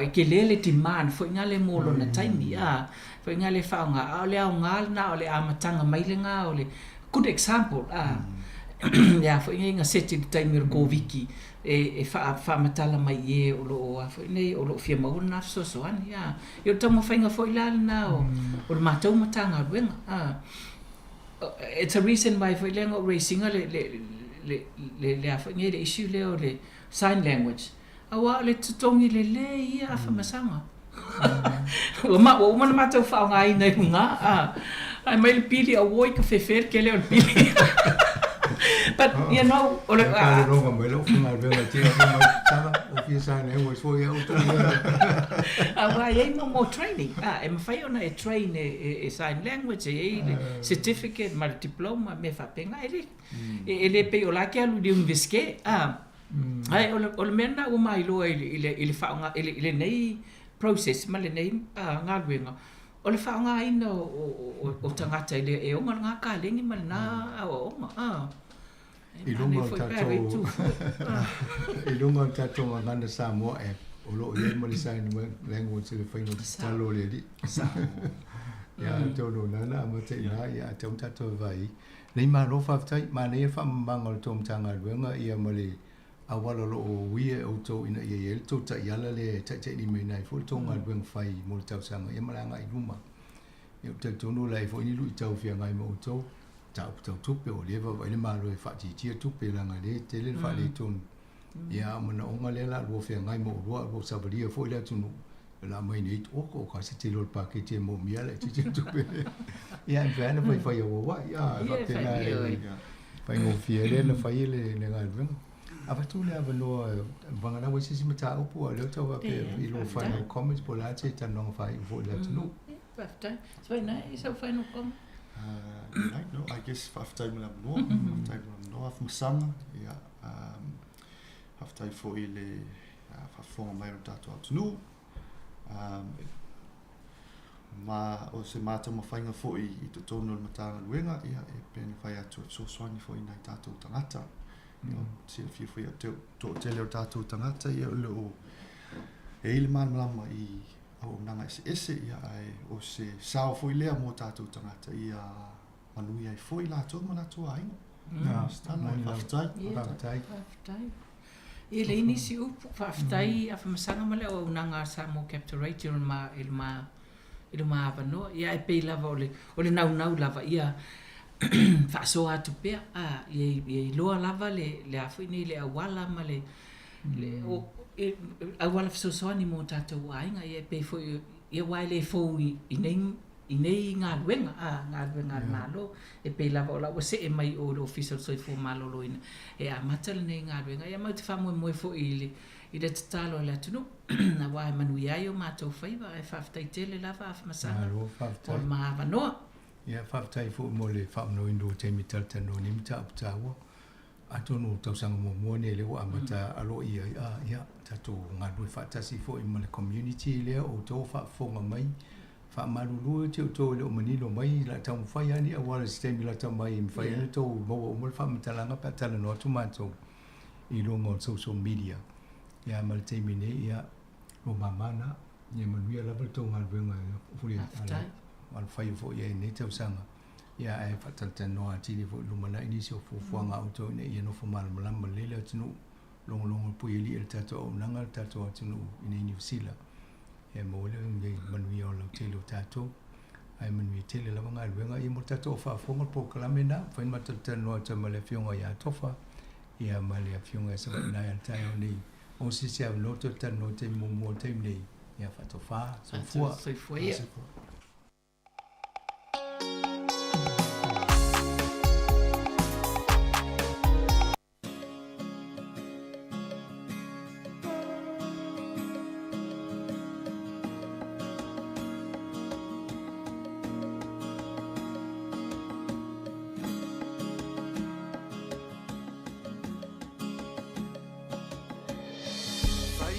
tala o le vavau o tatou o tangata folau mai le atu laulau na tau iwi ma le sou o pe au mo se sa olotonga se manuia o ainga manai whanau o apulima o manono sa wadi maupolu se le soi fua ua mau i le tau mawhainga mai o le mau e tui tonga lea na wala au mali e toa malo tau o le a o walu o te le toe sau i so ufia tau o le tala ia vaia e tui fiti o sia na whanau o tala ia na tu talinga mai e tua a ua whai langi lo lato o launga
Mo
to e tātou pese lea pe a mai a tātou telefou leo to e tasel minuti o na tā leo de sefuru mo le lua. E i le whaasirisi langa le fia tu inatu le taimi nei au le i whaafonga i tātou telefou. Ia e whapea atu. O le whaasirisi langa nei mo le au nanga ale Aniva Creation i Porirua. Aniva Creation i Porirua. Po le whale su iso i foilea tātou i Porirua. O lo isi tina o lo ofia maua se fsota inga ma le tātou au nanga. Whapea wana mea su isu i o le amalanga i Australia. A e taruai o no lo lokal fale mo le lua vai aso. E le o maua fo le fsota inga i telefoni. Pe mawhai o na wala watu lanu mela le orua tasi. Orua valu. Tasi ono whaafitu o. Orua tasi. Orua valu. Tasi ono whaafitu o. E o le tina e swawhai a tina. Na whafonga mai leo nanga whale su isu i leo le Aniva Creation i Porirua. Fia maua lava fsota inga maratina ia tina o lan telefoni o le orua tasi, orua valu, tasi o na whaafitu o. Ia whaftai lava. Taiminei tātou tala fau o le nei auli sumai el whaafonga.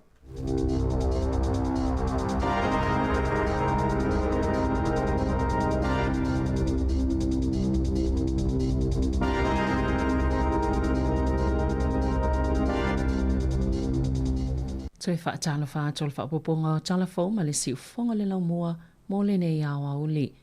Wa whailo le TVNZ le whaaititi ngā nisi tupe whaalu le au nanga ona o tupe ua le maua pe ua ngau i le awhamo mua le tau sanga e mafua ona ua whaititia tupe maua. Whaatase manisi a seta ua uma o lato wau ngā e se fulu tolu te sima le 5% na pa uai tupe maua o whaia le TVNZ. Mai le tau sanga talwai, i le se lau 5.5 te sima le 1 miliona tā la, wa lātou tupe ngau mo le ono māsina e o mai le whaiungo te sema, e se fulu ono te sima le 4 miliona tā la. Whaatusa le polofi te whaate sima le 4 miliona tā la, i le tau sanga i tu atu, ai e se fulu 2 miliona tā la, na pa ua i le au ngao a seta. Na tā ua le polisili Jody O'Donnell, o le a whaititia ni si tupe whaalo le TVNZ, ma whaana tinati o na whaia suinga i au nanga whaate konolosi.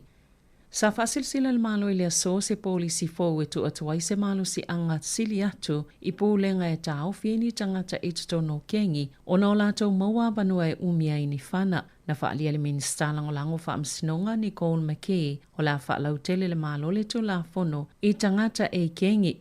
Le Firearms Prohibition Orders o le tō la whono lo iei nei e mawhai e whaamasinonga na whaasa tangata i te le lava le avano i te soli tō la whono ai, mai lo lato umia ina mawhaonga ina o ni whana. O le tō la whono pe o na whautua ina, so stangata lava iei o na pi itanga i se kengi, o la le mawhai o na maua le avanoa e umia i se whana.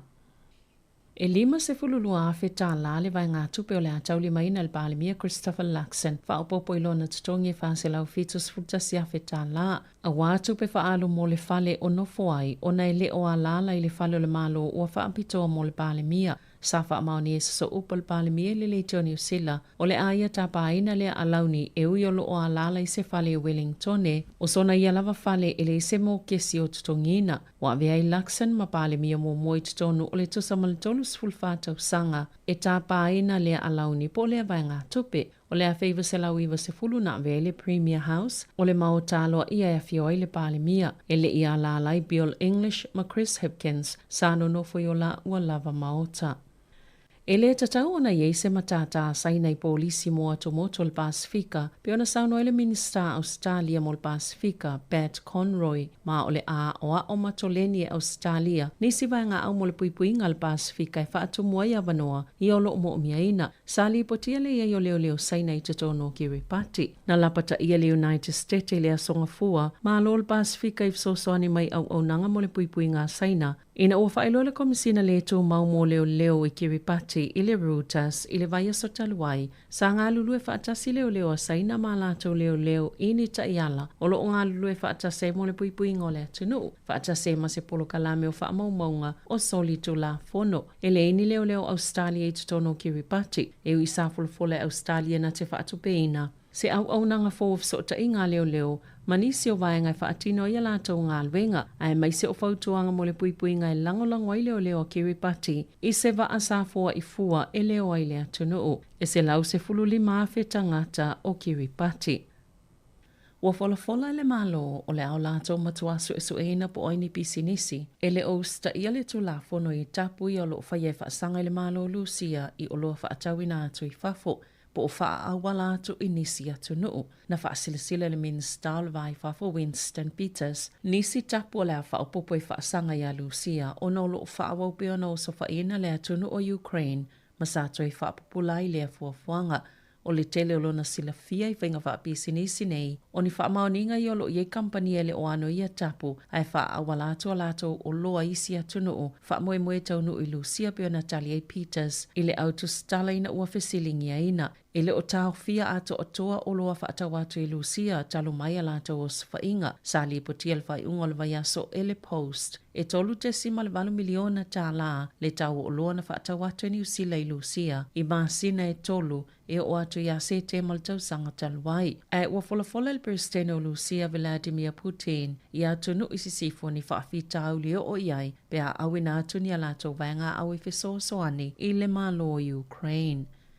I se isi tala e tunu i whafona ta ua le pulenga i ka sali silia malto se lau o tangata Palestina sa mali leo ina ua tawhana ina e vanga awa Israelu au whaatadali mo soani sa tiliva mala watu i lea sotofi peita ina ta ua Israelu ele o sa o ia whainu mera a o le to o telefo i o ia tangata na solia i loli sa la watu waife soani na ta ua le vaenga o le soifua malolo ina Palestina peto sa malto se lau malfana mali leo male silia malto lua se lau valu se fulu na manunu ai lea o sfainga e lata ile a ayo kasa ma o lea fainga ato tangata ua mali liu talo na amata le taua wa silia lea male to tolu se folo afe.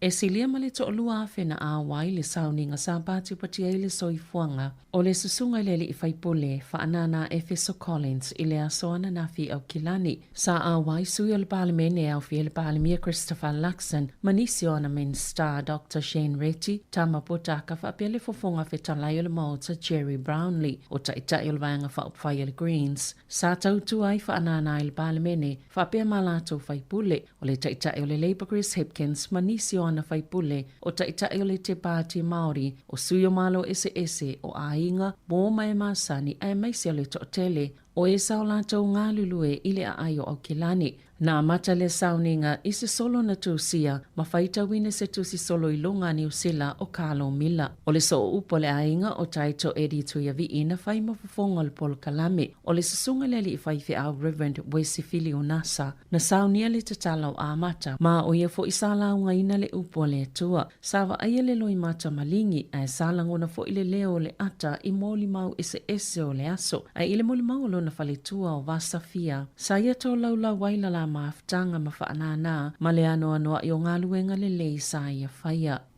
Talofa lava, my name is Vasa Fia Collins, and I am an ordinary woman who married an extraordinary man. Ia ngā whaatai lea o so mātou leo. O te whaamalulu atu māsu atu vai mālu i o tau whinangalo. Pe a whai sa iai se tū, ma se anga, ma sia o tō alua, ua le tau tamālii i le tau sila sila. Wha mole mole i o tō alofangia. Wha ngalo mai si o tō alua pele. A wā whai mai o pole atu nuu. O ai lava le tau tai māta pala pala. E le atoa lava ni ia i liu o waa. Efeso was our hero, our warrior, our fierce protector, and now our eternal Valentine. Sa ia saunoa i le au fia, ina ia awane i mau ngā luenga lelei sa whai e whaanana a o soifua. Sala e ina le vaenga wha upwhai le green la e Samoa e pe o puletasi. Mo le itu pao tama itai au ia whaitanga mo ofutino lanu mea mata mo le itu pao alii. Na sisi wha vai loto tanga vai o New Zealand pale mene ma whale o le malo i le aso ana nafi ona o le wha alo alo i le tu malo ai o le sunga le li whaipule whaanana Efeso Collins. Wa yeise fofanga lau whai ngā luenga le News Hub e whola si eise fautuanga e whaasao i nei ngā luenga o talafo o le au nanga. O le aso lulu sa whailo i lau whai ngā luenga i se whono whaana tinate e whaamuta i le aso mulimuli o iuni a lato ngā luenga ai o vai aso i lua i o lumana i nei o le wha ngā solo i whaatala noanga. Na whaalia Michael Mora o le au lato whola si atu se fautuanga i awale ma whaio na whaasao i nei le au nanga o talafo. O se langona le ia i lato o lo ngā lulue i talafo o le ono i le afiafi. Na whaalia Mark Jennings lea sa amataina le newsroom o loo i a ao i la tau wia e ana le news hapi le taimi nei le o lo le au nanga. E mawhai ona ono whaititia le umi o talafo i le ono i le afiafi i le na o le tolu se fulu minute ai to o tasi le tangata e whaitau wina talafo whaata atia ese i la tau o lo whaiali po tia mai fafo. E o atu i le tolu se lau tangata o le a whaina la tau ngā luenga. Ma o whaatala noanga lo whanga solo e o atu le o ngā tutonu o le masina nei. Ai o le whaai unga muli e ono whai e le amatanga o Aperila. E tolu whaate si ma le 2 miliona ta la tupe ngā wale kampani New Zealand mo le tausanga wha le tupe o le lua afe lua. O le News Hub o lo umia le wha la putuputonga tele wha vao malo a le Warner Brothers Discovery. Wa whaalau loa whaamaumongo tupe whaalua whaipule ma minister te itasi al parlemene New Zealand. Mo masina e tolu mulimuli o le tausanga taluai, ma lo au ili te itasi e le vaenga o le lua tesi ma le 2 miliona tala na whaaluina e whaipule. E whai ma whaalau loa tupe whaalu, a whaipule i te tono masina te itolu, e le au nanga wha parlemene. O lo au whitupe na whaalu i whale nono whai ma la tau whai ngā malanga e peo waalele, ma o tupe whaalu ma sani lava ia whaipule. A o whaatino la tau tiute, e mawhai ai ona iai Wellington e a wai fono al parlemene, whaape malitoi fo i atu o la tau ainga, ma o la tau i tō malo. Ele o au whitu pena whaalu i tiu te wha minister. E lata ile tasi tesi male 5 miliona ta latu pe whaalu i whaipule, a e lata ile ono se lau fitu se fulu afe ta la mo minister. Mo le vaenga wha upwhai le national, e lata ile fitu se lau tolus fulta si afe ta la, mai pito te lele to pe whaalu mo le pāle mia Christopher Luxon. E silia male 5 fulfitu afe 5 se lau ta la beitai, o lo au fiei male silia male tolus fulu i vafe ta la o feo inga wha apitoa, ma o se vaenga lava o lana ngā luenga, o isi tupe na whaaluina i whale na no whai malanga i waalele whaapea mata wale. Pito i ai Judith Collins e silia mali luas fulwhawhe luas e lau tā la. Mo le vaenga whaupwhai e le leipa e la ta i le whaase la wonus fululu awhe tā la. E pito tele tupe whaalu mo le whaipule o manurewa o Irina Williams le la ta i le luas fultolu awhe tā la. A e pito la i titi le tupe na whaalu mo le so upufomo tupe Barbara Edmonds e 5 se lau luas fultasi tā la, ma o le tele o lea vai ngā tupe na whaalu i malanga i waalele. Chris Hipkins e awhe se lau luas fulu iwa tā la. O le Greens na whaaluina le lata i le se lau fitus fulfitu awhe tā la. Ma le Act e lata i le se lau 5 fulu 5 awhe tā la. New Zealand First e lata i le onus fulu walu awhe tā la. Ma le te Party Māori e silia ma le walu se fulu awhe tā la. Wa whailoa le asosio lau whaita awale afia New Zealand le popole tele i tu aingo ave ta awale whaatamala le olo ova ai e lunga o awala tele le atunu. Olo o mawhai whaalawelawe mau ma waisoifua pe ona maua i loilonga i piliota o aso malo lo. E to o tolus fulu 5 tangata na maaliliu i lunga o awala tele New Zealand i le masino Januari. Na ta ue Dylan Thompson o le AA. E le ngā tolo o mawalunga pe le numero o whaalawelawe mau ma waisoifua ai atangia mai fo ile mawalunga o le tūlanga o aweta avale whaatamala. Ia o loo mafua ia whaalavelave. O le tolu kuata o whaalavelave na maalili wa itangata ipili o tau aso malolo o le kirisimasi ma le tausanga fou. I tausanga e lua ua mawai atu. Sa au fia i maava malosi whaapea fuala au whaasaina po o tangata fo i ele i whaia ni fusipau. O le talo sanga leo leo ile atunu o. Ina ia mana tona tu isi aveta avale. Ma ia ave sea mai mawhauwhau o aveta avale. Se mana tu i whaapele tupu ia i latou. O nei mawhai o na tupu lava i so o se tangata se whaalavelave o ngaonga i so o se taimi. E walu se fulu tausanga le matua o se tamau o whaasalaina i tausanga i whael whalpuipui. O na sa ia whaoina leo tilo na te olua fitu walu tausanga le matua i tatono se no fuanga. E tau se tangata mātutua i Mount Maunganui. Na tō lai John Alfred Salter, i le whaamasanonga maulunga i Hamilton e le asoana nafi, e mawhaiona anga wa Salter mo le palola, pea mai o na tuli le tasi o vai tolu, olo na whaasalanga, sa ia whaailoa i leo leo, na ia whaao ina leo tilo na tō olua, o na ele mawhaiona o le au noa maia, ma sa fuafuafo i whaao leo tia te ia lava, i se taimi mulmuliane, na whautua ina le whaamasino, ina ia awane i ngā tailo na whaamoemoe, ai a mātau na mana tonatu i lona lumanai i le taimi nei. I taalonga, o le asolona luale ni o le taalonga whaitaulia mua au kilikite New Zealand ma Australia leo lo wha solo i le malaya o le Basin Reserve i Wellingtone. Sa mai a le aso mua le i Bay Cameron Crane o Australia, masaya taina a se lau mali tolu. E mai a le aso ananafi ua lua se lau fitu iwa ai o Australia iwa pe. O le lua fisfultasi le taimi mulmuli na whaia i nai Australia ia New Zealand i se taalonga whaitaulia po o se test pe ona li po tia ai. Tala whauia ma le si ufonga le lau mua mo le nei vaenga o le awa uli.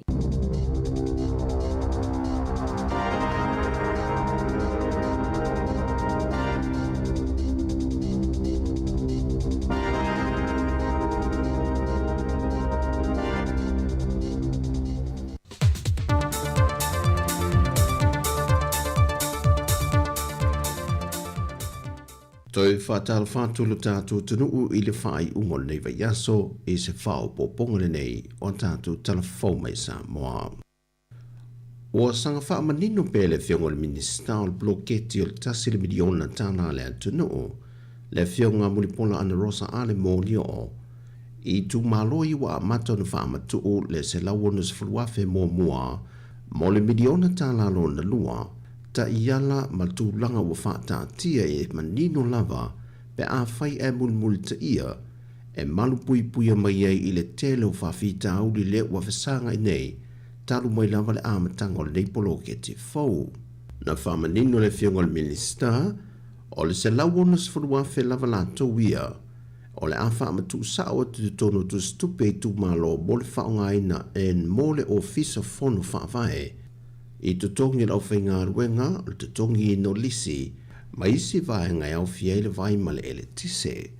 Ai o vaenga tupe le valu se lau whase furua whetala e mo le whaatino ina lea mo ati na e tu malo lea na toe wha manino pea tu langa whaatatia e le whiongo le minista mo le wha matu i nato o ia vaenga tupe na toe wha manatu e mulipola o le vaenga mua ia si le fia ia vave tui na mai le vaenga o le whaataatianga o le ati nae whaatausanga po le annual plan whaatasiei manan paketi le whaatupeina e na ia ilo le komiti ma ngā lulue ma whaamaunia le komiti whaafoe i le maasino Februari.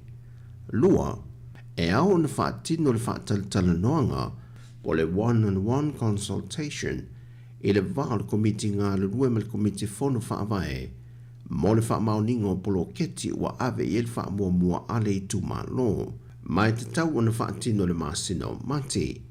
Tolu, o le whaamatu e nātu e lole o le sele ni whasa lau lua se furuafe tā la. O le vaenga mua lea e te tau le whaatino te tono le maasino mati. Wha, o le atu e na maiwi pote le whaonga i no vaenga tupe mua le whaatapula e te tau o na ngata le asolu se funma le whao i uni. 5. Whaatino le isi whaatatala noanga e whaamanino e le isi polo keti leo le a whaonga i vaenga tupe mulimuli o le whasa lau lua se funua feta la. E te tau o na o atu fo i le masino uni aso lua se funma le wha wa mai ale whaataltala noanga. Ono, ia mai anel masino yuni na so lua se fun malfa, wa mai on whaamatuu ma ese le isi vai ngā tupe o le whasa lau lua se fun wafetana o le bloketi atoa.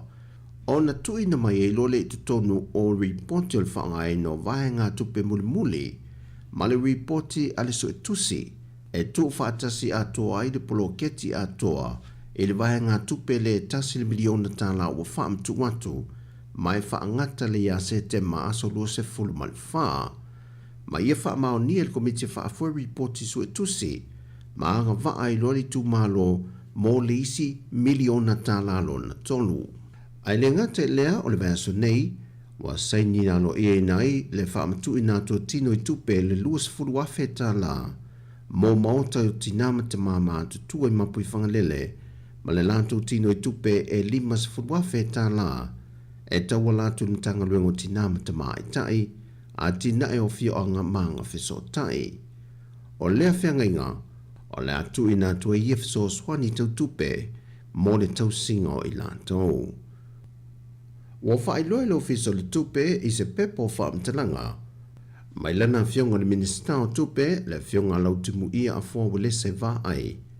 Wa whaalau i loa mai i reporti mai lo i longa o maketi tau swau le si itia leo le tau le swau. Wa mafua mai i fete na inga o lo wha wau pea i kasa po le Gaza conflict.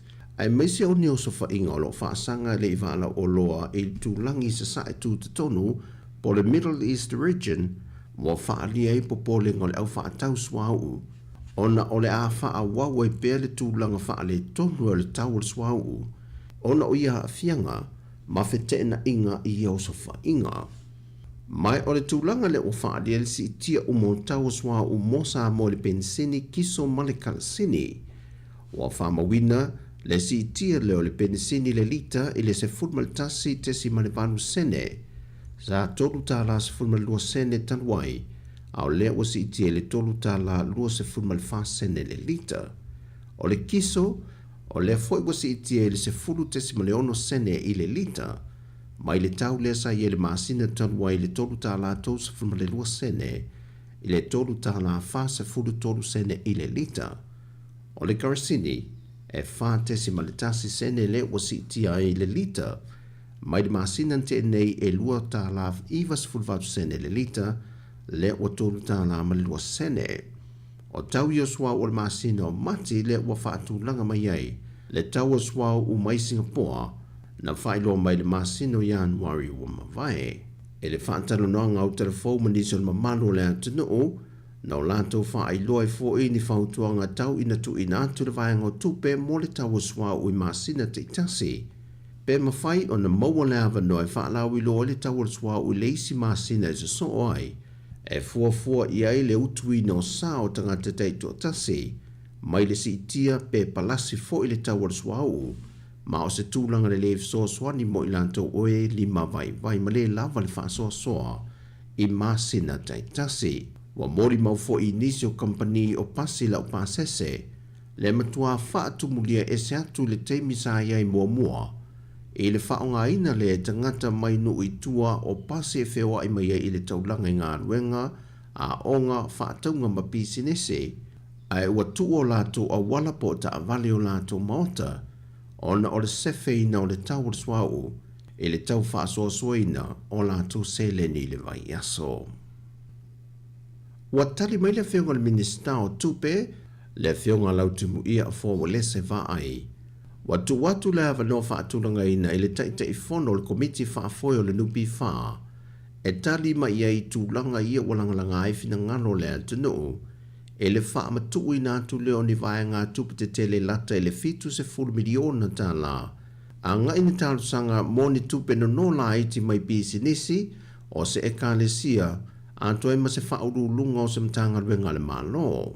Na wha ai loe lau timu ia, o le whainga le nea le nupi wha o na whainga wha avae la wha ia wa lewa o na sawai, ma o ta iala ia e wha amatui ana tupe wha whainga ruenga, e maua mai ele tulu i te le ma whai o na maua le tupe whaasili, e to e tuwha to ele pasene le whaasili, mo le mamalo le atunu ma le au whai sao whanga le tele o tau sanga.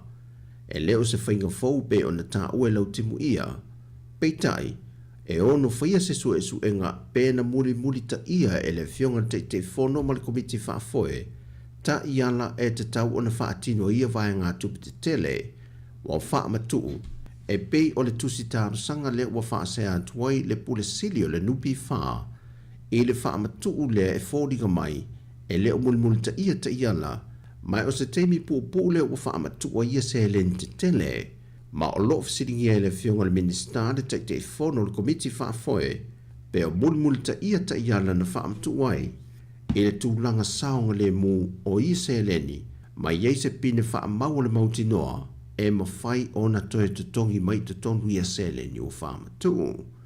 Whai loa fo i le fionga le minister o tupe pe a whai e mai o na tari mai le te fono ma maa wai o lo iei se wha le tonu o le ato e sila loa e le ngata ina fia se su enga ai o le ato e lauli liu loa le tula a fono ma toe wha fo i le tūlanga sa iei mua le whainga malota wai ma toe wawa ai a tili teu ngai wha o popo e na ia mauti noa le saunga le mua tupe a tangata whainga ruenga e tua iei i le teimi e retire ai wha mauti noa mai e le fionga lau timu ia na ia moli mawina le reporti ina waia sa ilia o lo saunga le mulava a tangata whainga ruenga le atino. Wa tau tino le fionga le komisina o tanga ruenga o leo awa paulongo i tino Filipo le autu stala o le lato whaata atianga le porkalame mga ayo inga tāpena pena lua iei moli taringa malo le atino o le masino o kitopa e o atu iei wa mautu ato atoa ma va ai vaenga uma e puni ti ai lea e male malosi mai o le sawa le ngoi ma le telepe fale lea ua mori mawina le atino o lunga o peng te whai langi un whai loe le fionga le komisino le tanga luenga o leo e le leile tūlanga le o lo wha ali ai e le toa telo le atino e wha o ngā ai u peng te whai langi e maua mai ai le au ngā oi ma le au telepe fale mai o sa vaenga o lo fesosoan telefoi i le matanga ruenga ia lātou suenga. O i tū le lei o lo maua e le matanga ruenga o leo o pisi nisi ma maota ia o lo whapipi i na ia lātou me poe ata o lo whaima fesosoan e maua i le au ngā oi.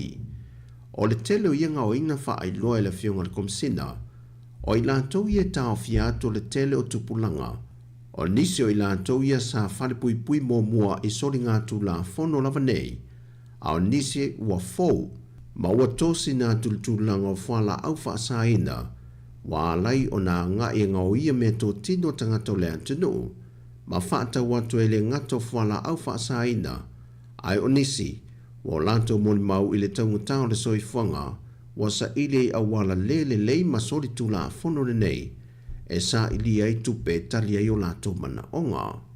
O le ai ei se fesosoan telepe o na whaai loe au apa au, e alai me poe ata i o le a whaapipi ina i vahenga e se o le taulanga, mai o lo i eili wha moe e au o na sa ili ni se fesosoan i mea tunu i whafo, e whaalau tele atuai lea polo keti, a nga i mga alai nu i tua, ai mai se o awhio anga i a ripotia mai ai, le tele i o ia o sofa inga, ale au ngā oi male au telepe whale. O tala ia mai sa mō mōre whai ungo neiva yaso manuia tele lo tātou utunu, whasoi fōia.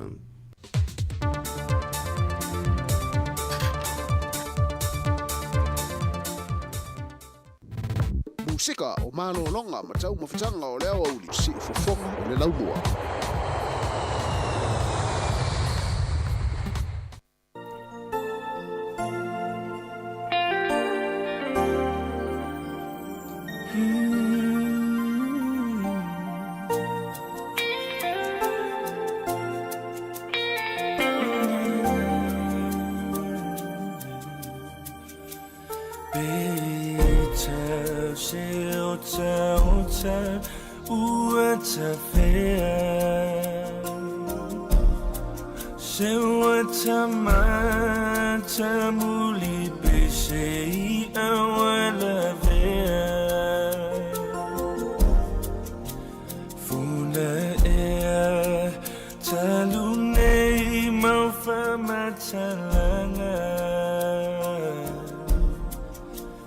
Talu ai dia lo ta au le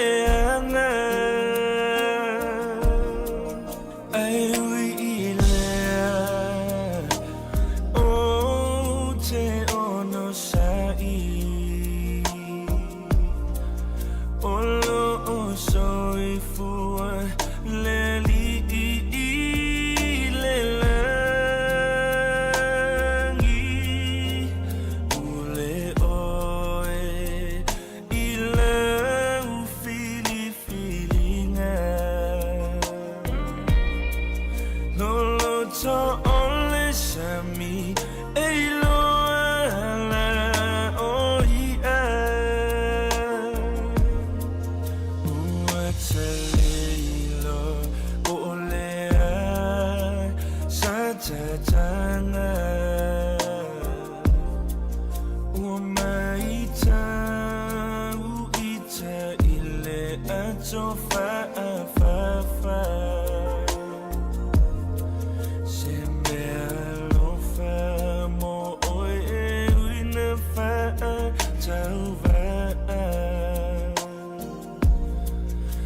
na o se talo e fai ai sa me tau ma fa ai ui ilea o te ono sai o lo o soi fua le li i le la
Vivianga ma le pese ale oski ben ma pese au le tauola e au fo i le whangota ina o toi lua se fulvana minuti na tā leo le tu la tasi le tautua ne whaau pea la wala leo le si ufonga le lau mua Wellington le tasi ono tesi ma le tasi whamo i whape fo i lungo o tātou upenga te whailangi o le Facebook ma le YouTube ma le app lua se fulfai tu la le Samoa Capital Radio app toi whaafelo i atu ma toi whaatalo whatu le pa ia maulungo le atunu ma le au whaafonga le nei teimi ma lo lava le on sai ma lo ta wa tai ya ma lo fo ta puai ina ma tua lo fa fonga mai tonu ainga ma tari sua mai ai mai se fo tonu mo tanga singa se mo to tanga ta ma tua fa ta lo fa tu ma le nga fa lo fa pe fo i le tero le tinu la tu fo lo fenga i fe o manga luenga ma lo fa lo mai so se nga luenga lava nei taimi a fenga i fo to tere ta mo tanga fo ya le o te ale afar fulua ya i ma to nei New Zealand ile as Friday nei o le aso mo o le masina o mati o le tātou whaulanga le lua fe lua se fulma le wha fe lo ia tuai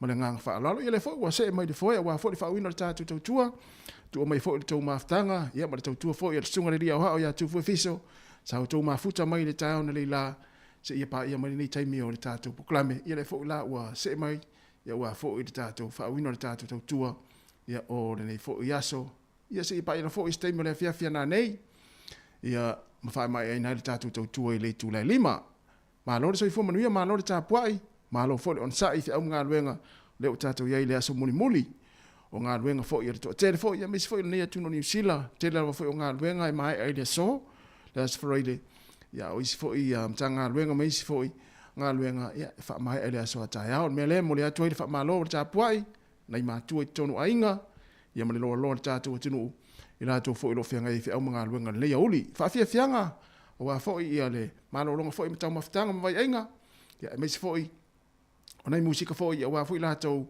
o lo wha au pea ngā luenga le taimi, wha tālo whātuai, ia lau wha whonga i lunga le ala leo le tasi ono tesi ma le tasi wha mo, whia lavo ki mai lau le teo, tono lo sa, tono lo maota, ia po lau whalewhai ngā luenga, e wha tālo whātu. Ia mesi fo i lunga le Facebook, o lo mai moma iai, leo la tātou wātu il vaenga leo, wha tālo wha mai lunga le Facebook le taimi, wha tālo whātu ia Salevalu, Sili, Sauni, ma lo lava, wha teitele lava le mafuta mai, ia pa wha fo ia mai matafola, ia lo whātu manuia fo i ngā luenga, ia malo longa fo le taimi, ia se usa Samsoni fai launga, malo lava le whaafong mai uso, ia manuia fo ia ngā luenga lo whenga i lunga le waa le taimi, ia alo whaatu fo i la uso ma au whai ngā luenga ma au ngā lue, ia ua fo i ngā luenga i lunga le sa le taimi, ia peo la uso le ngā lue i lunga waa i mātou Wellingtone, ia ngā ia tue le motu i saute i Picton, ia leo lo whaafong mai le taimi, ia manuia lava fo i whai ngā malanga fo i le yaso, ia ua fo i le tautuaina, ia o i la tō whea malanga ai, ia i lunga le wasal ni taimi anga ia tū motu i saute. Ma lona ngā lue. Musika ma whaafia fianga sui filoi leo toi lua se 5 minute, o na tā leo le tūlai tasi, ia pēo na whailo atfo i le taon le la, le sunga tū whewhiso, o le tūlai tasi, o le tātou pokalai mua le lalolangi oso nei, ia leo tā pena mai ai, la tā pena mai le fionga ia la wano ati lawa, tā le tasi anga i le tūlai lua, pokalai mua, lalolangi oso nei, o le lua afe, lua se fulma le whape a tātasi. Ia le la tātou se eloi musika, a wā fo i whaafonga mo le mai le tātou atunu, a whengai fo i malo longa ma tau mawhitanga le teimi o aso. Eko whale moe, hi o tamatua i o musika. A lo whātua i mo i la tau umalava, o lo whaafonga mai le teimi o le tātou proklame.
fonga mani le sunga ya ani seko fale moe ia o lana pese tuai nau tu e teu mo ia te maloa se mea mo la uo ia le hase vai nga fo ia la ta pena ia mo sia uo le fa ingo neva yaso ia ta pena leise vai nga ta ua ai o ta pena ina se vai nga e vevesi ai le va ingo va yaso ta pena se mele lei ia ma ta pena ni vai nga fo le ta ua mo oi mala uo ai mi se fo isi wa inga to es fulu 5 minuti na tale o le tu la tasi fa fia fianga musika se fifiloi awala fo fa formula mai mo mel tatu tunu le taimi o le tatu proclame o le pese nei o lo fa tuai mo ila tu umalava ele imalo lo mai lava talu mai ana le la ile tai ao se ia pa ia mai le taimi o lo fa o penga luenga ia o lo fa tu mo to le pese nei pa talo fa tu le tinai lo tomata lo fa ya lo tomata talo fa malo se fu lo toma fa pe fo ia terini talo fa terini ia fa pe fo le sa anti le liva ma lo lava le mafuta mai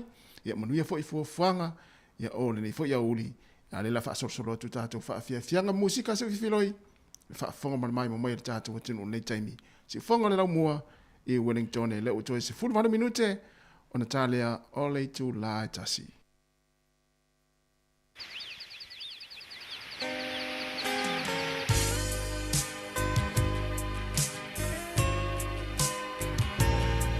O le tia maa, tau te lo wau. E whaanofo file mwele nei a uli.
Feel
sika o malo longa ma tau mafutanga o leo au li si fofonga o le laumua.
Lenga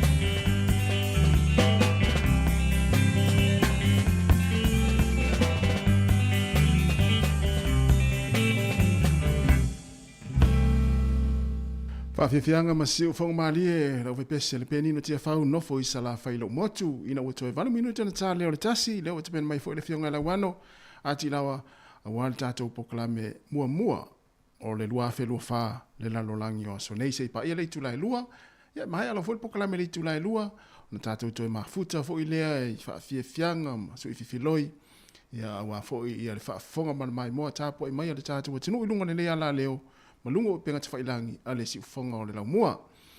Ia, al maria yo upo le pese, e se le loto upo pese, e me se a pese i aso la. Ia, o te ilo al vaenga le 5 se fulu, ia amata mai le 4 se fulu nisi, 5 se fulu anga ilunga, 1 se fulu, 5 se fulu, 2 se fulu. Pio tamana e tanga, o ila tauna e fia tele i pesenga tuai nei, au fai pese tuai nei, pio le penino tia fau, ia o le fo i le kone na lii, ia o tia maa, puni a la vaa, fau ula, so se au fai pese tuai aso la, fia e ala nei tangata matu e whaafonga mai ai.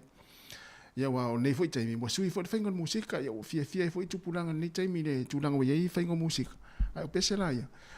O le upule au te whanongo longo soa ia le pese lea. Whai mai le upule tono le pese lea.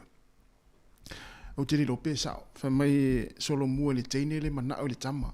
E au te rei loa e au ia e whaamasino i whae oe. Whaamasino i whae oe na e whaafonga mai. Atalo atu ia menora. Ia ava mua malo menora. Ia alvatu. Ape foi ia oile si le no wa ia tu nei. Ia le ia le sunga por fatu ia ruta alo malo ruta. Fatai tele lava. Ia ia te awa ia, au nofo nei mo toi mafau iei.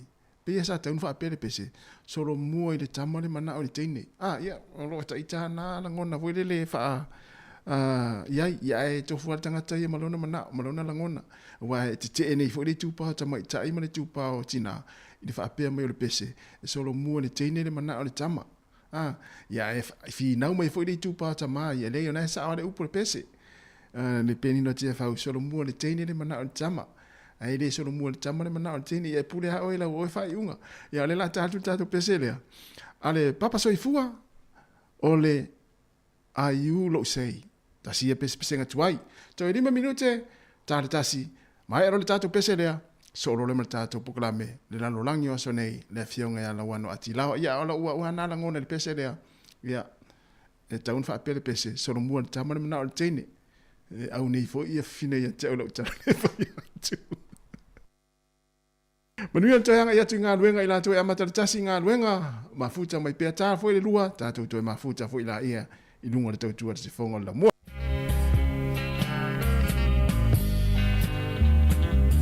O pese la mafo i o le munga la. Ma le mana i o le nei ase o le la.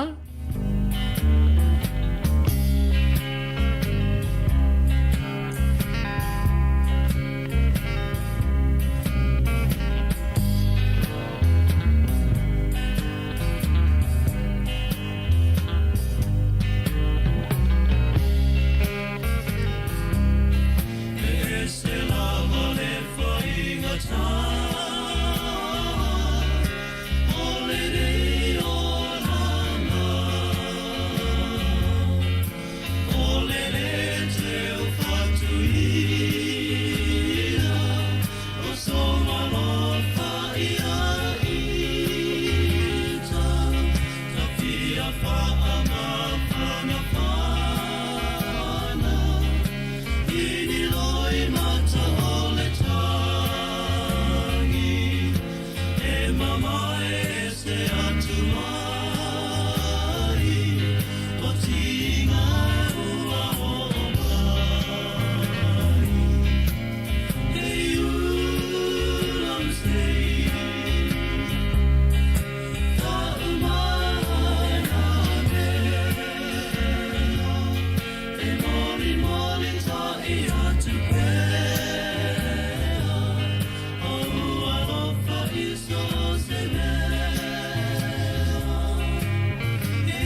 fia whaatalofa atu I le maru lau whaafonga. Ai mai se lava o pa anga masani le tātou por kalame le nei, o le lalolangi o aso nei, se por kalame e tala noi nai nisi o me tupu ma liari mai I tu langi e fia o le kelope, I no u ma atu no u, o tātou no nofo ma wha mau tū mai. O le nganga ama le wha moe mau lunga o le nei tautua, ina ia o tātou tau whaisi le fia o mai, ia mea te tupu I lea I tūlangi, ma lea I tū ole lalolangi, e ono a fiai lo tātou soifuanga masani I aso uma.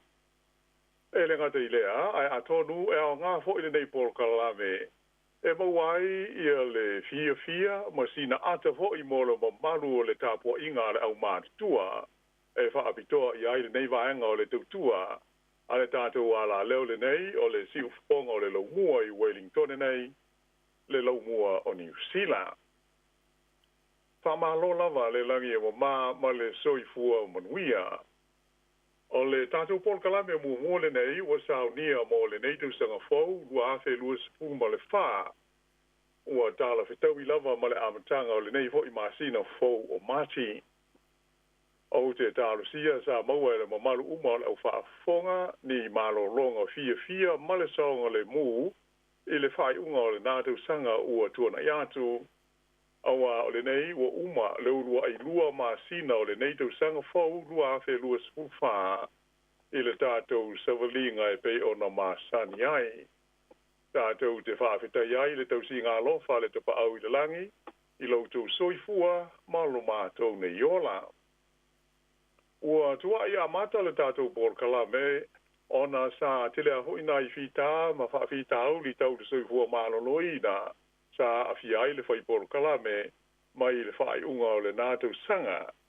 Ai o le nei walo hongia e le li ua wha I le malonsi ia o mo whai ai o na toi wha aua wina le tātou ngā ruenga nei. O te fia fo I e whai lo atu o le nei Paul Kalame mua le tuksanga ia le o ma ngā rue tolu atuai ma le sunga I a tasi tui tolo waa.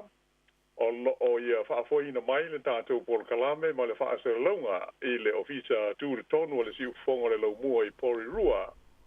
Ia o nei lea lo o ngalue atu I le whale I lo mātou pitanuu I nei I Upper Hutt. Ia, o te fia whaatalo whaatuai I lau sunga tasi malolava le soifua manuia malo ho I le ngā rurua I le nei fo iaso. Talo whalava.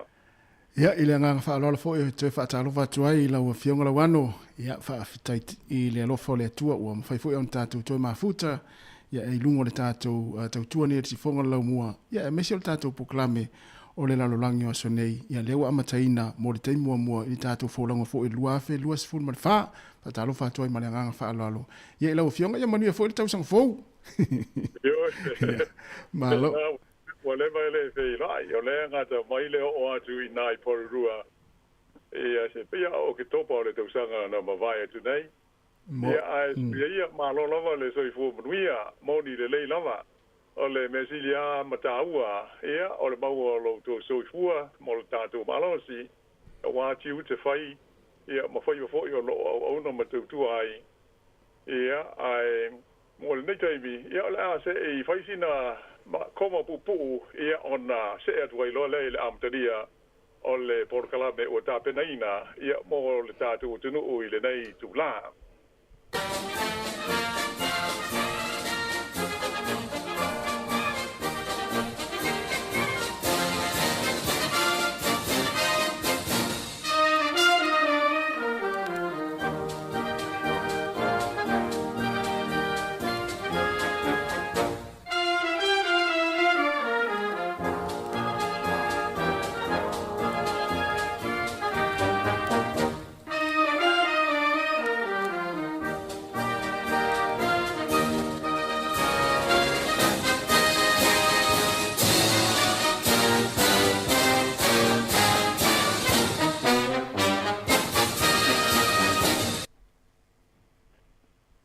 Tausanga le nei lua afe, lua sifuru ma le wha.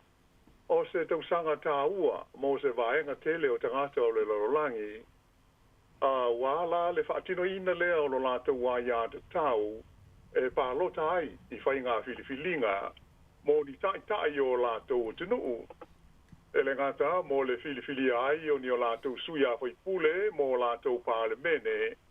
O le filifilia fo o ni pāle mia, ma ni perestene, e ia pulenga ma whai ngā malo a le tele o nei atu nuu. E a tonu mo se whaapunga whai ngō fie, ma whai o na whaapea. O le tausanga le nei lua afe lua sfulwha, o le tausanga o pito I mao a lea, mo le tūlanga o whai ngā filifilinga sa o loto, po o whai ngā whaatemokarasi I le tala whaasolo pito o le tātou la lolangi.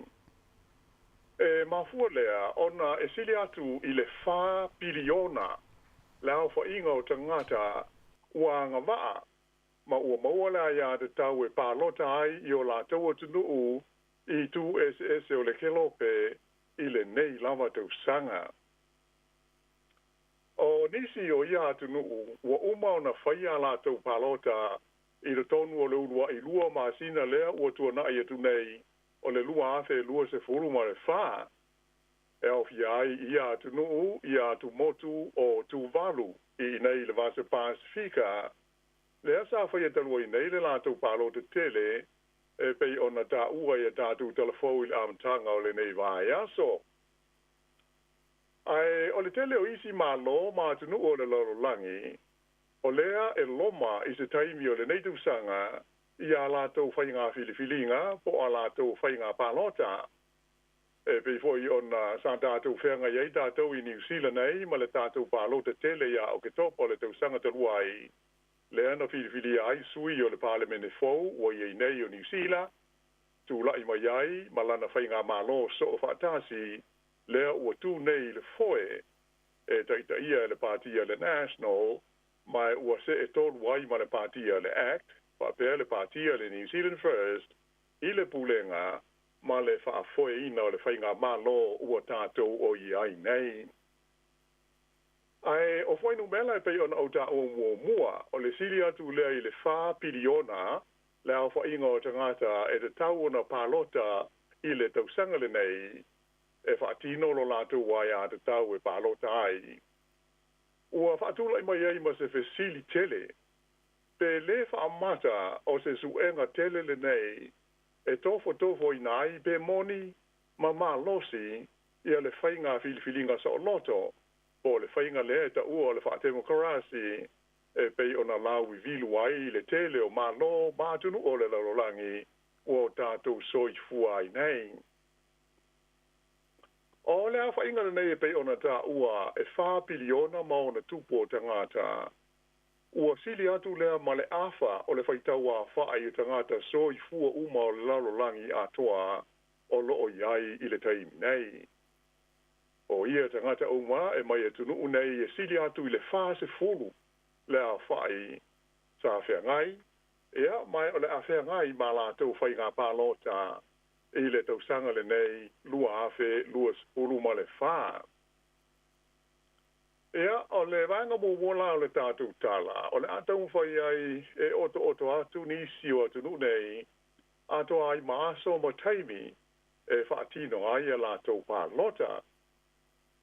E mōlisi i le fia, o nisi o nei atu nuu, e au fia ai le atu nuu tele o Iran, o le aso mua mati, o le aso leo la tau whainga pālota tele, o le atu nuu le nei o Iran e pei o na silu fia, o leisi o na ingoa, o Peresia, a o lo na ingoa alo ia ua lawi lo ai i le nei taimi, o le malo tele wha isa lama o Iran. Ea po o le wha peletania o le Islamic Republic of Iran. Ona, taruai, o lana whainga malo e wha foe ma pulea i tu la fono ma talito nunga o le wha tuatuanga po o le lotu isa lama. O Iran, o se atunu i te tonu o le tulangi o Asia i sifo po West Asia, e tua oi Malaysia fo ia tu nu tele e ngo ia Iraq e lona i tu i sifo ai tua oi ma tu sifo Malaysia fo ia tu nu tele ma losi o le lalolangi e ngo o take po Turkey ai e tua oi ma tu nu e au fiai ia Azerbaijan o Armenia fa pe ai ma Turkmenistan ato Malesami o le Caspian Sea. Ai ilona i tu langi sa sae e tua o iai ma le tasi e tu nuu telefoi de tono Asia o le tu nuu lea o Afghanistan. Ai e tua oi ma Pakistan i le tu sa sae a saute sa sae fa pe ai ma le Sami i le whangaloa o Oman fa pe ma le whangaloa o Persia i lona i tu langi saute. O le tua wha inga o ele o le tunu ule nei o Iran, e tasi tesi maleono wha malu miliona kilomita wha wha po square kilometers. A o le whaitawa wha iona tangata, e dusa le maleiva se fulu miliona o lo o iai le teimi nei. Le la e ave ai ia Iran, malona se furufitu o tunu o e au pito i toa tele o na tangata i le lalolangi a toa. O lona lau mua le ai leo Tehran, mo na nuu toa oi, e lata i le se fulu ono miliona la o whainga o na tangata inu nofo ai. E msalo e whatusa lea i le whaitau a whai o tātou i New Zealand atoa e nā o le 5 miliona le a whai o tangata. A o le sola e pe o na uta ua, le aso mua le nei o mati, e o lo whanga solo ai whai ngā pālota le nei atu nuk tele o le lalolangi. Ea, mai o le a tātou i lolo fo i staimi, ia le taunu ungai o iai, ia whai ngā filifilinga. Ea ona so o tuai leo le tātou tala, i le tunu e ingoa o El Salvador, e te tonu o Amerika tūru tonu, po le tūlangi fo i le nei e ta ua o Central America. O le asos fufitu o le masina lava le nei o mati, ia le lātou fo i pālota tele. O le tunu le nei o El Salvador, e pei ona sila fia lātou o maua lava noa, e malanga sia tuai fo i lei tūlangi o le kelope. E tua oilo nei tū mātū sa sae ma le tunu o ingo o Honduras, ai tua oi mātū i sifo ma le tunu o Guatemala, a olo nei tūlangi saute o le Masa Pasifika. O le nei tunu sa tele do sanga o i lalo o pulenga whaakolone a le malo tele o Sepania po Spain, mai o le tausanga e afe valu se lau lua tasi e whapena mawaino la tau saul tonga ina ua tūto o tasi lana whai ngā mālo. E tai tele ave vesi sa tūla i moiai, ai mai se o le whetā wai o na ia lava tangata. Sa te le lava ia se awhianga ai o le malo tele o Amerika, i le langalongo ina o le whai ngā mālo i le tunu le nei o El Salvador, e mai o lo whaamauina e whapea o le vai tau i le vāle tau sanga e awhi iwa se lau walu se fulu ma le lua awhi ma le valu. E lata i le miliona le a whai o tangata mai El Salvador na tu ua lo la tau o tunu o ai malangatu mano nofo ai te tonu o Amerika. O le lua awhi ma le valu lana tu lai moiai o le tunu o le nei o El Salvador e lona ono i le whaasolonga o tunu o le lalolangi wa pito to tele o la tu tangata ono no foi de tono le United States o Amerika. O le faita wa fai o le tunu o El Salvador i fai unga le tausanga na te nei lo ate lu sputolu sa tu lai mai le ono ma le afa miliona e mai pe ona fa fonga mai o le asos fumo le fitu le masina le nei o mati i le la tu fai ngā palota e fili ai ni sui o le la tu fono fai tu la fono e a po lo lato fo i pale mene e aso tu sa la al palota a El Salvador ma le palota tele a tu motu ia fa ai ngoina o le Maldives o le aso fulfitu fo i le masina le neomati e pa u i ai le lato palota ai mo le silo fia o tu motu nei fa ai ngoina o tu motu o le Maldives o se tu nu tu ma oti e le vasa initia e le tulangi i Asia saute po South Asia o lo nei ngoa alo ia pe o na iai o le malo tu ma oti o Maldives o le Republic of Maldives o lo na tautonga i le whaafanua e le tulangi saute sifo o le tu nu o Sri Lanka whape ai ma le tu nu tele o initia e tu sa fitu sa lau 5 kilomita lona mamao mai le kontinenta autu o Asia. E luas fulma le ono la whaio motu la iti o le nei atu nuu o Maldives, ai whamataleina whapea o le atu nuu o pito i laititi lea o Asia. A tu whaatasi o na lau whanua e tu sa ma le luas e lau iwa valu kilomita whaatawha po square kilometers, ai o lona whaita wā whai e tu sai o wha mau maunga o le lātou tūsi ngai ngoi le luafe lua se furulua. E 5 se lau se furulima afe se lau tolu se furulua tangata. Mai o le tunu le nei e mafuli atu i le tāpua inga mo salame.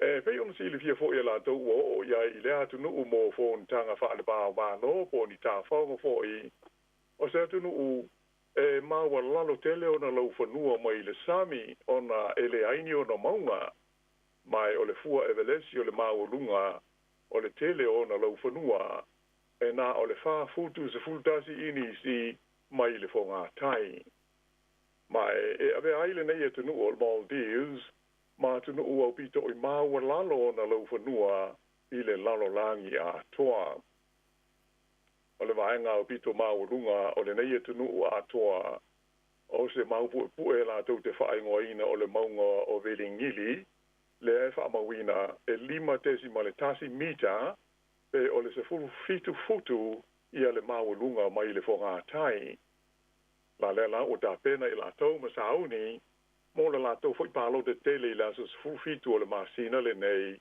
o mati ia ai usi mai pe le fa fonga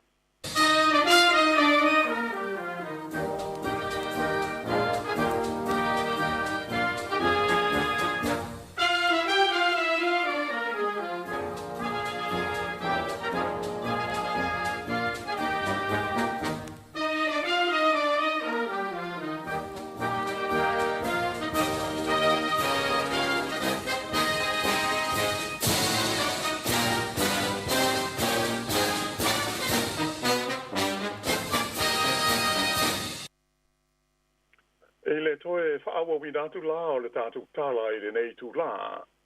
E pei ona māua mai. Le tau mwhai e tō lau winatu I anisi o tunu e silia le whase furu la whai ua umaona whai ala tau pālota ia ato fo I mo le tele o loma ala tau whai ngā pālota I le nei tau sanga e lua afe lua furu ma le wha.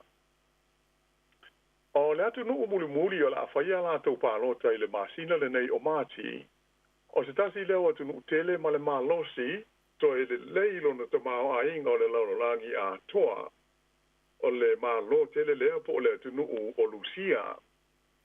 O le aso lus fultoru o le masina o mati le pālota a Lucia e filfili ai ia lo lato tofi pele stene ia po o le ao lea o lea fo I malo tele o le laurolangi a toa masui a wai o lana fono faitu la fono. O Lucia, ea po o lona ingoe le whapeletani o le Russian Federation, e pei ona wha ingoe nai I le nei taimi. O se atu nu tele, e au fiai Europa I se sae, whapea ma Asia I mātū, I ona ele maona lau whanua. O le atu nu o pito I te lele o le laurolangi, I ona ele. E au fiai tu langi e se furu ma le tasi, e ai I le taimi. E po sone fo I nei ta ua time zones, se furu ma le tasi le leila fa I time zones e au fia I le tonu o ele ma lau whanua o le tunu tele le nei o Lucia. Ai e se furu ma le wha la fa I o isi e tunu la tau te tua oi ele. O Lucia fo I, o le tunu le Europa, e au pito I toa tele le whaitau a wha I ona tangata. Ai e lona iwa I le laurangi a toa I le tele o lona whaitau a whai o tangata. Ia a tonu hui o loo whaafonga mai nisi sa maua lea manoa e malanga atuai ma sia le nei atu tele ma la tau mōli maui na ilona lau mua I le ai o Moscow o le ai au pito I te lea o Lucia e lona lua I ai lesi ai tele ngō o St. Petersburg. Mai ana mua, sa pulele nei atu tele e ni ai ngā tupu e pei ona mana tua fo I le to tele fia I tala whaasol pito le laurolangi ia le teitai longa o Peter the Great, whaasol solo mai ai, I le tukta mai tai o Katerina po o Catherine, a tō maisi o la tau au ainga I le tele o tau sanga o mo vai. Ai pei tai, o le tau sanga ia whaiwa se lau se fulfitu, le ana tu lai mai ai le fau bale tau ta ua po I le nei e whaasanga I ia I tu ainga o pūlenga I le tonu o Lucia, sa whaingoina o le Russian Revolution. Ea mao I nā lana whaamuta I loa mo pūlenga nei whaatupu, ai se atu Lucia, e whaavaina le urua I whainga malo whaakomunisi le lalulangi ia ono pō. la le na fa tu ina ile fa nga ma lo kong nisi so fa tasi sa fa ina o le Soviet Union sa tu fa te si ai ia le tele o ai te tele a to mo pu le nga fa ai tu ma lo o le va ngo le lo langi peita ai o le pa uai ma le ta ape o le whainga malo komunisi po le Soviet Union i le tausanga e awhi iwa se lau iwa tasi sa tulai mai e loa ma le whainga malo tu do tasi a le malo Lucia le ua whaingoina o le Russian Federation e pei ona iai i le taimi nei.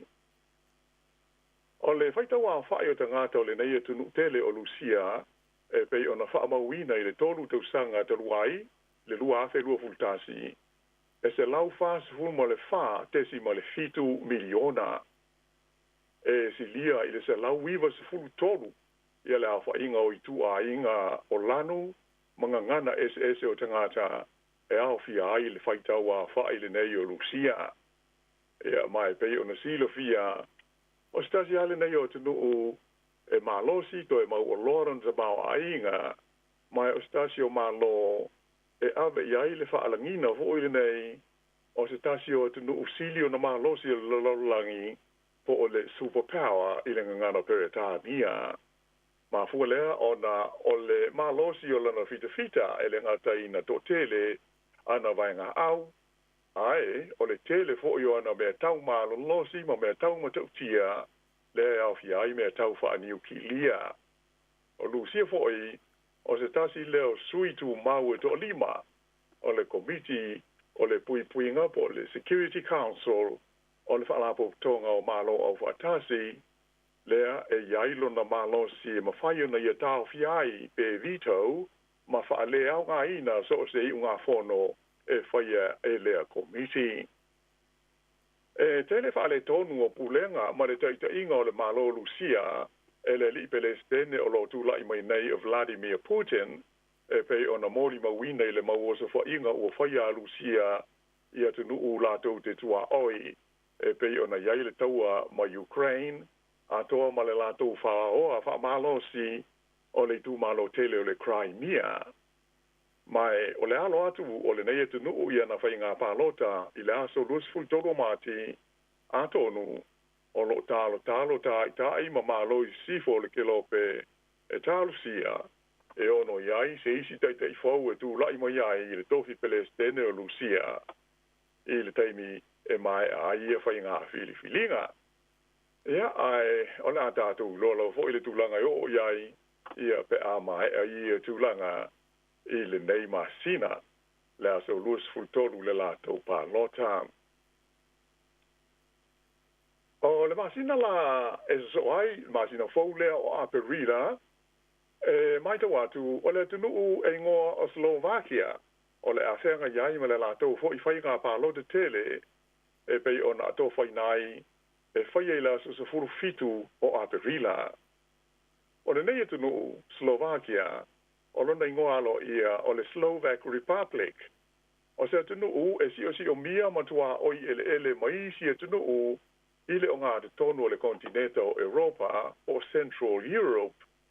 E tua oi ma Polani i lona i tūlangi i mātū, tua oi ma Ukraine i lona i tū i sasae, ae tua oi saute ma le tunu o ingo o Hungary, ae tua oi sifo ma Austria, a o lona i tū i mātū sifo, e tua oi ai ma le tunu le wha ingoina o le Czech Republic, o Slovakia la o se tunu e mau ngā tele, e tu sa male fa se fuiva fe kilomita fa ta fa ia le tele o lona la ele ai o le faitawa fa yo no tangata e lima te si male fa miliona o le nei fo ia tu no o ia ilo na malo sa loto fa pa le mene ia mai tele parti po vai nga fa yo malo o lo o fia ai se lau lima se funu la fa yo no fo le parlamento le nei tu no lea e filifilia o na sui i le palota mo le umi e wha te usanga.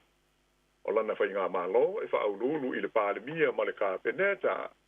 Ai o le au le malo o lona Palestine lea e filifilia foi e awala i le palota. Wharia mai e whapea o le teimi nei o le tamaitai e sua whai a Susana Kaputoa o lo tu lai mai I le tofi pele stene o Slovakia e whapea o se tamai tai mua lea o ia umia la lea tu finga.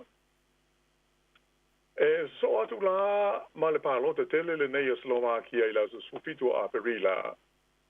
Le palota tele ale atu solo mona o se tasi leo atu nu tele ilo tatu I tu langi o le Pasifika. E pei ona ta ua mua e ale atu nu o tu walu le ua uma I ala na palota ia Februari mai ua fili ailo na pale mia fou ia feleti teo ma lana whainga malo ua tu lai mai nei e whaafoe ma pu lea le nei atu motu I le Pasifika. Ai, o le la o le aso o tuai nei ma le atu Solomona o stasi o tunu tele ma le malosi foi le tonu o le vasa Pasifika. Lea o le a whaia I ala la tau palota I le aso luas fulma le tasi o a perila lua afe luas fulma le wha. O le mea mauti noa, e to tele tātou o atu I le nei foi atu nuu I le Pasifika. E le ngātau mo awaonga, ma ngā ruenga, ai ua ielo foi nisi ua mau paolo ai te ngātau le atu Solomona. O le nei atu nuu e ono le a whai o na motu au tū, ai sili atu I le iwa se lau ia isi motu la iti o le atu Solomona. Pe ona sila fia, nei atu nuu o ni atu motu e te tonu o le li o le e whai ngoina o le atu Melanesia, o se vaenga o le Oceania. E le tulangi mātu sa sae o Australia. E le maulava mai le tasi e tunu telefo I le Pasifika o Papua New Guinea I lona I tu mātu I sa sae. A o lona I tulangi Southeast Seafour o lo o iai I Australia o Vanuatu, pape ai ma New Caledonia I lona I tulangi Southeast sa sae. O le I tu I sae lea iai I Fiji o le atumotu o wea ma futuna ato ai foi ma le tunu o tu walu a lona I tulangi I mātu o le tunu o Nauru o Micronesia ia ma nai tulangi o le Pasifika. O le tu whaatasinga o ele ma lau whanua o le Solomona e tusa lea ma le tolu se furu afe wha se lau ma le fitu kilomita whata wha square kilometers ia pe tusa lea o le se furu ma le tasi afe se lau iwa se furma le fitu maila whata whapo square miles. O le whaitau a whai o le Solomona I ona tangata e tu sai o wha mau maungo le tausanga te ruai lua afe luas fultoru sa tula mai e fitu se lau tolu se furu wha afe walu se lau walu fitu la whai o ona tangata. O le lau mua o le tunuu o le aile o Honiara I le motu au pito te le o le tunuu whaingoina o Quatro Canal. E pea o le tele o tu motu o le Pasifika, o le Solomona, tele tausanga o ilalo pulenga whaakolone, a tunuu mana losi e yaisi a mani, o peletania whapea aima whalani, ai o nei ono po, o le whainga malo le Solomona, o se whainga malo sa o loto, e yailo na pale mene, ai o le aolo na malo, o le tupu leo Peretania, pea hoi o le tele o isi a tunuu, o le li o hoi le nei o malo o le taupulenga a Peretania. E lima se fulu le hawhai o hoi pule o le palemene o le atu Solomona, ta I whātau sanga le umi, o la tau paia inga wha palemene. La le lai mafuai la tau palote tele, I le aso luas fuma le tasi o a perila o le nei tau sanga. O le palemia e whaululu iai le whainga malo, e mai o ia fo ia filifilia sui o le Carpeneta.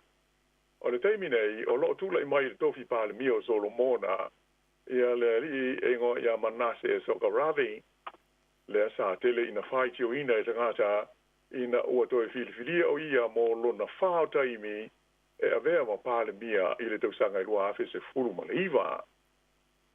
Ai atono lo mana tua fo ele maru la ufa fonga o le pale miele nei Solomona na ia sei nia le fe ngai ngo le pui puinga le va le o na tunu o Solomona male malo tele saina I te tausanga o mo vai le sai longo fo ia na le fia ia le tele o malo I fa fo ai mai se o New Zealand ma Australia o le ata to lo la I le mai ai o le palota I le masina po ale nei tunu e pe to e tu le mai so grave le tofi te tai o le malo pele ai ia ai usi mai pea lau whaafonga.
Whaamanu atu pe hori kong le se whale tonu le tātou so ta inga tasi po o mau mai. Ia olo o maua le atu lo whiola wano, ia ai sauno ia. Ia ona toi whaawa watu leo le tātou tala. Ona o le tātou teimi, o le atau whai ai e whaapupu atu le neimata au tāua mo le whaafong ana le mamaro le tudu i le nei whaapuponga o le tātou poro kalame.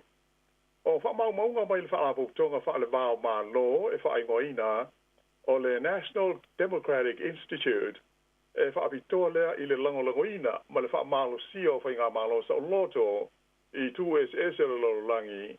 Wailo ai, ia tunu ma whainga malo SS ia o le awhea ngai ma whainga pālota ma whainga whiriwhilinga i le neitausanga e lua awhe luas fulu ma le whaa. O isi la nei o tunu e awhi ai le tunu e ngoa ia Ecuador o se tasi le o tunu tele i te tonu o Amerika i saute o le fo i o le awhaiela na tau pālota i le aso luas fulu ma le whaa o Aperila. O le nei tunu o lona o whitau a whai e tusa o wha maunga o pito lata mai e se fulu fitu miliona fitu se lau iwa fitu awhe fitu se lau toru fitu tangata.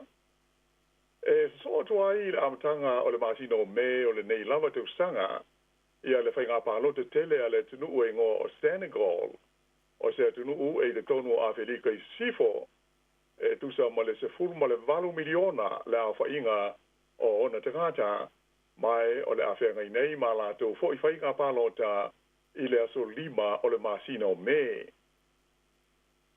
O Aperila lava fo i lo nasas fuiva ia le pālota tele a le tunu e ngō o North Macedonia.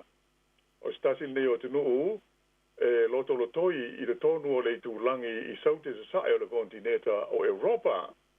O le whaitaua whai o tangata o le nei fo i tunu o le lololangi e tesi valu tolu miliona. A mai ala le tunu o le nei o North Macedonia i la so limo me ona so tuai lea i la so valu o le masina lava o me ma le palo te tele le tunu e ngoa o Panama.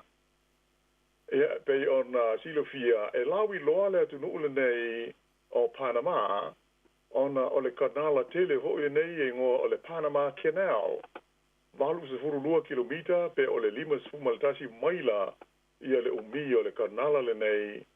Le umo fa yai ona fesota i vave ia le vasa atalani i matu ma le vasa Pasifika. Ma vave ai ia le femalanga ingo vaa mai tu i matu a nga iatu i saute ia mai saute fo ia nga iatu i matu mai isi tu o le lalo langi.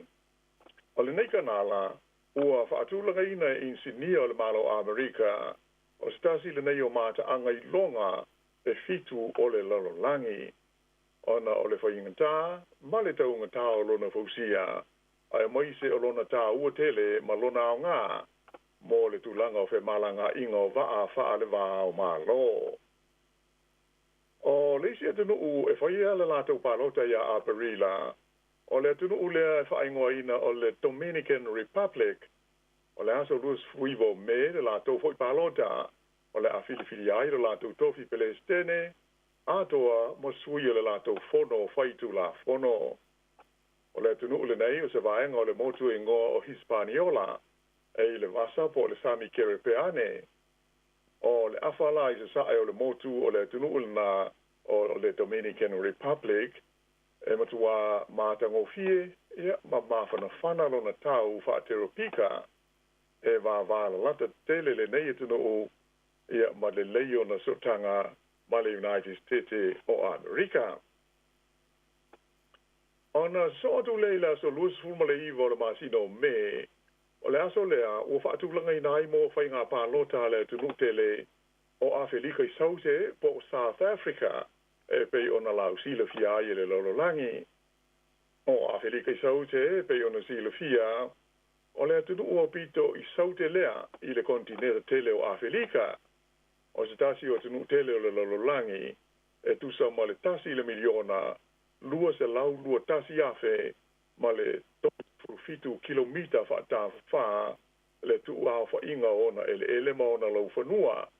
Tusa le ma le wha se lau fitu tasi afe, wha se lau wha 5 maila whaata wha po square miles.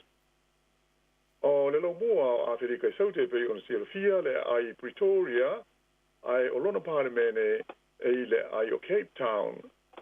Tusa o le valu se 4% o le waitau a whaia tangata, o Awhelika i saute o tangata uli. Ai o isi tangata e wheifilu i ai tangata papa e tupunga mai Europa, ma tunu o Asia e pei o Initia, Saina, atoa maisi lanu mga ngana. Se furuma le lua le a whainga o ngana e aloa ia le tunu ule nei o Awhelika i saute. O le ne tunu usai longa ona tele i ai whaiti o ngā le lalolangi. Taruai ona tūla fono, ma na whainga whailonga lanu ma whailonga tangata. Mai sa sili o na lawi loa, i le taiwi sa tau fiai nei whainga ina ua tūla i maile li o Nelson Mandela, e avea ma ona te tai, i le tuana iai o tausanga i tele sa whale pui pui ai o ia, ona o le fina wina o se whainga ma lo, e amana i aile a ia de tau a tangata uli o le tunu o.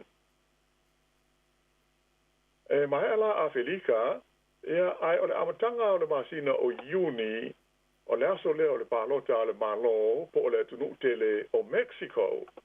E feifo i ona Silafia, o le nei e tunu o se tasi o tunu tele o le lalolangi, e tua oi ele ma le United States o Amerika.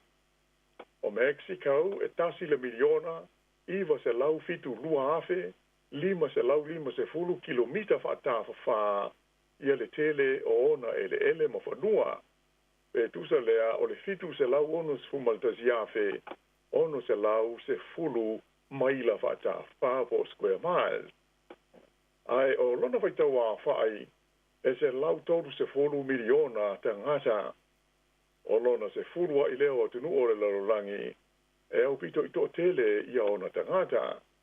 O le tasi le neia tunu o e lau i lo tele, i le ngau singa o le vaila au whaasaina po drugs, e atoa ma le tō tele ona tangata, tau mo fai pea ia sa uma fia ulu fale atu i to tonu o Amerika. O isi atu no o la whaia la tau pālota le masina o Uni o le nei tau sanga e awhi aile atu no o whaingoina o Mauritania o le aso lua o Uni le la tau pālota tele ona so o tuai lea ma le atu no o e ngoa o Mongolia o le aso valu o le masina lava o Uni ia le la tau fo i pālota. E ona o tu le masina o Ulai o ina o la faia le palo de tele ale no upo le tunu o ngo o Rwanda o stasio tunu o e le continente tele o Afrika o le aso Lima ia le aso o le lato palota mo suyo le palimene ona o tu le ma dia la so luo yu lai lava o le aso le o la faia le palota le tunu o Croatia stasi fo yo tunu o le tonu o le ato Europa. Ai o le masina o ke topa o le soiva o le palota tele lea le tunu o Afrika a stasio tunu tele tono le continente o Afrika e ngo o Mozambique o le Afrika ai fo i lato Palestine i ato ai masui o lo lato fo i fono fai tu la fono o nisi o tunu o e fatino fo i lato palota ia o ke topa e au fi ai Georgia o le aso Luis Fuono ma le atunu o Uruguay i le aso Luis Fufitu o ke topa lava. E le ngate na o le atunu e ngo o Chad le fo i fuafua na la tau palota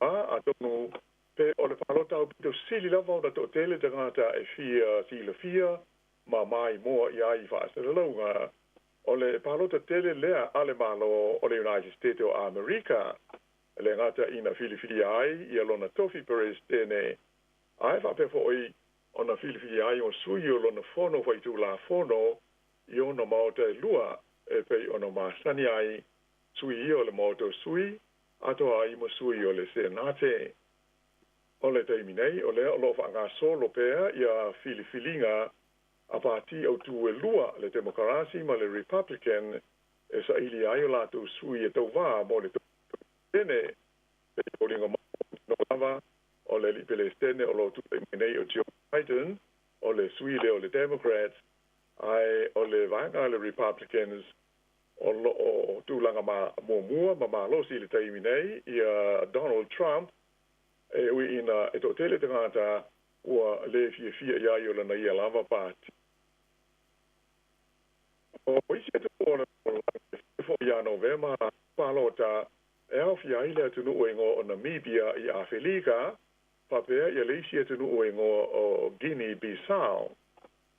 Ai o le masina muli o le native sanga i le aso fitu leo te sema le aso lea o le afa ia ile palota le tunu o Romania i Europa o se tasi fo i o tunu tele i lea i tu langi o le Kelope. O te semalo foi i fai ngā pālota le tunu o Ghana, ai whape ai i a isi e tunu i le tonu o le kontinente o Afrika, e ngoa o South Sudan. Pei tai la, e i whaamautu ina mai i aso o teimi tonu o ia pālota e pei ona tā ua. E le ngata lai e tunu e pei ona tā ua nei. Ai o loma foi nei lava tu sanga, i fai ngā pālota isi atu nuu te tele ma le malo losi o le larolangi e iai ia Initia, o Indonesia, o Peretania Tele, whapea ai Pakistan, o Bangladesh, atoa ma Taiwan. Ai le ngate i lea, ai o le tau sa e whai ai ia whai ngā pālota a malo umai le tonu o le uni vo ile nei o malo Europa, e pei ona si le fia, o le whanako tonga nei po le komisio malo Europa e iai ia lona palemene e whausia mo iai tu la fono o lo ngānu lue whatasi ai ia tunu nei o Europa i mata upu tau i le atina ai male tau mao ainga. Ea ai malo le on se mai se i wawai foi nei taimi lau whafonga mai ea ona whaawo tuai leo le tātou polo kalame.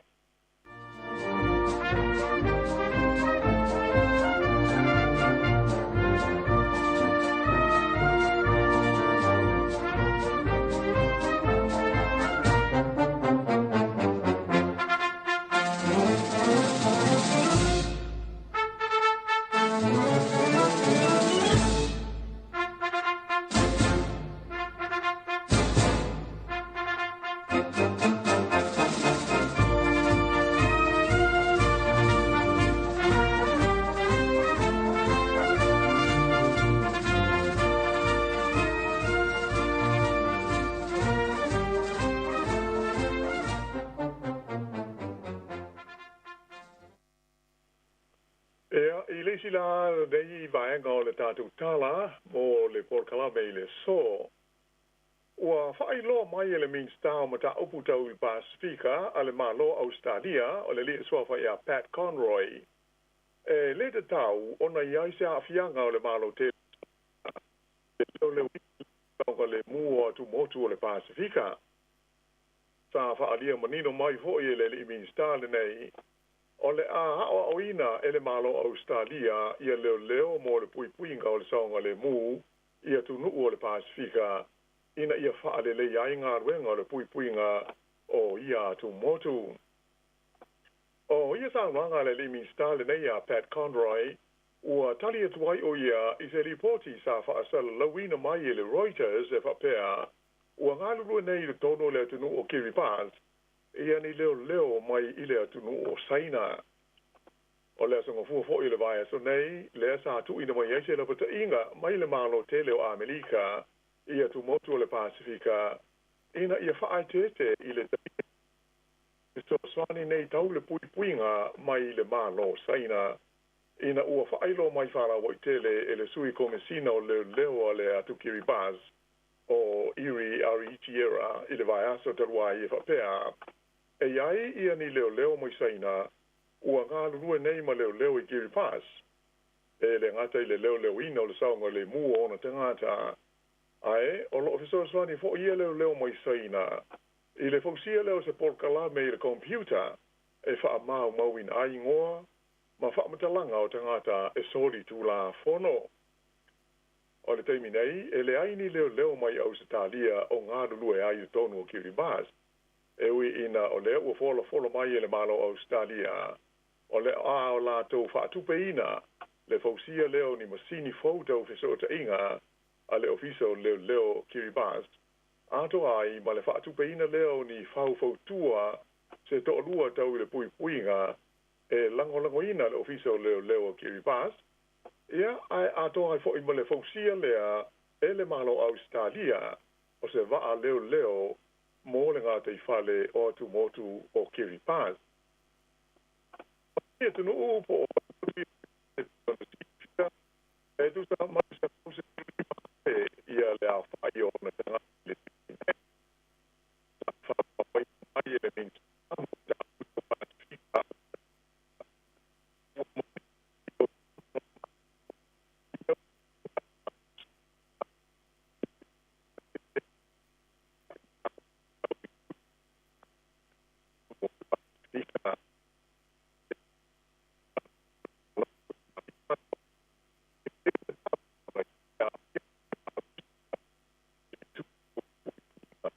male saunga le mo o tu motu o le vasa Pasifika. Ia, e pei o le tātou Port Kalame le nā tasi o whai o na wha maa popo ina mo le nei aso, wha a maru ruat foi o na i wha le tonu laiti tātou fisota inga. Ai o wha moe, la to e mo se wha au poponga i le taimi lava le nei tasi pe au kia foi le sporeile o mua. Ia ai mo nei taimi whaafte atu I le marutele lau whaafonga, whaafte hoi lau sungtasi I visosoni mai, ea o hale tui nā atu le nei Port Kalame mua o le tausanga nua a wheluas urma pā, ai mātou whaatou whama whaasoi whaatu I le marutele o le tātu o tunu o male au whaafonga, soi fua Whaafte te lawa I lau whionga la wano, whaafte tā pena, malo fo I le tapena ino le tātou Port-Kalame a mata le nei fui tausanga le lolangi aso nei e leo whaafonga mai le tātou atinu e le ngata I lātou lo mafuta mai tonu a inga nei taimi I lunga le ala leo le tasi o no tesi ma le tasi whaamo ia whape fo I mai moanga I lunga o tātou ala hata pe o le Facebook ma le YouTube ia ma le tātou app luas fulfai tu la le Samoa Capital Radio app ma lo tā pena whaate fo I lau whionga ia mo le whaamnolo taimi ia wa fo le tātou Port-Kalame masani ia leo toi amataina ia ile nei fo ia sfreile matou family atu fo ia fo fanga na fenga ia ile fa ingola vai aso ia meselanga ia tu ia ile sapati fa so fo ia ma ia manuia fo ile nei aso fa tai o leo toi fitu minuti na tale o le tu la lua ia tatu Port-Kalame nai pe ona fa fonga ia ia le tapelina le fionga la wano ati lawa ia o le Port-Kalame amata fo na o le lua afe lua se fulma fa o le lalolangi o aso nei ia le la tatu I musika o le ni fo ia uli ia wa fo I fa fianga le tapo I me fo I tonu ainga e me se fo I tonu ngā luenga ia i la tau lo mafuta mai ia le taimi ia le ngata ile ala leo ia fa pe fo ilunga o tatou penga te whailangi ia i nei vaenga o lea uli.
Be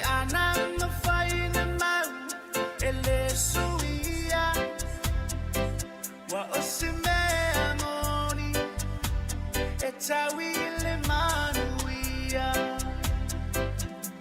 E bootimu e tafiai Uneila ngona le faya ina Le lofa e tuma ia souma E moni le uma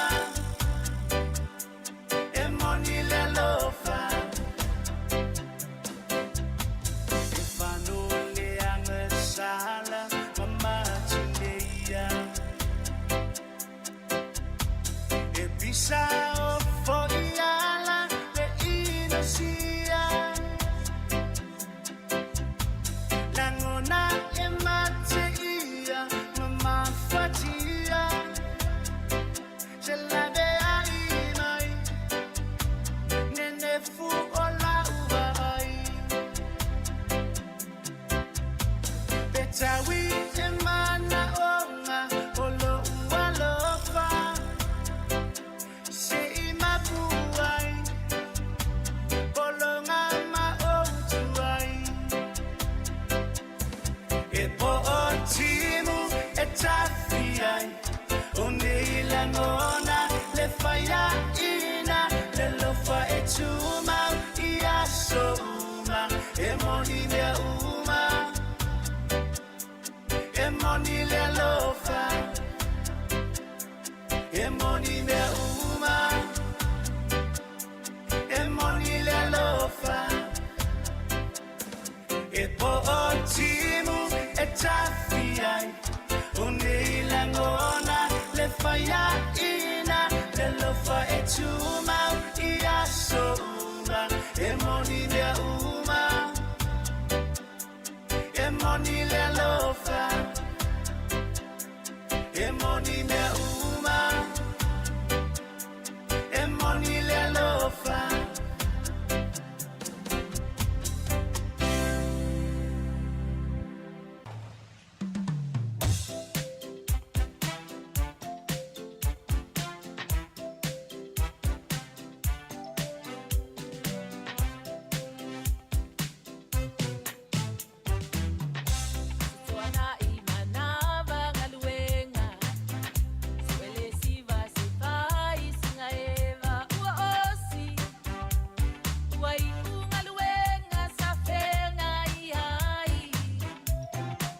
se mai le fai mo fie sa ui mai ele au sulu ie na lue i le kimu pe o le lau fie singa musika kaka i fie ele fa longo longo fo i kinga le asa mai fo i o le lau o le bea akola anoa iuka fai singa la fo o le maumanga e ia kuhu e se le malulu kauko ukulongu o si o hulu e ke usu fo i male fa uku malo i le esa o lau uku e o se poloma fia ola e o so ai fo i masi o fia sola ya Yesu lo fa ola ua e fiu i le o polona e ola nga ale usu e makiva e ola nga ale usu e makiva kai flavalea ukaua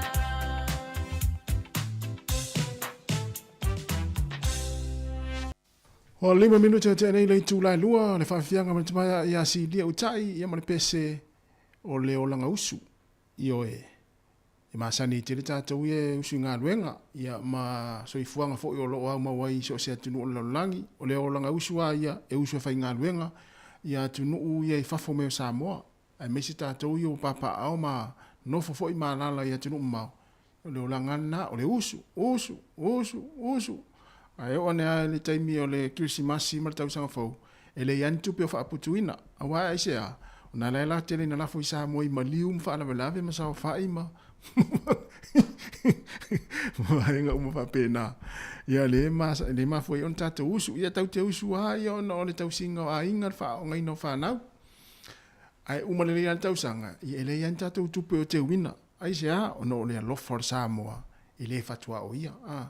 Pe fai mai a fai ale tele mea tutongi ai le ma fai e lau foi ia ona tu ua le alofa i ai ngai Samoa pe avala au mai ia i vaenga foi le pe ona iei fa lave lave i maliu ia o mea a sao ngā tupe kalesia ia e meise foi o sao fai mai ngā umfa pena e le ma fai ona tu ua se pe fai mai a le lava le tutongi le ta mama le tinae ai vini me lo Samoa.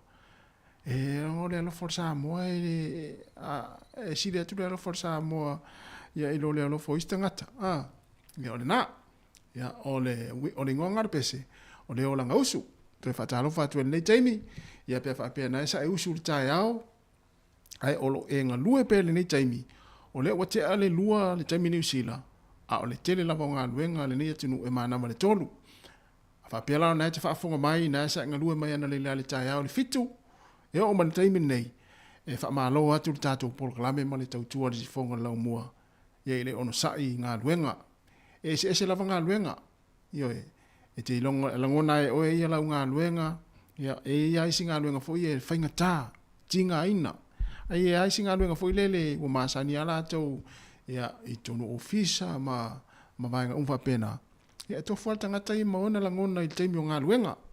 Ia le mafu ang fina e mana vai ngā luenga e vai isi.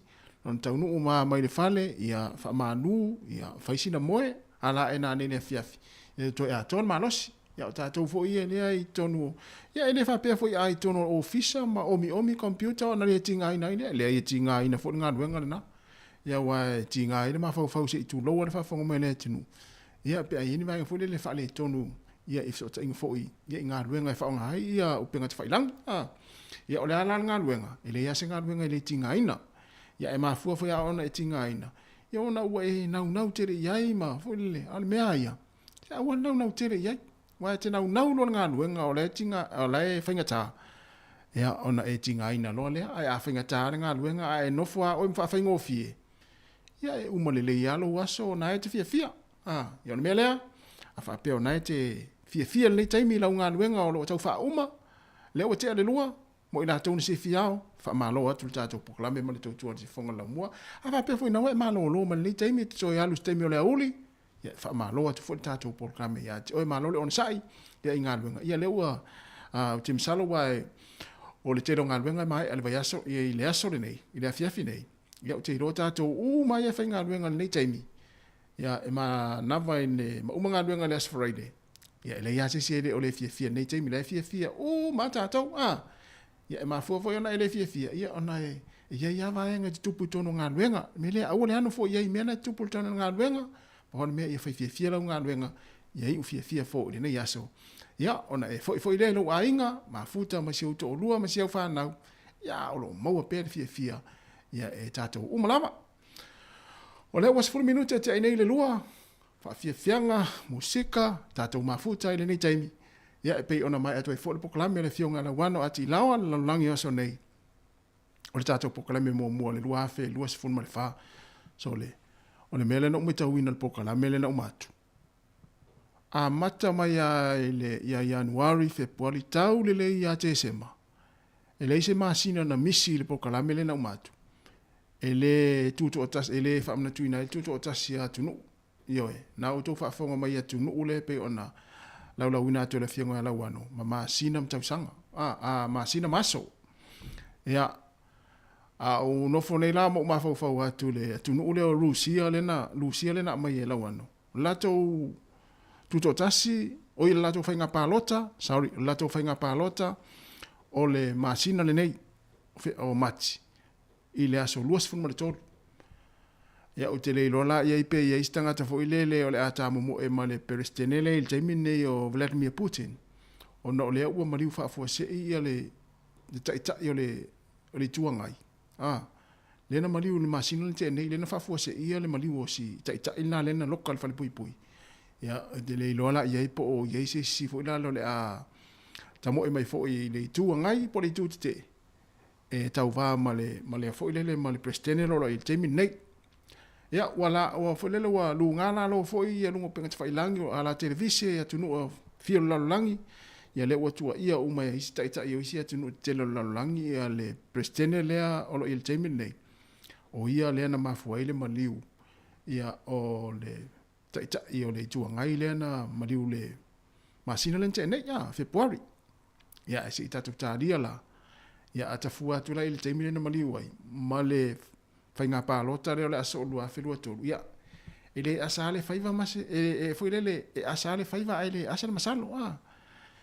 E ia tatou masalo salonga i me whape. Ai mesi atu nuu nei atu nuu kominisi, le i Lucia. Ia, pe o tama ia ia le na matu le fionga la wano tatou pokolame. O se taita i sauate, le taita i le o Putin. Se fulu 2 minuti o te enele tu la lua, la tatou woi whaafia fiango le nei oli, ma o ta pena fo i le to tele, ia e manaba fo i ngā luenga fo i. O le nei fo yaso, ia e malo le ngā lue, nei whanau fo i leo le atu ua fo i a onga, ta pena fo i nei mātua e o piki, wa i le saonga le mu, le pisi e o le awala, ia e le tu ua i a onga le whanau. O le nei fo yaso, ia e mai se fo i le nei fo i a oli.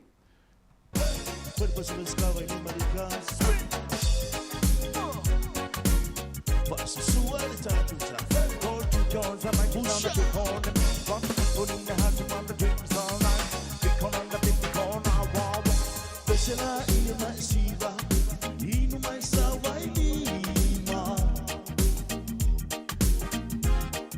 Vai ai fodilo ita Vai ai fodilo pisa Ai na uro fifia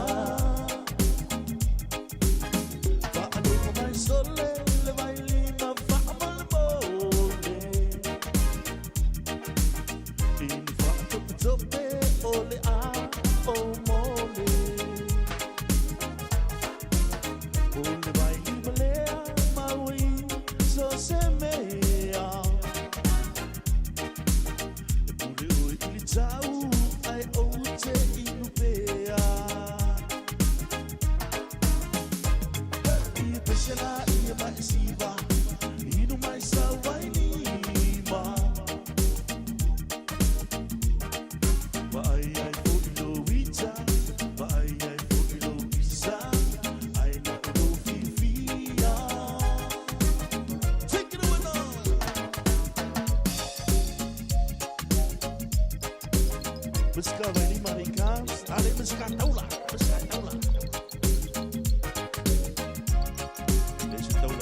Somebody comes.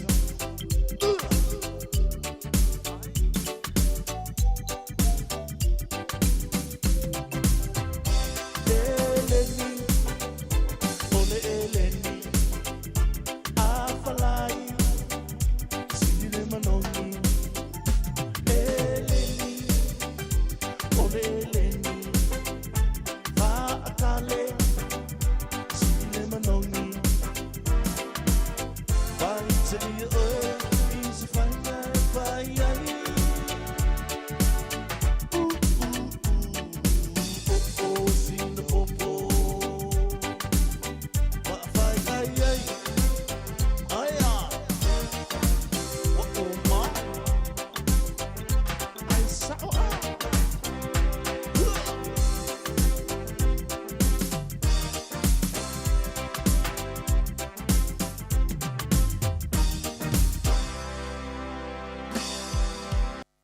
Ia le na o le elengi ia mai le foi pese ia ale fetueva ia le la to taina mai pese le mana foi isi swinga foi o musika foi le taimi ia mon mori atu e fetau le ia le pito le pese ia mai va vere pese ia mai tau fa mai na ola nga luenga na te na e fai le taimi na ma na valore le tu la tolu o fetau le ia le eleni la ia o le tamana o le fiafi ai mesi la tau ele kalesia katolito e kalesia katoliko e mantua ia sara i manfasi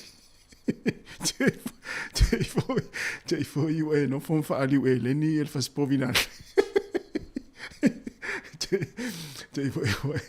te foi no fo lo sunga fa tanga fa ngalo ia le ai manfas ia ai no foi fa ali o fas povi el tatu eleni na nei luas fulu minuto te nei tu lai luas si fonga la mo Wellington e fa fianga to fa malo to fa talo fatu malo nga lue tawa tai tiu te fa fo le yaso me se ta po inga nei matua ia lo ta po mai tonu a inga mai mo mai ai ia e lungo Facebook ai sinai ma e inisio nei matua na lo o ma futa mai mo mai lungo TV ia le te mi fa talo fatu malo le ta puai ia le la ai o manuia fo inga luenga fo ma onga nei fa nau o le fa ingo nei vai aso ia ona o lo to talo sanga mau to talo ia e mo lia i lea tai ao mo lea tai ao ta pena i whanau ngā luenga ma onga ia lea la a i umanuia fo i ngā luenga o le nei fo i vai aso e misia onga ia ona o le talo ia e le mwhai ona tuua ia talo sanga mo lia au tau mātua i tono ainga ia e mesi fo i nei mātua o lo whaafonga mai ia i tono mauta o tangata mātua ma mauta ngā sengase ia wha mālo atu ia le tāpuai.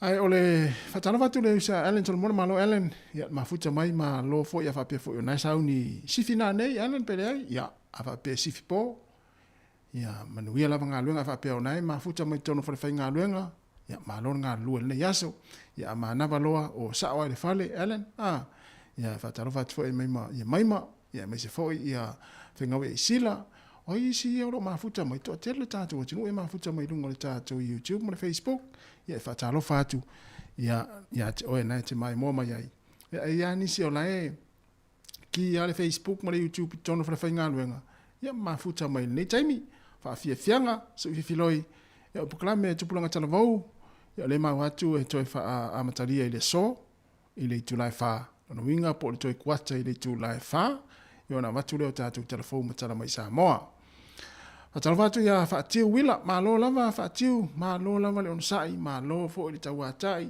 ya wa fo ifo fuanga lo fenga ye nei taimi ya fa mo tatu saunga ni muva pe fo ina mafuta mai to tele tonu ya o po se paka ya o ifo yo lo le sami nei taimi yo le mana o ka se mana ye le tau ya me se fo ipe fa pe na mo la uvao ya po na fo ye fa sa uverenga vao sa uverenga ma umanga ia e mesi la tu iro isa mo le taimi nei ia ma lo lava le on sai ma lo fo i le tawatai ia inga luenga fo i ma tiu te fo i lo fenga i ni taimi fa pe fo na te mata mai le maumanga i ia i lo nu ia poro wainga ia fa talo fatu ma lo lava le vele futi vai o le velenga le vao e vele uma i lunga ia tama i vao ma vai va pena auto mai mo le o velenga vao le sa fa me le maumanga asu uma i lunga vau le ima se vau na vai na fodele na tu i lunga melna wa ia i la tu fodele a o vele vau ma vele ma manga ia na o vau la popo ai te sei ia e tanu mai si vau pe soli vai ia o fe na to inga vele ta mai ere o estanga te fai ma manga ma lo ma futa mo nei tai le o luas fulon minute o te nei le tu la luas si fonga la mua fa fianga ma lo tawatai ma lo fo le mafuta mai ia I stain foi ia na vat foi leo na usi le foi lungo tatou Facebook ali si fonga lau mua na wa vat foi ia taimi ta longa le supala ka pi Pasifika ia I fa ungol vai aso ai mai se ai o le vai o le tamilisanga te fito la langi I LA ia I America ia le amata ina I le aso atai au tasil ta longa tatou au I le aso atai au le man Samoa te fito ia sila ne ia I Facebook pe fa pe ona I lo Facebook ona wa vatu uma ia tulanga pe ona I ta longa ia I fa ungol vai aso mai se tamu fainga tatou au te fitu e tolu aso o le aso atai au asto nai aso sa ma le aso ngafua Patalo fatu ya solo malanga ma fa te tele lava mafuta ma le taimi tato woi fa fia fianga le ya uli ya fa talo fatu ya anora le teu fa te tele lava malo le sai foi ya I tiu te foi ma fu fuanga ya olo fianga ya ni taimi raso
Fofona ole Samoa. Samoa Capital Radio. I love Samoa Capital Radio.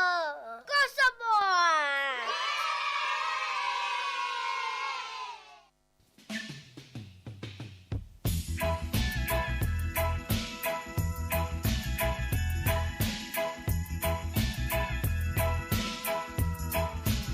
Yes, she's such a beautiful woman.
Whawhiawhianga nei teime o le uli ia mo le pese na ia seki ale po. Ia whapea nei te fia e wana nei. O le maa nei ia mo le saunga le mu mo le sefe oe. Ia o le ki o le pese i tono lo fale. Ia na se manatu whaele le whatati atu o tafa. Ia a le ki o le pese i tono le fale. O le la au a e sivai. Te vai e le ai ia se isi whawhiawhianga e pito siri o na mana ia. Nei lo siva o i tono lo fale. Ia i le whaingola vai aso. Ia mese nā nei. Ia o le poa tai au. Ia mamata mata. Ia ta alonga le la saurungo o lakapi. Ai o le tūlanga la na. Ia awa e alu fo i te tawhao. Ia te roa me tupun. Mea nara e alu te tawhao i nā wa umana tau tu utalai. Ma whaili tau polokalame. Ia o le whaingola vai aso. Ia mese nā nei. Ia matai au. Ia na o le tala e tu atu ia i pulea oe. Na o le tui liu liu as tō wha. Ki ato i ngā pese vave whapea. Ia te wha ai ta ilo foi o le kalapu le la te siva ai ma ta whaoi. Pe tutusa ma te tono lo whale le la e siva ai. Ai fia se uto lua me se au whanau. Mana ia. Na si le ia se pati pito sili ona mana ia ma fealo fani ma fia ai ia oe malo ainga na ilo le pati na la fai tono lo fale ele la ele fa pela o te fa tu se pati fo ile le amalo si na le pati ya o ia ma se uto lua ma se fa na se matua ki lunga le pese vave halu le siva ia se siva ato i tono lo fale a uma tare pese fo le mu ia wosi ai ia ala e fia ia se uto lua ma se fa na ia te o alu te tawhao se mea. Whaitoi fo. Whaatiu. Ia whaanga i o ia le tira sao leia whaatiu. Ioe. Ia le te saunga le mu ama mua lau so i fua lau le lei ma le sefe o oe. E le ini a fianga e te ono a fiwa e te le lope te ua e alu la e alu i o whalu lau wo. Ia la te tupu maini pe fea fo i le ilo a lau vai. O le fia o oe ma se uto o lua ma se au whanau. Ia o le inu koko sa moa mata la kapi ia mata fo ia le TV wa le lava mata ia ta per TV ai ki le pese ia fai nga siva se siva fata si tono le fale maltina mal fa na le fai igual vai aso si fonga la mon fa fia nga se filoi to ese fulu mal le 5 minute ia ona ta lo le o le tu la tolu ia ai o le ua moa mai foi ma le tātou suinga le tātou pokalame. Ia o le au whailo mai le whai pokalame, sunga mauri whai walu. Ia le o sau teimi nei. Ia o le whaatonu ina le pokalame a le tupulanga talavou le tūlai wha. Ia i le afia finei o lono winga. O le alala a wha au pia le tātou pokalame. O le ape foi whaatini le tūlai wha se ipa ia le tūlai 5. Ia lono winga, le la tātou mafuta tua le taimi. Ia se ipa ia le tūlai 5 i le fia nānei. Ia o le tātou whaato whaaloa lea le tautua a le sifonga lau moe weni. Tōne whaataro whaatua whaatua ea Erika Maoe, le olo mafuta mai Samoa, malo lama Erika, wa mai le tau Samoa. Ia le taimi. Ia whaatpe foi le sunga ia Alessana, kai fo Alessana, whaatei tene lava. Ia malitama lea le mafuta mai le lo le motu i saute. Ia tamo tasi Paulo, ia o se une filio le whenga luenga whale povi. Ia, tautua nāra saunga le mū, ia inga luenga lo whenga ima utau le fiafi, ia e mese foi, ia ila tau foi sa whenga luenga ma le taona le la. Tautua nā wha mua le utau saunga le mū, ia ma tama le leila loi nā, awa le ula vale ila vesis, ili wha ingola vai aso. Ia lo whatere atu ma utau, ia olo mafuta ma le taimi, o le wari e o mai ngā luenga wha vai taimi. Ia e alo ila lo ili whale povi le lo lata nei nā i tanirin, ia po inu wakako. Ia palkuta e pole ilingo ole ia ole a foilingo ole tuma lo le ori ia le fale povi le o nga lo le ori le o mafuta ma nei taimi ia ma lo lava le on sa inga luenga ia ma losi ma lo foi le lo foi na ia inga fai ma sefel tupe aditas fai ma sefel tupe tel tupe ia e o taimi la o sa mo ia la tu la te le tupe ia fatalo fatu le fatua Katerina Mosa ma lo lava Katerina ma lo lava le mafuta mai natu ia o manuia foi fuanga nei a fiafi ia tatu anga ia tu ia fa ingo foi nei va so le o to se 5 minute ona talo leo le tula tau talo fa ia o le tau lava nai Samoa te tele lava Erika Moe ia o le tau lava nai a tātou Samoa ia e vela ia e mahaloa le on sai fo inga luenga whaftai fo i le mafuta mai ia le tātou tautua ia o paanga ia le tātou ala leo ma le sifonga lau mua ia o fea lava lau langi o ia i o Samoa ia e mafuta mai lava ia i taimi umo le tātou pokarame se i vanga nā se i o lava le taimi e wha mai nai ia e pei ona i fo ia le whatua Erika Moe leo lo mafuta mai ia i Samoa i fea le fanga fea le fanga Erika le mafuta mai i tātou ia le fanga le fanga uti le lopo fea pitonu o le fanga ia leo lo mafuta mai le whatua ia Erika Moe ia whapea fo i o fese nu o Samoa na e te mafuta mai ia mana ia fo i whailo mai ia waru te ilo le whatua Erika Moe o le Samoa ia Erika Moe o le teine o lau mua o le teine o le Hurricanes ia o le teine porirua ia lea i Samoa o lewa nei Samoa ia wa fo i fuanga whare ainga ia mano lava sa whaatoa i le whanga hei ia le na sa whaatoa i le whanga malo ia a whea fo i nei te mafuta mai fo i whai atu te siri ai o so mai fo i whai o le te matamata atu nei si amani ai le matamata mai tua atu le tātou fisa whasana lau langa le tātou atu no o sole le matua amtau tia o sole mana ia la le tala le wa mal tamalea ia mantua mai tātou pisa ma ia alo fatere tu mutatu watu no manatu na wailunga la wala le to tele ona i matua ia o piki nei whanau a onga le nei aso ia nuia fo i le pikina ona i whanau ia wa ile taonga le mua nei tamaiti ia le taimi fo i o le akolosi ai lua se fulu kilomita le itu la le sao whaatulanga ina o luma wa onga ma luma kolosi ia le fo i la manava fo i le vahenga le manava le tolu manuia fo i le toyanga ia tu ia inga pe a manava ngā luenga ma lo fo le ona sai ia inga luenga fo i o le nei fo i aso ia e maise fo i o le nei aso ia le pese la nei e taina atu mo i la tau ia o le amana manga luenga e olo fatu tato pese le mo utou fa mele pese ta le fialu sa oi sa oi lau tamu le na le ilo le na sa ula unga le se fiau sana fia laku ha fa mele pese le sunga mo utou tasi asu ha o mal fa tu e matalena ta le fialu ia le lopo we le fialu lo fale we fie te fainga luenga ia po e fefe fo ia te alu e le lava fo ia luatu o te mai vaenga le fale ia ai alofa te ratu mo tau o le upuna pese ta le fialu no winga po tanga fo ile le ua la hatu fo ile toi mana vo nga luenga toi o lo fatu mo la to la to mana nga luenga le ia fiafi mo le ia oni ia le pese nei ma le sunga ya mautu tasi ia aswao masiona falitua ia matalena tale fialu sana fiala tua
Au lo fatu o lo te wai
sale fialu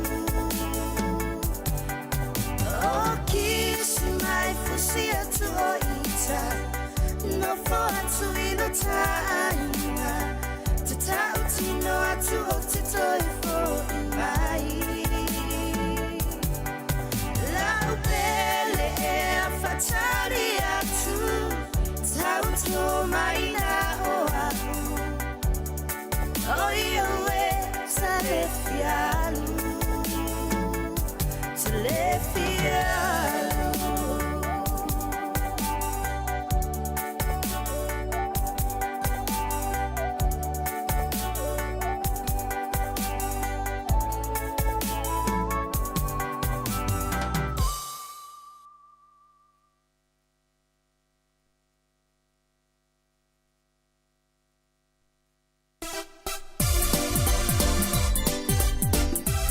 Ya, al pese le taina tu mula tu le la mana manga lu ngali tu la tolu fai mai le pese me alofa ya alusa o le fale to fitu minuto tar tolu ya olofa tu mo to ya la mana manga lu nga ya le femel tu pese mai le meta ya me alofa la mata me alofa alusa o le fale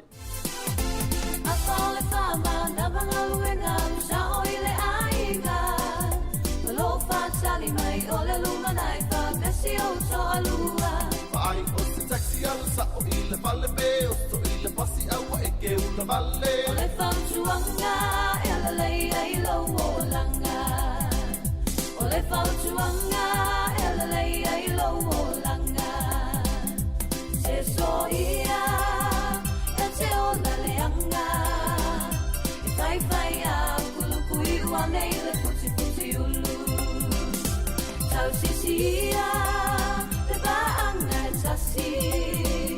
Olo le tofi tu mause io ile oti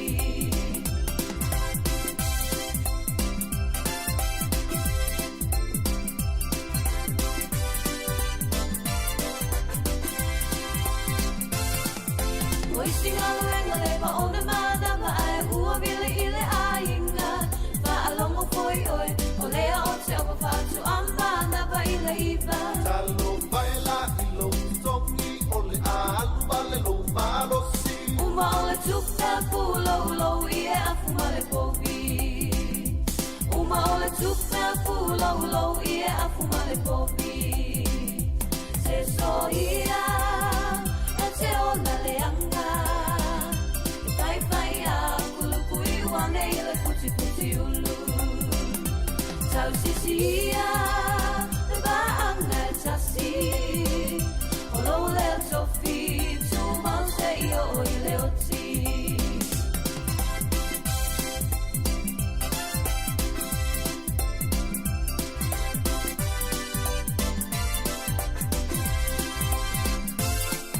Mo esa nei aso inga luenga ua fai lava sima mafa Ta ai foi oi ole mea lena Mo se so ai au ova Ula mai au maka awa eke kala pelo Pupula sako mai awa eke emo emo Tauto ile ambio falling a bay o Lucifelo Tauto ile ambio falling a bay o Lucifelo Se so ia e te ola leanga Fai fai a kulukui wane ile puti puti ulu Tau sisi ia te baanga tasi Olo le tofi tu mause io ile oti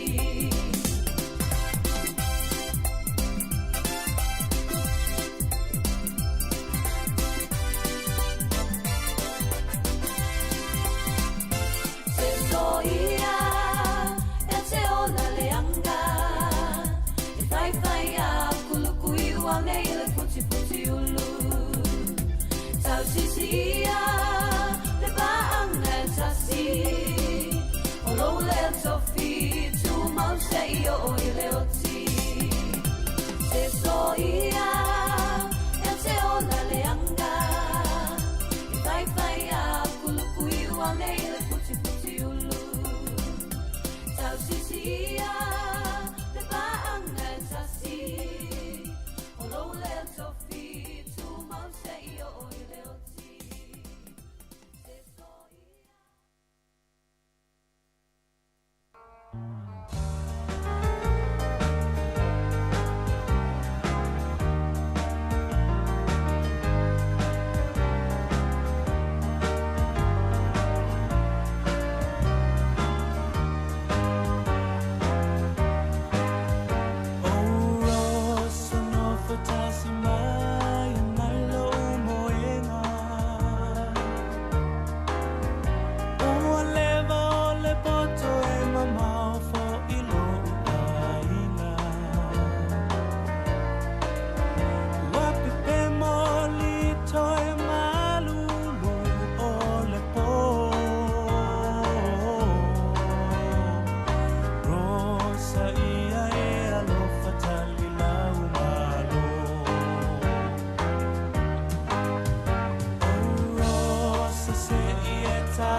Si ufonga mali ona vai pese le punia lava amle pese Rosa nofo tasi maya ia wa lava na ta fao le foi la luatu foi mal fa ingon leva yaso le foi la ya lu ta fao e pese e nofo tasi maya Rosa o le o tolu minute o te nei le tula tolu e fa malo atu le tato pokalame mal tau tua di fonga la mo ya ila tau sanga lu lue mai le tau na leila lea ua ma e ala tau ngā ruenga o le nei fiafi ma le nei fu itai mire aso. Ya, me se foi. Ya, fa maloa tu foi tātou pokalame ma le tautua. Ya, inai whanau, ya onga. Ya, o lea ua tere na tu ua onga. Le ua te ale tolu minute te ale tolu e mātou New Zealand nei. Ya, fa maloa tu. Ya, le tātou pokalame ma le tautua. Ya, inai whanau. Ya, mo le fa malo losi foi ya onga. Le nei vai aso. Ya, ina ngata ilea. E mo mole atu foi le fa malo, ma le fa fitai. Ya, le tātou pokalame ma le tautua. Ya, i mātua. Sa nafa, ma le tāpina ina o nei whanau o le nei foi vai aso, le ua i umane manui foi a onga nei whanau, ia mo le nei foi vai aso. Ia mei se foi, mo le foi le whaafitai a le tātou pukalame ma le tautua, i mātua umalama, ia o loo whaau au pea, ia le tāpua inga i tono o maota malawa, ma mōri tāro sanga foi, ia ua foi ngā ruenga ma whanau a onga, ia o lea ua i umane manuia onga nei whanau o nei foi vai aso.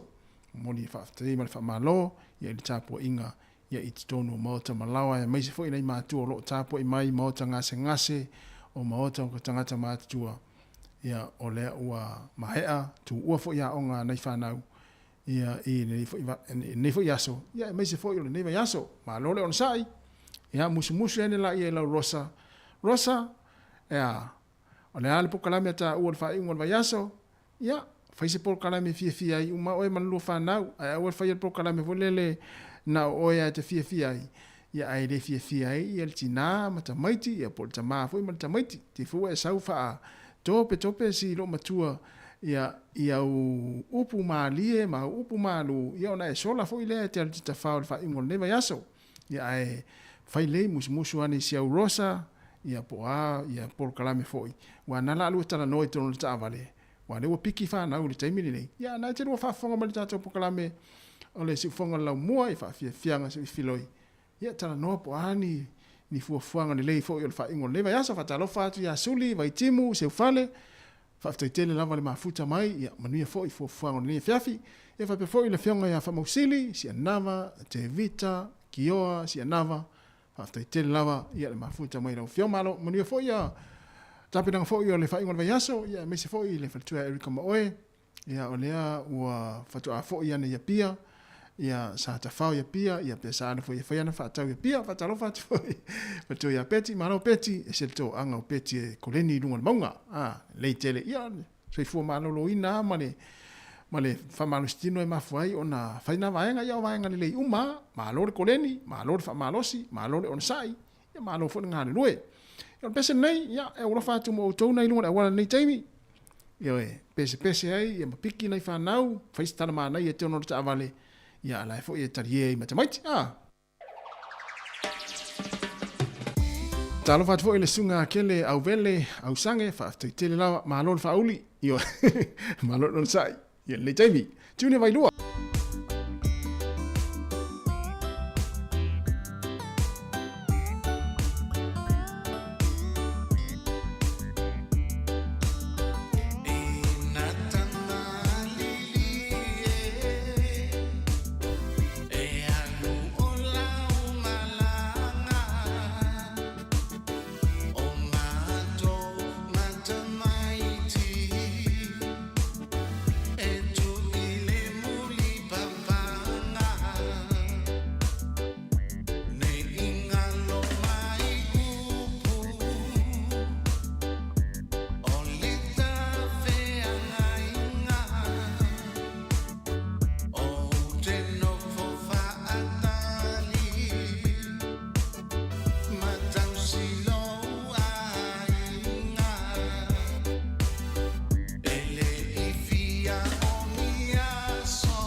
E fa fianga marsunga tuni a vailua ia male pese ua whaingoina pe ua whaisa uo. Ia ole ngore pese le o se pese ha ole ngore pese. Malo. E leo ni upu fo ia o upu ole tampese. Ia ona i wha fianga ia mori atu. Ia i tono ta vale na e olo o ina i matua mana i whana ua tu ua onga. Ia matal noa whaistana mana ia. Mai mana ia le fai ona i tala fo ele. Fesiri atu le tina ia ta mane sa whainga no. E a mai lo waso, dad. Ia tani mai fo i ta maa. E ole mana ia ole aso. Mana ia fo i mato ngā luenga. Fia umara o whai ngā luenga. Ia me se fo i fesiri atu fo i ta maa i lonto lua. E a mai lo waso. Mampa a whapea ole ta mane nane o piki. Ia. Tali fia fo i tina. Ia. Mana ia fo i mato ngā luenga. Ia se i vanga nā ia li si ta mai ta ila lana mato ngā luenga. Tiri ro preme a whapea la mai ngutu ne aso. Ia o mea tutupu i tono ngā luenga. Wao tala ia whai tono tā wale. Fesiri reisi pe a mai ngā luenga. Ia o tala nai masani on ta whaalonga i tono tā wale. Ia pe a manawa ngā luenga al tele. Ia lai whai atu tama. Ia a mai le aso. Mam. Ia na whama ia. O ka se mana ia. Wao tala ia tata whaalonga iai. O ka se mana ia o le matu ngā luenga le aso. Matu usu atu are tai au na le la. Ia. Pai fu le matu tar si moko. Wao tala ia tata whaalonga i ta. Fu si moko matu tari e. Ai wo umare ne yaso wa tala ye tira e vede tati fa longa iste ai wo umane ne yaso tiri no pra me fa pela mai nguto le fa fine ya tia te o fa pela mai le si o e fa sumu mai ale o nguti wa tala na ya la te ya wa nu e imana le au te wa nu e imana ma mato fa nganu o te ro pra le me tai ro pe ta mai o la to a inga le usau fa sisi mai o ya ni fia tau tala mai se ma tau ma to fa ngā luenga. Ia e mana ia ne yaso. Tadi le tina e fa le tama. Ia ona fesili foi le ia le tama le fa na ule tu o ta vale. Ia mai a onga tamaiti. Ia tadi foi le ona tamaiti. Mana ia ma to a onga le ne yaso. Ia sa fai foi ma to ta longa. Ia umalo foi ma to mai. Ia fai ma to ma longa. Ia ma to to foi fai ta longa. Ia ma to mata upone ia so o ka se mana ia vai le mana ia o meu o tala no anga i tono ta vale. Fa tu foi. Ia ai o i tu ta ua e tau foi ona. Tala no ia i foi ia le tama ia ma sitina foi. Ia me se foi o le la anga ia tu foi. Ia i fa ngol vai aso. Ala wa lo ta vale la o le fale atu fesile tu ale tina tama. Na tongi le pida na mo li le na. Tena tu e tongi vai aso le ale na e alu fa ngal tupe. Ai fai mai lo mal tama sole. Wa ngalo la. Ia to e suia a toa ia ina ia le vainga foi le. Ole le fia tina. Ia u fa misi foi il tama le tongi no le pidi. Ia ele o se sasi la tama a wa misi. Wa misi foi le o tele foi fa tau e lo tama fai ma tongi pidi mai ngo pena. Menea. Ia ta hua tala no leo tama maltina ia me se foi fa nau. Ia wa foi por karamel fa ingol vai aso. Ia ai malo lama leo sfu 1 minuto te nele tu la tolu pe on fai do atu e le stato por karamel le foi fatini o le tupulanga tala vou le masani fa tau ni na fa o le la fa wo le tato por karamel o le pe foi fatini. Ia o le si fonga la mua fa fianga le taimi.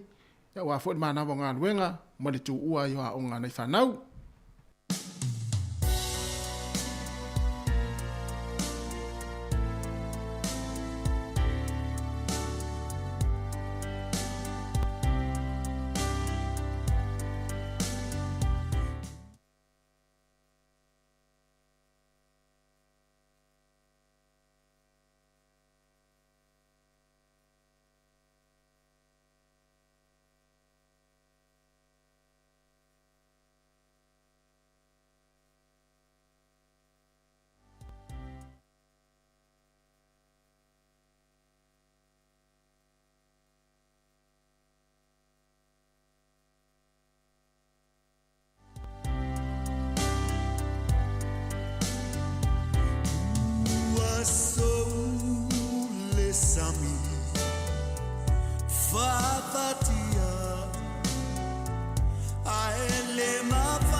story of, that's the glory of love.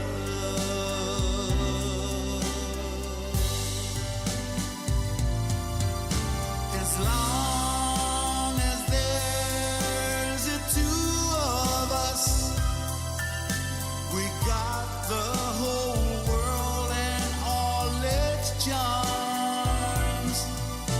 And when the world is through with us, we come to each other's arms.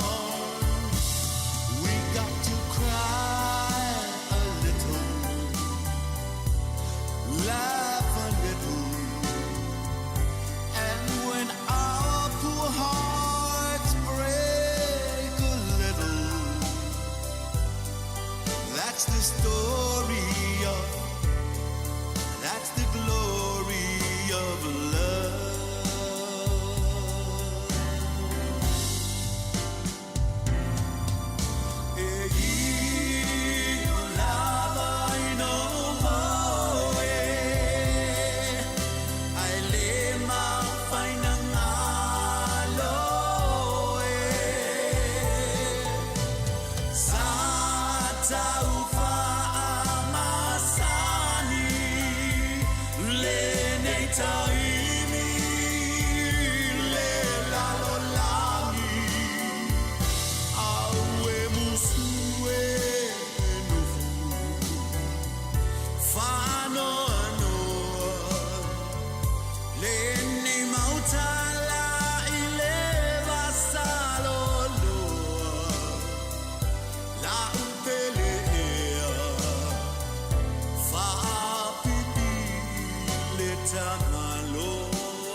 Ea, ole, wa O te whafuasi tatu pese na ina ua luas fulfa minuto te nei le tula tau si fonga la mua Wellington. Ia ila na tautua wha pea se i pa ile tula 5 i le afia finei. Ia toi wha malom toi wha whelo iatu lea ua mafuta mai le sunga fale lupe ave avai. Ia mafuta mai le afia oanga wa opo a le tui ma opo. Oi, ia ili tu lea o tane a. So le malo lava. Whaftai tele lava. Manino le tato le teo. Whaftai tele lava le mafuta mai. Ia ma le whaafonga mai ma le mai mo mai. Ia le tato pukalame a taritonu. Ia o loo whetau le leifoi ma o ngā. Ia whaafia fianga. Ia mo tato ia mafuta mai Samoa. Iso se vaenga o Samoa. Ia o loo e mafuta mai ai. Ia sa o lei o tato malama fo ia i tato o tinu. Ia tele ina vevela le la. Ele nei taimi. Ia e maloa le ono sai. Ia o lea mai tau atu le whaile vele ngā vau le maumanga. O iso le. A tau loa la le vele ngā vau ia i le maumanga whaalongolongo mai. Pa pia umma le mele sa ufai Samoa. Mo le ki o le la au. Ai vele le vau. Ia e wara le teimi nei o le mana i le fiafi le maa luo le fiafi i le vele le maumanga. Ia e alua le vele talo ia ma vele ta amu o ufi ma fai. Ia a o le saula le maa luo le mai lalo la au. Ka se mana ia. Ia e peila ona ia ile sunga ia fale lupe lea ave avai lea mafuta mai ia ile tui maa o posole. Malo. After tere lava le mafuta mai ia manuia fo i vere ngā vau ma vere ngā maumanga.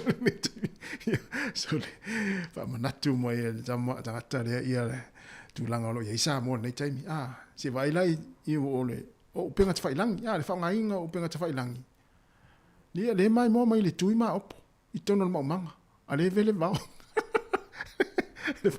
O iso le, se le tama le o fale lupe so le. Ia le fai le umuli au we.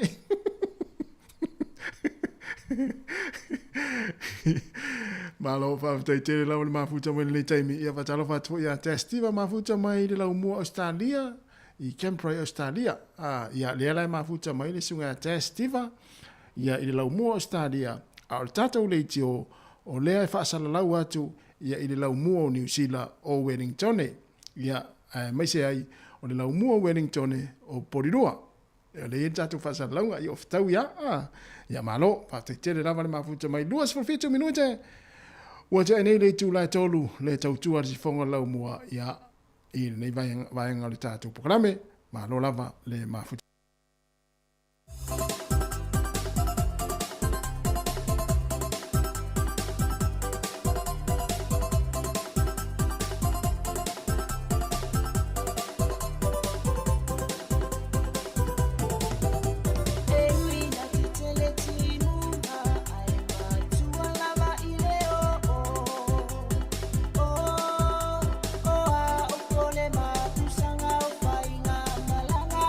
Time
A opo le mapasanga ma le sunga ya paunga tailonga i pule ina ua a fatonu lava le tulai tolu le ua lua si toe lua se fulma leiva minuti ana tā leo le tulai wha. Toe wha malom, toe wha tālau fatonu le taimi. Ia le sunga Faitalia, Sweden. Wha befo le sunga Antele Liva. Ia le sa Samsoni whailaunga. Malo lava soni le ngā lue. Malo fo i le wha malo sine yaso. Ia wha befo le whaletua. Ia Natalie Pelepe Samino. Malo wha taitele lava. Ia le mafuta mai le taimi. O tō o mai asa whai ngā luenga. Le yaso le ua malo lo mai po la ua manama ngā luenga. Pese nei. E o lo fatu le tātou pukalai mo o tō maloa e le manatu. O matua tō le lava vaa.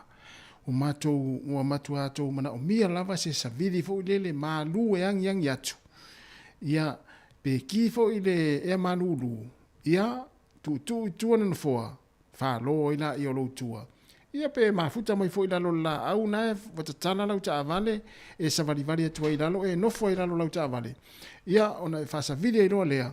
Ia ma toe mafofau ngā ruenga sawhianga iai. Ia i le nei fo i aso atoa. Ia e malo atu. Wha malo atu, ia le whaafongmai le tātou atunu nei taimi o le tātou pokalame. Ina ua toe lua se 41 minuti ana tā leo le tūlai wha, le tautua le sifonga la mua. Le pesa nei, ulofa atu ai, ia mo o tō umalava sa ngā lulua le nei aso, ma lo le tau ata i tiu te mawhaiva, ai maise ngā luenga sa whenga iai ia i nei fo i aso atoa.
Toi whaatalo whaatolo whaapoponga o talafo ma le siu fonga le lau mua mo le nei awa uli.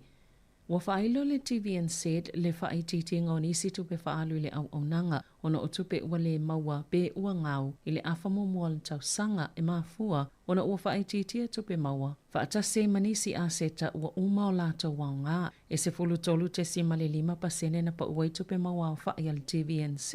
Mai le tau sanga taluai, i le se lau 5.5 te sima le 1 miliona tā la, wa lato tupe ngau mo le ono masina e o mai le whaiungo te sema e se fulu ono te sima le 2 miliona tā la. Whaatusa le polofiti e whaate sima le 2 miliona tā la i le tau sanga i tuatu, ai e se fulu 2 miliona tā la na pa ua i le au ngao a seta. Na tā ua le polisili Jody O'Donnell o le a whaititia ni si tupe whaalo le TVNZ ma whaana tinati o na whaia suinga i au nanga whaate konolosi.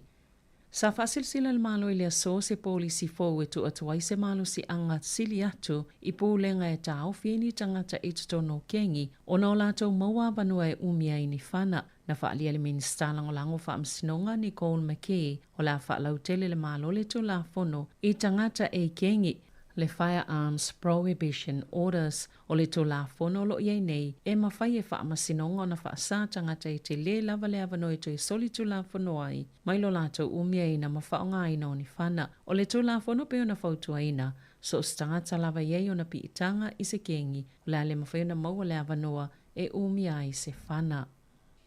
E 5 afe tā la le vai ngā tupe o le atau 5 ina le palemia Christopher Luxon whaopopo i lona tutongi e whaase lau fitus futasi afe tā la. A wā tupe whaalu mo le fale o nofo ai o nei le o alala i le fale o le malo ua whaapitoa mo le palemia. Sa whaamaoni e so upa le palemia le le New Zealand o le aia tā pāina le alauni e ui o lo o alala i se fale o Wellington o sona ia lava fale e le se mo kesi o tutongina. Wa vea i Luxon ma palemia mo moi tutonu o le tusamal tolu sfulfatau sanga e tā pāina le alauni po le vai ngā tupe. O le a feiva se lau iwa se fulu na vele Premier House, o le mao talo ia e fioi le palemia, e le ia la lai Bill English ma Chris Hipkins, sano no foiola ua lava maota.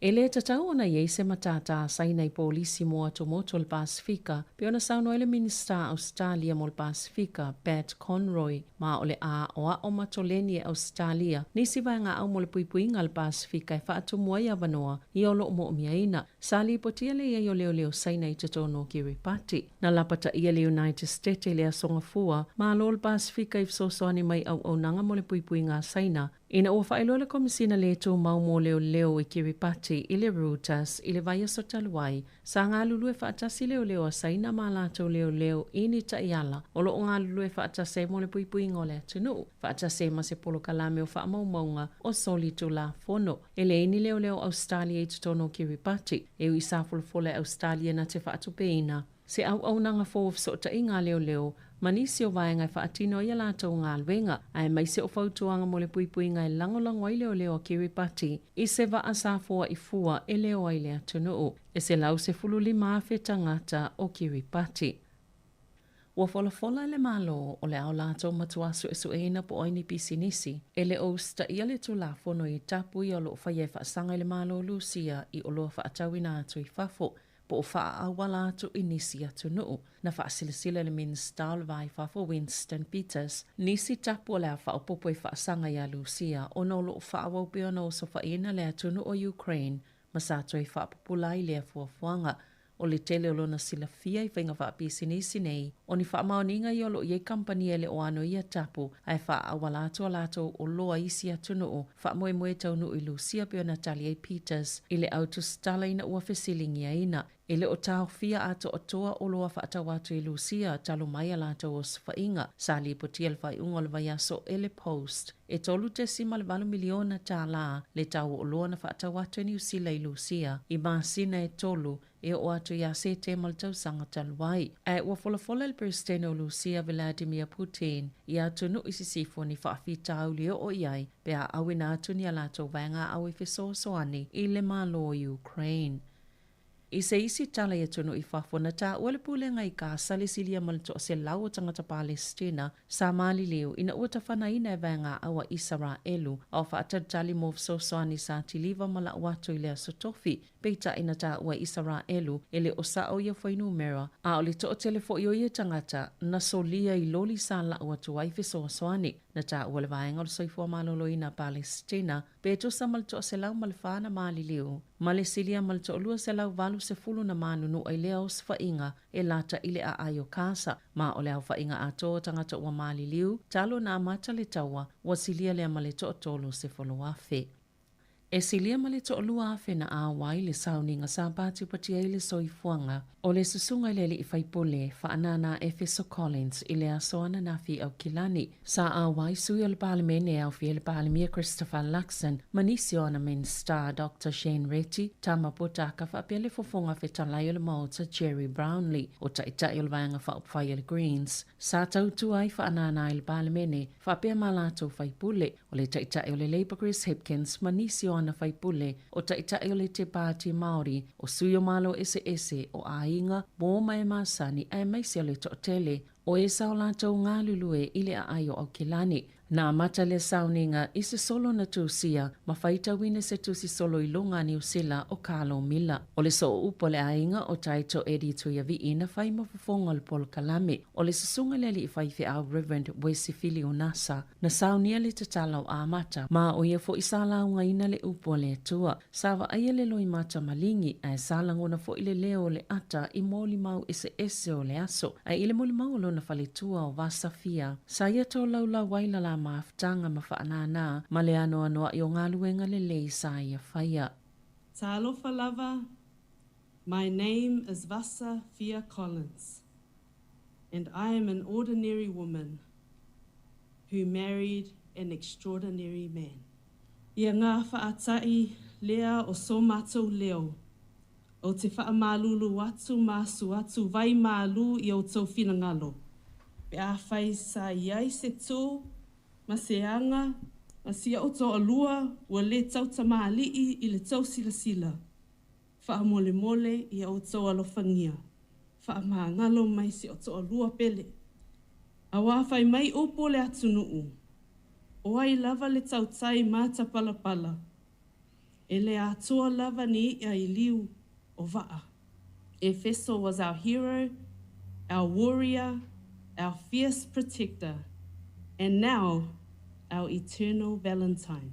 Sa ia saunoa I le au fia, ina ia awane I mau ngā luenga le lei sa whai e whaanana a o soifua. Sala e ina le vaenga whaupwhai le Green la e Samoa e pe o puletasi, mo le itu pao tamaitai au ia whaitanga mo ofutino lanu mea mata mo le itu pao lii. Na sisi whaavai loto tanga vai o New Zealand le palemene, ma whale o le malo I le aso ana nafi ona o le whaaloalo I le tu malo ai o le sunga le li whaipule, whaanana Efeso Collins. Wa yese fo fanga lau fai ngā luenga le News Hub e fola si eise fautuanga e whaasao I nei ngā luenga o talafo o le au nanga. O le aso lulu sa whailo I lau fai ngā luenga I se fono whaana tinate e whaamuta I le aso mulimuli o iuni a lato ngā luenga ai o vai aso I lua I o lumana I nei o le a whaanga solo I whaatala noanga. Na whaalia Michael Mora o le au lato fola si atu se fautuanga I awale mawhaio na whaasao I nei le au nanga o talafo. O se langona le ia I lato o lo ngā lulue I talafo o le ono I le afiafi. Na whaalia Mark Jennings lea sa amataina le newsroom o looi a ao I la tauwia e ana le news hapi le taimi nei le ola o le au nanga. E mawhai ona ono whaititia le umi o talafo I le ono I le afiafi I le na o le tolu se fulu minute a e to o tasi le tangata e whaitawina talafo whaataatia ese I la tau lo whaiali po tia mai fafo. E o atu I le tolu se lau tangata o le awhaina la tau ngā luenga. Ma o whaatala noanga lo whanga solo e o atu le o ngā tutonu o le masina nei. Ai o le whaai unga mulimuli e ono whai le amatanga o Aperila. E tolu whaate si ma le 2 miliona ta la tupe ngā wale kampani New Zealand mo le tausanga wha le tupe o le luafe lua. O le News Hub o lo umia le wha la putuputonga tele wha malo a le Warner Brothers Discovery. Ua whaalau loa whaamomongo tupe whaalu wa whaipule ma minista te itasi al Parliament New Zealand. Mo masina e tolu muli muli o le tausanga taluai. Ma lo au ili te itasi ele vai ngo le lua te sima le tolu miliona tala na whaalu ina e whaipule. E whai ma whaalau loa tupe whaalu. A whaipule i te tono masina te itolu. Ele au nanga whaapalimene. O lo au whitupe na whaalu I whale nono whai ma la tau whai ngā malanga e peo waalele. Ma o tupe whaalu ma sani lava ia whaipule.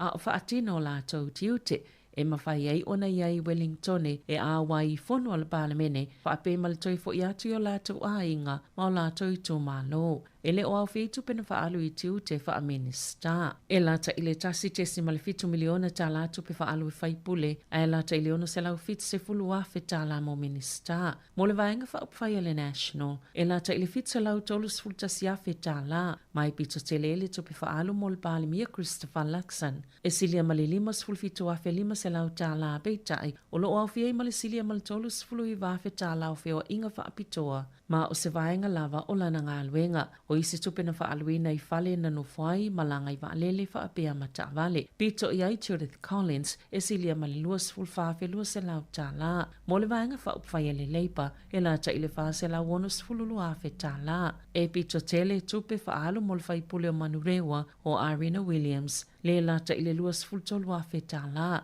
Ai pito la ititi le tupe na whaalu mo le so upufomo tupe. Barbara Edmonds, e lima se lau luas fultasi tā la, ma o le tele o lea vai ngā tupe na whaalu I malanga I waalele. Chris Hipkins e awhe se lau luas fulu I tā la. O le Greens na whaaluina le lata I le se lau fitus fulfitu awhe tā la. Ma le Act e lata I le se lau limas fulu lima awhe tā la. New Zealand First e lata I le onus fulvalu awhe tā la. Ma le te Pāti Māori e silia ma le valu se fulu awhe tā la.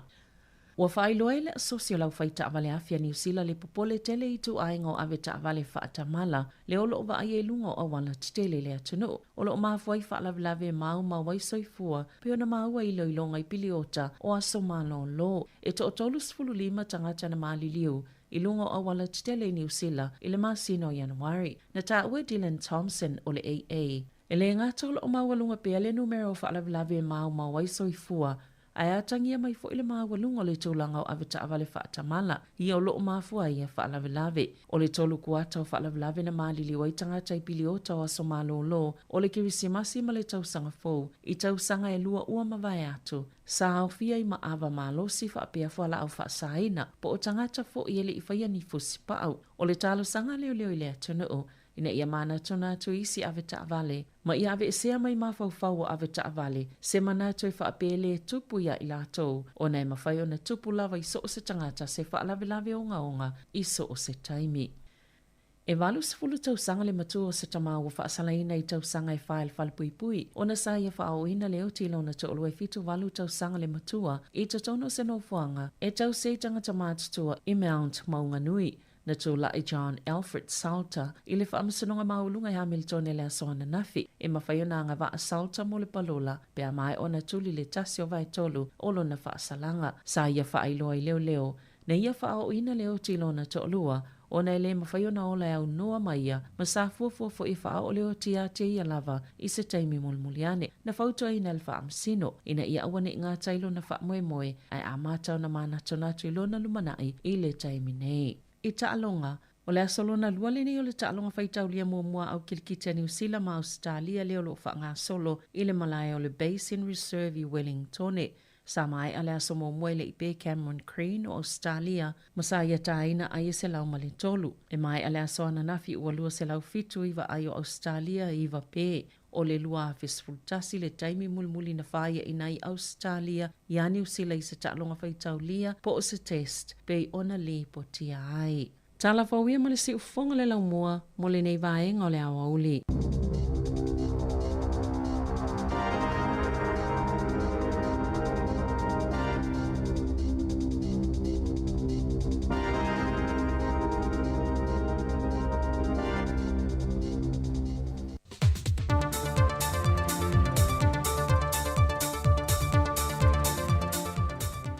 Toi whātala whātulu tātou tunuu I le whai umol nei vai aso I se whao po pongere nei o tātou talafau mai sa moa. Ua sanga wha manino pe le fionga le minista o le bloketi o le tasi le miliona tana le atunu. Le fionga mulipola ana rosa ale mōli o. I tu maloi wa amato na wha amatu le se lawana se furuafe mua mo le miliona tana lo na lua.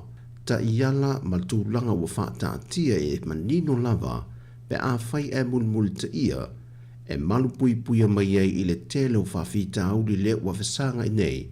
Talu mai lava le amatanga o le neipolo ke te fau. Na whamanino le fionga le minista, o le se lauona se furuafe lava la tauia, o le awha amatu sao atu tono tu stupe i tu malo mo le whaongaina en mo le ofisa fono whaavae.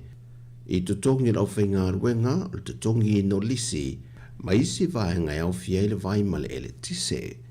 Ai o vaenga tupe le valu se lau wha se furuafe tala, e mo le wha tino ina lea, mo ati na e tu malo lea na toe wha manino pea tu langa wha tatia, e le fiongo le minista mo le wha matu i nato o ia vaenga tupe.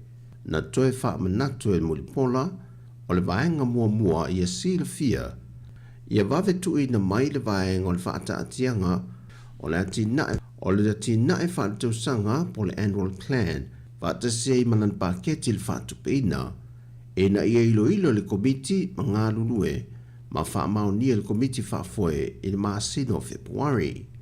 Lua, e au na wha tino le wha talatala noanga, po le one-on-one consultation, i le vā le komiti ngā lulue ma le komiti fono wha avae, mo le wha maoningo polo keti wa ave i le wha mua ale i tu malo, mai te tau na wha tino le maasino mati.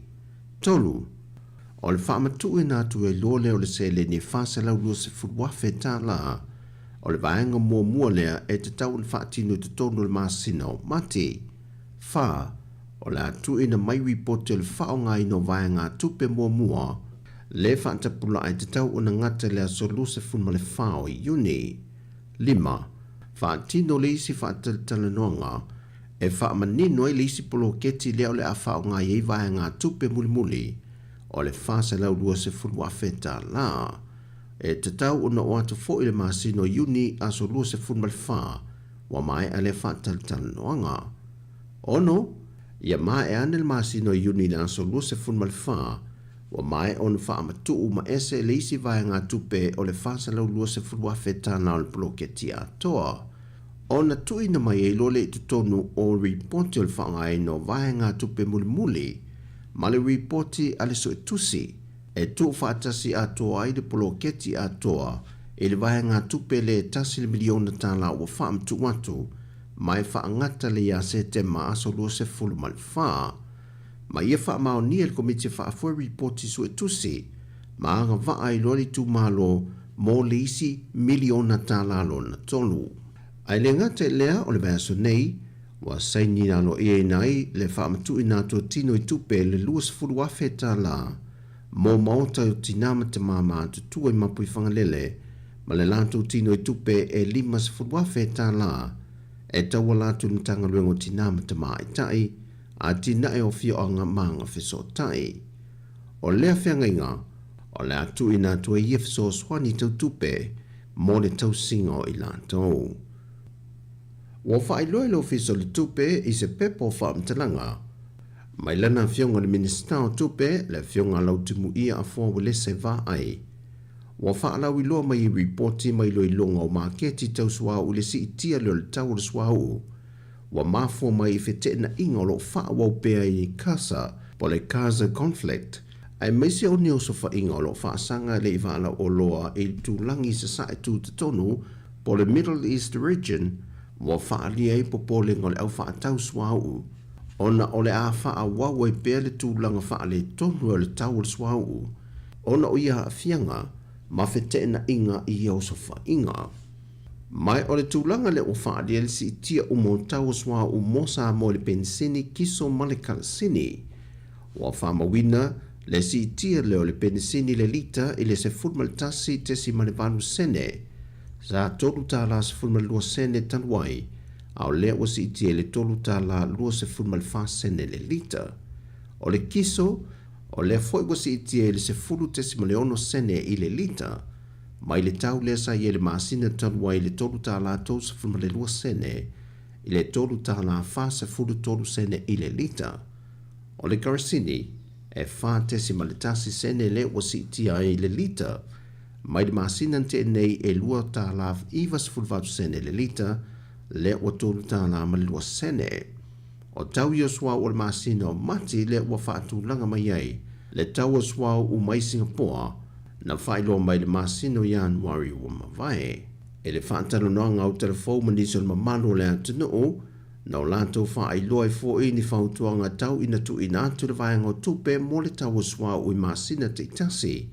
Pe mawhai o na maua le awa noe whaalau i loa le tau oswa o i leisi masina e so ai, e fua i ai le utu i no sa o tangata teito tasi, mai le si itia pe palasi fo i le tau oswa o, ma o se tūlanga le leif soa swani mo i lanto oe lima vai ma le lava le wha soa i masina taitasi. Wa mori mau fo i nisi o company o pasi lau pasese, le matua wha atumulia e se atu le teimi sa iai mua, i le wha o ngā ina le tangata mai nu i tua o pasi e whewa i mai i le taulanga i ngā ruenga, a onga wha ataunga ma pisinese, ai ua tu o lato a wala po ta avale o lato maota, ona o le sefe ina o le tau o le swau, e le tau whaasoa ina o lato sele ni le vai aso. Wa tali mai le whionga le minista o tupe, le whionga lautumu ia a fōwa le se vai. Wa tu watu le ava no whaatulanga ina e le taita i whono le komiti whaafoi o le nupi wha, e tali mai ia i tūlanga ia walangalanga ai fina ngano le atunu, e le wha matu i nā tu leo ni vai ngā tupu te tele lata e le fitu se fulu miliona tā la. A ngā ini tālu sanga mō ni tupe no no la iti mai bisi nisi, o se e kā le sia, a toi ma se wha uru lunga o se mtanga ruenga le malo. Na wha i loe lau timu ia, o le whainga le nea le nupi wha, o na whainga wha avae la whaia wa lewa o na sawai, ma o ta iala i e wha matu e na tupe wha whainga ruenga, e maua mai ele tulu i te le ma whai o na maua le tupe whaasili, e toi tuwha toi le pasene le whaasili, mo le mamalo le atunu ma le au whaisao whanga le tele o tausanga, e leo se whainga fau pe o na tā ue lau timu ia, peitai, e ono whaia se su e su enga pe na muri ta ia e le whionga te whono ma le komiti whaafoe, ta iala e te tau o na whaatino ia vai ngā tupe te tele, wa wha matu, e pei o le tusi tāru sanga le wa wha se atuai le pule sili o le nupi wha, e le wha matu le e fōringa mai, e le o muli ta iala, mai o se teimi pūpū le wa wha matu a ia se le te tele, ma o lo fisiringi e le whionga le minister le te whono le komiti whaafoe, pe o muli ta iala na wha matu ai,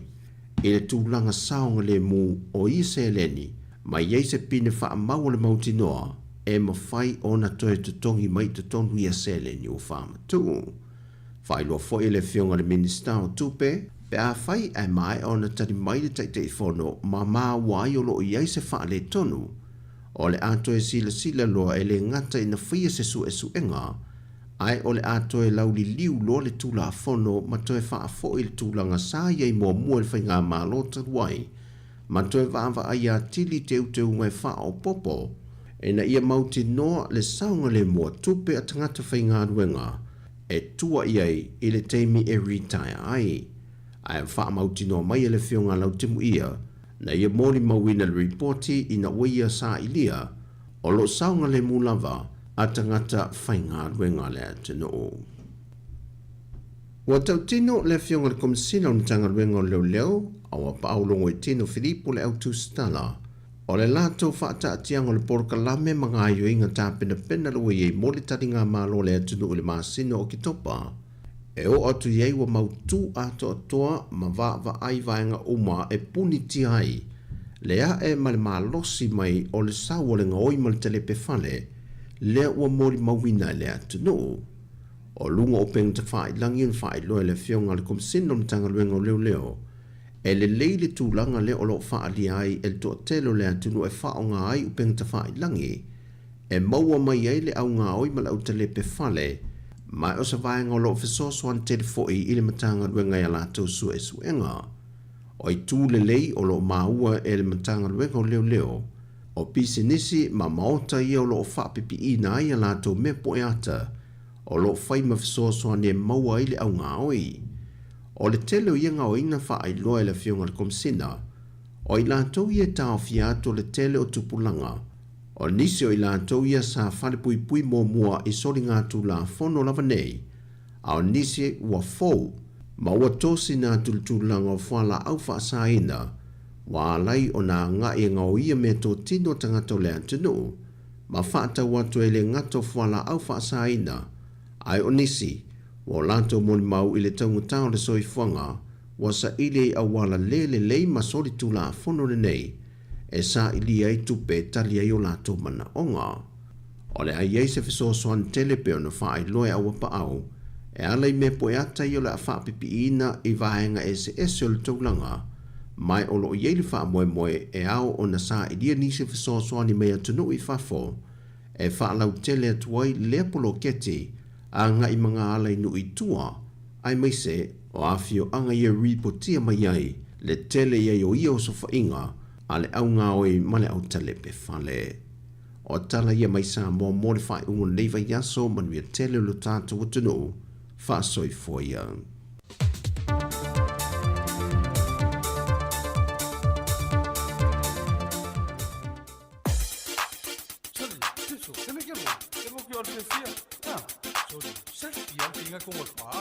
Makua meleleia. O velengo.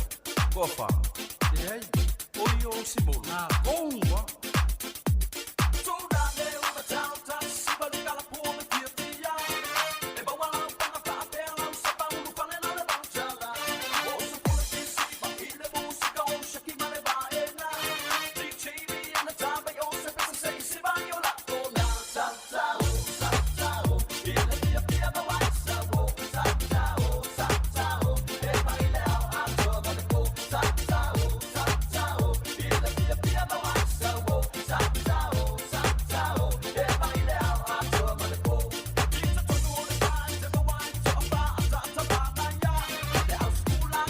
Ia le nau whaafonga mele tātou tunu le nei vaenga o le afiafi na ua whane minute o te eleitu lai whare tau tōna unanga le tātou wala le tasi ono te sima le tasi whamo i le nei vaenga o le aso mālore ngā rurue mālore on sai mālore tau atai ia i le pa ia maulungo le tātou tunu le nei vaenga le afiafi ia lea ua lama whae ufore tūlanga le tātou tau tua le tātou o unanga le tātou api whai whaatini le nei vaenga le afiafi ia mālore on sai mālore ngā rurue mālore tau atai ia whaatalo whatu pa ia maulungo le tātou tunu e le nei vaenga o le aso ia lea ua o mal tātou por kalame muli ia o le nei whaiva i aso rona asfarai le aso mua mua le nei o mati lua suma wha ia le tautora unanga le tātou ala leo ma lolo ono sa i whaatalo whatu pa ia maulungo le tātou tunu i whawhianga inga taulangi mo lātou whaltua ngā ta fo ilea ia o le maawe ese o le tātou tunu o mo le au whaafonga ma lolo so i fua manuia le nei vaenga o le oli ia whaatalo whaatasi le nei vaenga le aso ma lolo ngā lue ia whaatalo whatu fo i Jerry malo fo on sa inga wen fo ma tu te fo i sa fenga i ni fo i yaso ia me se fo i o le wa lam fai fo i tatu tua al si fonga la mua ia mo le fo i le ngata le yaso ai me se fo i o le neva yaso le o tatu taunu mai ia le toi tu la muli o le tatu proclame o le fo fatini ia pe o le fatunu ina proclame sa masani ai o le proclame tu pulanga tala vo le fanga i le lima ia le la o toi fa o ina tatu proclame o le fo fatini pe ona ia fo la tatu tu o le toi taimi o le aso ia fa mai ai foi ia le tatu unanga ia mo le foi vai aso e mai se le aso le tatu maftanga le tatu tinu lunga le ala leo ia mai se foi o lungo tatu penga te failangi ia pe ona e fa fe ro im toi fa taro fa le tatu tinu le ma futa ma le taimi ia sa le ia ma lo le tawa tai ia nga luenga foi ma tiu te foi le foi aso e mai se le foi afiafi e ro tele ma na nga luenga o tele foi tau no ia le to tele ma tua ma fa nau ia i ainga le taimi ia ina o mai atu ai fo i manga luenga ia ma o ngā nei whanau. Ia, ma lola fo sa, ia, ma lola fo le tau tua nei vanga le tunu, ia whamalia tua, wa whaisina tuai mai, ia o whai asina le pisi le nei aso, ia le ale a whaina lea, mea si lea o maua malita por kalame muli o le fwai whaatini, ia o ta fia i fwai ta fia le nei vanga le fia, ia o amai le sunga. Ia o manuia a whaftai Jerry, manuia fo ia tulanga sa ia fo ia le nei fwai vai aso, ngā ruenga fo i ma tulanga sa ia a o le nei fo tatu tau no mai le fai unga fo i o le nei fo i vai aso ia e mai sei o o le amatanga le nei o le masina o mati. Vai la le o tātou sa valia le masina lona tolu. Ia pe ia ile va ona umatu krisi masi ma tau sang fo. Ia o le o tātou fa fe loa ile nei aso, ile aso mua mati. Ia manatu fo ia e tele la fo ia tulanga sa ia le masina o February la tau. E tele la fo ia tangata ia e tofu la tangata ma ana ia fo fuanga sa fa tau nuina. Ia a fa pe fo wole fa tau nuina ia fo fuanga sa ia February. Ia o le toi mati. Ia ai o le o tātou a mata ile so mua mati. Ia o a ese fo ila fo fuanga le tangata ia ile. Malana por kalame o le masina o mati. Ia sa o le ia wa e sa no tulanga le. Ia wa inisio la tau na fo wala to por kalame ia February tau no wai. Ia mo ia o to i vala au mai losa mo ia o le wa ia i fala vela vela wa tu fa fonga mele tunu ia o ia le mele o tau mana o mi ile la ia la so so ia na ona to me ile titi mai e tua ia to ma fau ia tala no e to lua ia e avel fa so e avel mele o e fa ile mele la vidi mai ia samo ia pena e sa no ia o masina le nei ia fa to no masina le ia po a fo ini ni vaenga tau ona ile au sia la masina ia le uta to ia bale nei le nei masina tau ona fa au sia ni va fa tonu ina ni vaenga ile tau la masina mo ile chevi ia fa pe foi sa ia ni fa fita uli ma fenga ta ma tinga sa fenga ia ni masina o February ia fa te tinga o February ia ai tato fa pasi ia ai tato tau lai ia mo le masina le yo mati a materia po a fo ini le sawa mati ala tato fe lo ia ia wa tato te le lope fe lolo sau February le sau mati le la sau te lo fa fita uli ma fa so a tangata la vai mo ile tangata la vai ma fa le sa fa ile lalo ma fa tu na ile ma fa ia on a tai lo ai sao ia la me tau fai a te lo foi se ia tu na il to fa ma fa to tang ia ma ro lon sai ni aso yo e ma no fo tawa tai tato tinu ia sa fe ngai nga luenga fo i ma ai me se fo ina fa na wa onga ia le wai mo manuia ia onga fo i ma nga luenga fo ia to tele ia na wa ma po tu fo ia inga ia fai fo ila ia se malolonga tala noa tau sami ia ma fai fia ia programa fo ia o ma fuang fo ila fianga yai le ainga male ainga le fa ingo leva yaso ia sa le tasi le so na fisa fa fatal no ango niso tato walom fa na ia sa fatal no fo i le tulanga wa o ia ona le o nga rola ia iniso wa onga sale ona ni ale onga nei ia niso alom fa na ia le winga la tala fo ile ia ole sa fa fatal no anga na fia ia fo i matua sa le fia ia ile tulanga o fai unga po fo ini o result al fa na wi ia la toa o ia e mana tu le fa to a matal tau sanga ia o na fi fo isa fa ile fa tal no anga fo ile le ma tua ma fa ia onga ia mai lo walo le onga o ia vai nga taun ia mo wala la no sa walo ia naf ia wa le mele ia tatu a tava ai tu nei lo tata li malo ta fine ilana foi le lana ekile lana et mai tono tato I tono ai pese mamoi tamiti ai no mana o miala so walu pe te fesili fa ya mana po le mamoi ale pesa o ai mamoi sa o ai le tali po la fi po le amiole fa po le amiole fa I lo tu foi fa o ia te wo la ave bel tan fa ya o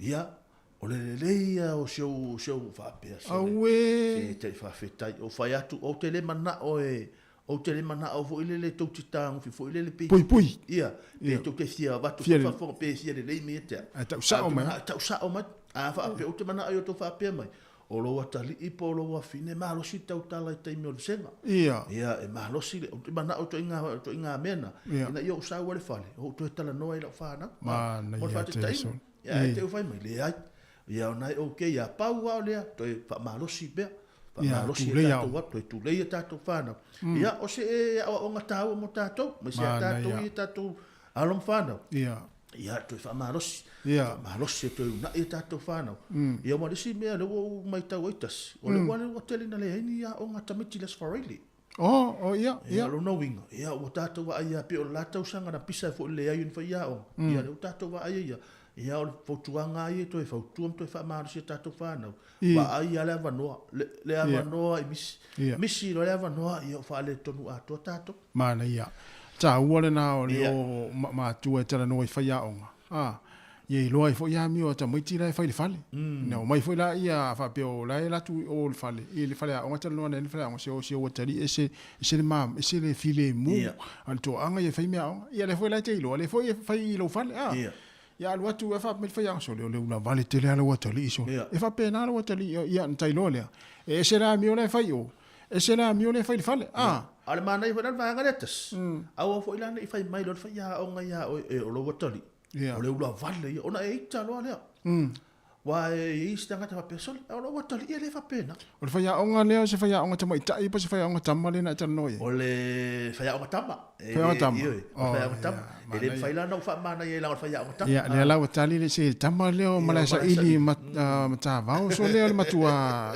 au ali le fa vesia le fia mana ia tele cherry ta ua tele leo e fa longo matal no fa yaonga i unga onga nei fa na sai tau sanga tene ta maiti a fa pesa fa le tonu le tau sanga tene la onga to e fa malo losi le nei tau sanga malos se wa ya sola wa onga cherry te fa ya tu e volele mai lo li poti volele pe pi pe si ia o tamo fai lola ia lista usanga ia o la sia le ia fa pe o sau lista usanga ia o tamo fai lista usanga ia A+ ia na i wa na taunu wala miti na mata me le P A+ ma le AF ia o la ia pe o mika viani ia o tama ia le wali e mau ia Januari o le ai popo ia sola o ngala wali o le ai popo ia le wali ia ile sola le malo longa ia malo fa nau malo losia o ngol tau sanga fa pesa fa le tonu tau sanga te nei ia i unga suenga to fa malo losi le tau sanga o le fa to amata tau sanga ia ai fa tano vatia Malaysia ia o finga ia sila ia ole faltua ia luiva mapsua ia sunga ia Lori Perry mafuta mai o kilani ia me se foi o mika viane ia fa pe foi ia le sunga ia le no vai tuane ia faltua finga ia sila Isaia leala e ele to pa anga le família te mo le o mafuta mai o Faitalia Sweden ia o lo mafuta mai New South Wales po Sydney Australia mai o te mua le ia fa te tele lava i la sunga foi le mai mai pe fa pe o te mua le wa e mafuta mai le tau tuar si fonga lau mua ia mau ila i nga le ki o lau Facebook ma le YouTube ia o le asunga fua e tau le asfaraile tatu tau tua ia fa talo fa foi fa tu ya sa fa inga ta afili ia o sari fa fare tuari o tamba oi ia se mera le wa o sa fa inga ia ta te masanei o le tamaita ia le lope ta si le Facebook sa fa inga fa afili ia masiona sion fa tua mai la mera le tau le ta si le Facebook e maua i resi ia teri na tasta to pese vai fo le taimi an tatu tano fo le ma tatu tano ia le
kama sawa lava fa mole mole be ai boy se lo batua fa ulusina fa misa misa wali kenge sawa lava fa mole be ai boy fa partire vai so fa so como wali sole sawa lava bisma umanga be ai boy se fa ilele vai se fa pancake wali so sawa lava fa lau tama sivela ile musica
Whaafifianga le nei vanga o le uli, nei vanga le fiafi mai a weino, ea langa ai ma le pesele na o whaingo ino le au ma le po, ea awara wa fo ia le manu lau tilo le tato au whainga ruenga le nei vanga le fiafi, ea o tato whenga ai ma le tūlanga o le toe o lau toe lasi alo a le tau nu e lo wa ai utai le pau mātu aritas. Ia, le pwoi whaatini, ia, e whai maalia, e le tau fwoi ona so ona topea le fwoi le tau whaatini ina o le fiafi, ia, o lo waana e tau walo fwoi le atini le fiafi. Whai maalia, whai maalia, se tau nu uma i lalo le wati. Pe te tope a, e te taunua o le mele taunua pe te alu le mu e te taunua a le senga la a tope la walu mai alu la tol tavale e iai le afianga o i te ia wasasi lunga la wala ia ona a faina le o lo tavale a fa pe fo ia o le fai le mu ma fai mali lo sa ia le se fai mali fo le poloka la wala al fai mali le fai atu ina ia e loa fa auto lunga la wala wa pisi fo le taimi no winga ia fai mali lo sa tau nu ma manuia i o le tau unga le ia tope fo ia mo ia va vena tau nu yo ia ia le ia sas ia sas ia mele le fiafi ia fai mali lo fiafi ma ia tau nu le ainga ia mana vai fo inga luenga ia a wa ia tu ia le fo la mai lunga le na va tu ni tatu wata ia so le o e tau lo ai ngo ngo isi ia le na isi along ia o longo isi ale no mai tei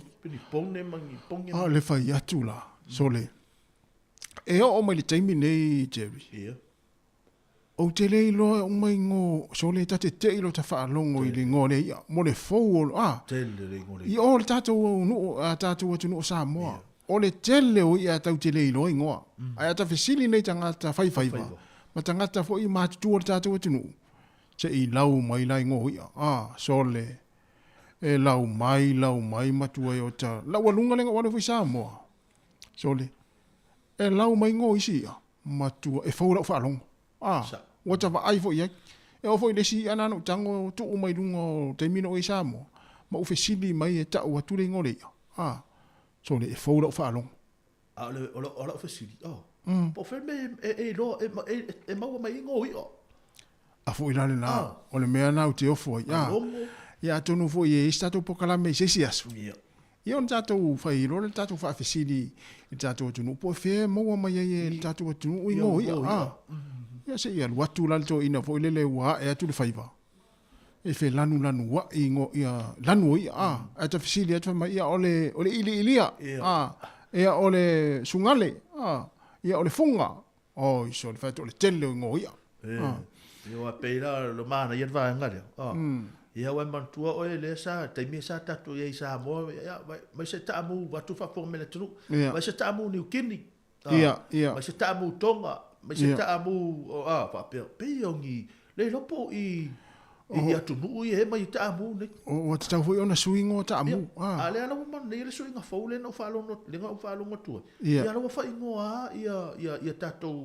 ia tato tamu matalo ingo talo mai savai talo sala fai na so ia anga me tinga ina tato tutor talo ave mai o talo fiti o talo na sa o le leia ia o il tata no o le tato wata le na tu watu lunga le mo le I lunga le o le market o ia o le tele o le aso le tele o le a fo le a ta tele lo ingo e lo a tanga ta ia e paua o le soifuanga a e ola I fa o e te o tangata whangota o tangata o le sami ia o lo tofi fo ia o le sami e te iloa umale telo ingo ia a e so I fua e fo ia o e te ola o lo wa ia a whaasino manga o le maumanga e te malama lama umai whato I mea o le maumanga mo tu inga wale lo mo ingo o me te tō mo maenga wapena ia a e ala e so I fua fo ia o e matua e le iloa se mea ia o le tari ana o le matua e le iloa se mea e matua e le iloa ala se mea talo matu ia hilingi malo hilingi malo lava le mafuta mai ia I nei taimi o tatou pokalame tai tele lava ia e la ngai sawa o tele I ele isi ia so tu spasi peti ia o le PA+, ia me sa ia ilaso o taonga o le na wa sa fa ia le rota wanga mal po le pese alo fa feringa ia o le afkas Sindi ala le afkas ele si vai ia sa o mala vai la mo tanga te le lo singo se ia ante le riva fa me makapuka o me ta o le malau mataputa e le ia ta o le malau mataputa o le nai le ia na la no mumu ale lo pe po le mafuanga na la ona fa ingo le mataputa vai nei ale na pi puta le mata ia le la pesa o le malau mataputa le fa mai ia le sunga ante le liva ia o le ia mataputa ele se ia ta o se mataputa o le malau mataputa o le ngo atua na le ia la wa si la fia fo ante le liva io si fia wa ma se no puta mata ante le liva to puta mata o le malau ia ai ni taimi o pokola me o le foi fatini o le sifonga la mua ia e fatini ia foi ia o le e foi ia wa foi ia le tu langa sa ia le fatamo so ali inga tatu o tunu ne yaso inga luenga ia me se foi o nga na fanau ia taimi o na tatu foi le o le pese o le funga makapua ia sa foi ia e le foi le funga fa pe ia o le funga ia te lo pesa o le pulisa tu te lo ia te musu le te se a tu me se le ale le lauri ia e malo lava le mafuta mai ia tatu o sine fa fianga ia vai foi ia manisi o vai nga ta ua e ana ia foi le longo pule le tunu wa foi la ia tu fa ingon vai aso ia mana talo ta longa ia na wa lunga tatu Facebook ia le draw ia po le taimi o ta longa tatu te fito na man sa mo ia se umalau atu mo la tu ia le fa longo mai le tio le play le play ta pese ia ale ta sa malo na play ta pese ia ona to e fa manatu lo la io tu langa na mo fa ingon vai aso le malu tele le ta to tu ta fa mo ia fa talo fatu ia le sunga ia vai puna tu tonu ia ia sa vai la le mal mal ia vai puna ile ia le tele vai se fito o ia le fa lo le ta o sunga vai puna ia o fa lo le sai on matunu ia so e lata ile fa sanga tonu ma le fa lo vai puna ngau ura fa lo o te lo le fine o to mi le fa mai vai puna o Vivian ia tanta to pesele Ya, lo fatu mai puna fa tele lava le mafuta mai e kama oe. So le fainga Erika e faisanga kuka le uli yo isa fa to mai mo mai. Ya, sa le tatu wosi na pese. Ya, le mana ya. La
Mauto tasi a soa mo nai whaafianga mo o tau nei vaenga le fiafi.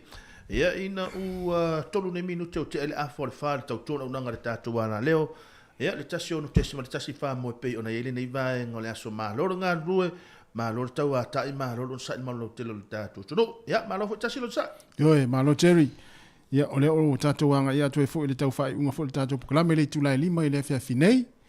Ia ma lo lava le mafuta mo le tātou e tunu le taimi ma lo le ona sai pe ona taua e singa Jerry ia tātou fo ia umalo fo ia tātou ward fale ia tātou mafuta ma ainga ma whanau ia wei umalo maria fo ia onga fo ia ma ngaruenga fo ia nei fo yaso ia ma nei fo ia yaso pe fa ma lo mo to fa taro fatu le taimi le tātou pokalame ia tātou fai fia se a fai fia tātou fi au le fiafi le fi se mea la ave vesi ele ainga le fiafi ia ma le fai unga le vaiaso mana tua ele ia ma se le la va ia ele taimi e foi le mana vai ngā luenga ai mais ele ia ma se tātou le la va ia fai foi le la va le au fai ngā luenga le sa ngā lulu ele nei aso a o le la va foi ona tangata ia e va ia ona yo tātou matua ma au no fale ia tau te la va uma o me la lea woni si fu le lu atu fa misa le fale ye lo le tātou ia fainga luenga o nei tangata fo ia no fale ma ia nei matua ma vai fo le no fale le fainga o fie fo la tu nga luenga le nei yaso ma le nei va yaso maso uma tau la ona mala uma tātou ia lu atu fo ia la tau fa vela le me ai sa tele ia nga luenga fo i ma vaenga sa ia le na sa no fale ai lu atu fo ia tātou fa misa fa pisa i o ma to nga pisa fa ma tu leva tele na no fo ele fa ise me ai ma nava mai tangata ele ma vela se me ai mania ngutu ia tau le ona i lo le tātou ia la fa mai si tangata le sa kuka se ono sa mai ala tu vai sa vai na le vai esa na le na es la tu se va tu fa sa vidi mai la au la le se ide la to pe tu me ai le fo e tau fa ta mit e no le tātou fu le fa ngona fiafi o fa pisa o le ta mit e fo la stina e fa ia tu le fa pena e ta se tal altina vai le sa fa le lalo ma na vai tonu ma na vai fafo ma lo le vai mata el TV ngale e o te pore e le fa pe o o te ai batu fa fonga mai e le fa pe ale va tu ni la me ayo la e fai la vale e a fo o le ale vela le me ai la o le va ve sa e va mana va o le fu tu le me ai fu le e te sa fa i lo ai asu tu lo mar supo supo la le ale fa ali fu le Erika ma o e ma le fai ai matale le fai ai matale le tasi lea fingota esele le tele o yamato matale soli au te watu fasili atu o fa mai o la ua fa sa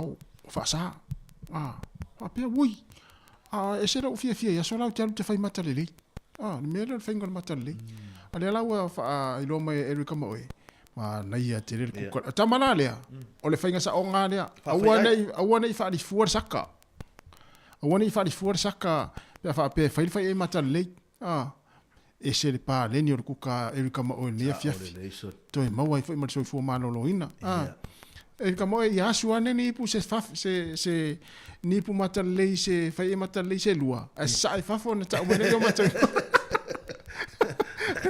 na ta mo le yo mata ngwa lo se vai puna ya api na ma futa mat ia o lea ia te au ia le lisi o le taalonga le ta amata tuai mo ila to lai fa fonga mat ia na e silafia e la tu na Facebook na wai lua tato Facebook o se fonga la mua ia taalonga fa ngor vai aso ai se i tu atu ia taalonga ia mo ila to ia fa fonga mai tonu ala leo ate ia le ia o le vai aso lona lua le nei was fulu lima vai aso le ole taalonga ia ia o le valu ana nei mana ia le taalonga lea le ata alo le tatou au mai la lo lea Highlanders ma le Awal Blues ia o le aso o nei i le se fulu minute te ile se fulu na nei ia o le ata alo le tatou au lea mai me le pone le Red Bulls ma le Force Ia, o le aso atai au. O le ala ta alo ia le moana Pasifika. Ia ma tatou uso tua o ioi. Fiji and Truas. Ia. Ia, o le aso atai au i le iwa tolu lima po le... Po atai au. Ia, i po atai au. O le ata alo le au le tatou au le Crusaders. Ia ma le au le Waratahs. Ia, o le aso sa, i le wha, i le afiafi. O le aso tolu leo mati. Ia. Le ale ata alo le tatou au le Chiefs. Ia, po le au le Sifi ma le au le Prompers. Ia. O le tatou au, o le tatou taalonga i le aso sa lava i le afo le ono. I le afiafi, o le ale ata alo le tatou au le Matangi, le Hurricanes. Ia ma le au mahalosi le Reds. Ia, taimi, Jeff. O le afa o le ono i le afiafi ala sa. O ia o le a taimi ala nai mana ia yangi le Matangi. Ia. Taimi mana ia na o le yangi le Matangi a le Hurricanes. Tatou. O tatou wale lasi ai ia taalonga i le aso. Le sa. Ia. Ma le Reds. Ma le taalonga ma le Reds. Ia, o mantu o tatou la ia o Australia le taimi le nei. Ia, mana ia. Ia, paulana o le turanga le ia taalonga le whaingon vai aso nei. Ia, Supalaka Pi Pasifika. Ia, o tai au leo le amataina i fo le vai o le teito fitu i Amerika. Whaia lea i LA po Los Angeles i Amerika. Ia, o le tarongo mua le tatou au tai au o le 5 wha i le fiafi. Po le toe se 10 minute le tūlai ono i le fiafi. Le tarongo mua le tatou teito fitu le manu Samoa. Ia taalo i ma Amerika. E tasi le tatou taronga tai au.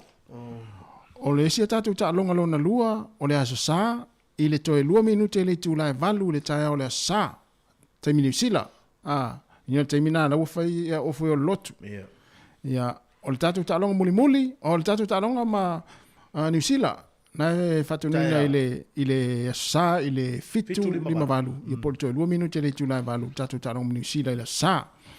Ia ma taalonga muli ia e taalo i ma Australia i le se fulu lua valu po le lua se fulu valu minute te ai le tūlai se fulu malua i le auli o le sa. Inga taimina lo tu o me lotu. Tu o me lotu. Te ale se fulu lua. Tu o me lotu le na amata le valu. Ia tau le fo i taimi to ona ia mata le to ona ima. Ia ma mata talonga na tātou ma Australia. Ia tōru e tātou talonga.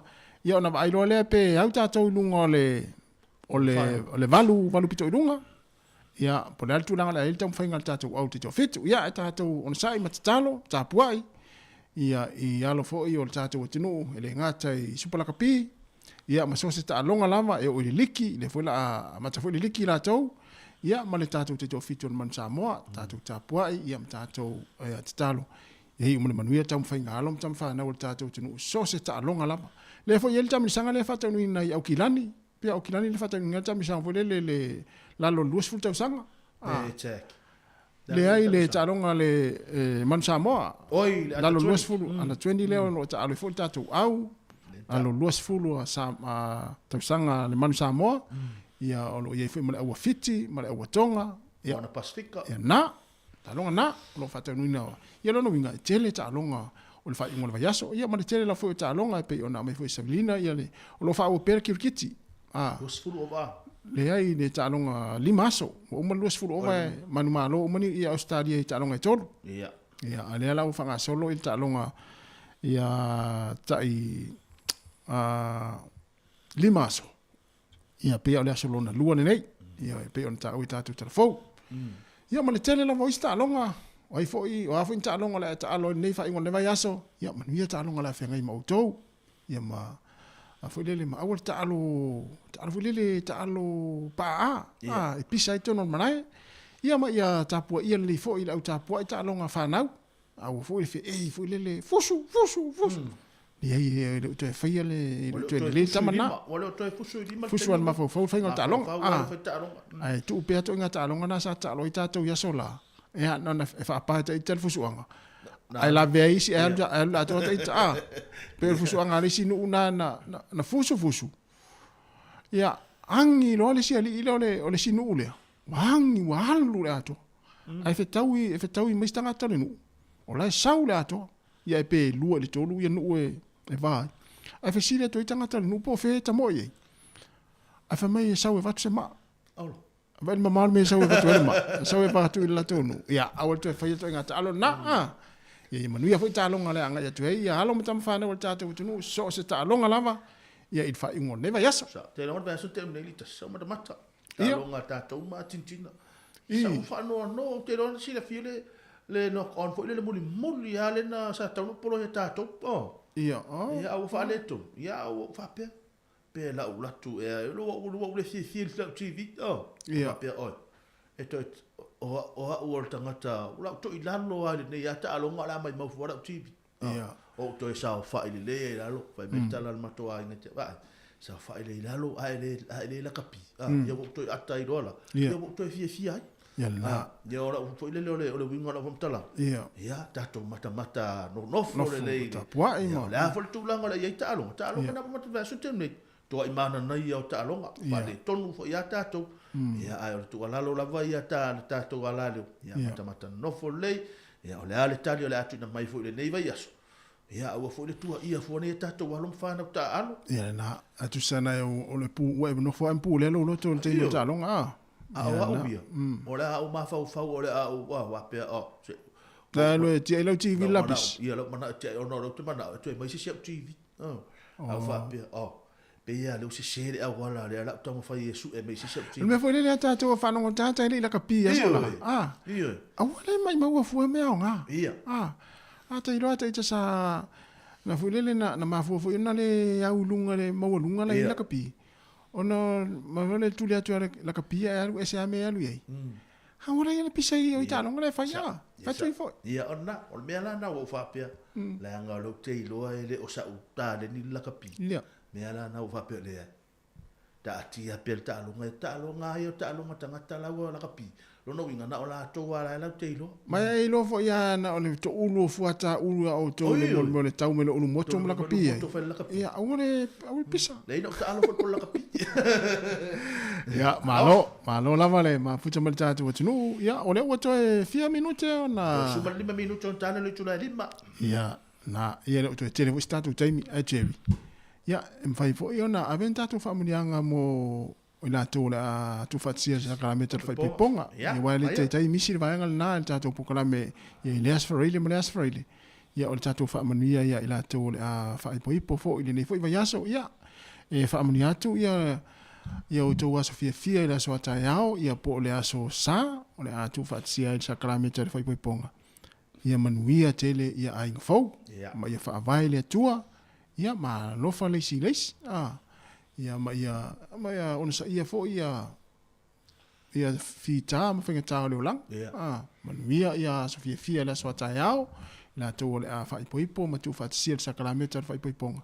Ia po anniversaries fo ia la familia ia le mana ia tele va ngale ia le mo no sa wil te e tanga i le tato o fa ia tasta to pese familia ia fa pe pong fo ma aso fia i la to le so ta ia le ia tele o to was fia ia tele o to was fia la so ta ia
Ia, le sali o tōna i malana whaafianga, ia awale ni vanga le fiafi, ma lore ngā rurue, ma lore nsai, ma lore fo le tau ata, ia o te ilo ua, leo toi umi fo se tata imi o to toi, leo toi varo ta minute mana se kone, ia e toi whaatalo whamau fo alofa atu, ia ilma maru lau tele o le tatu tunu ule nei vanga le fiafi, ma lore ngā rurue, ma lore nsai.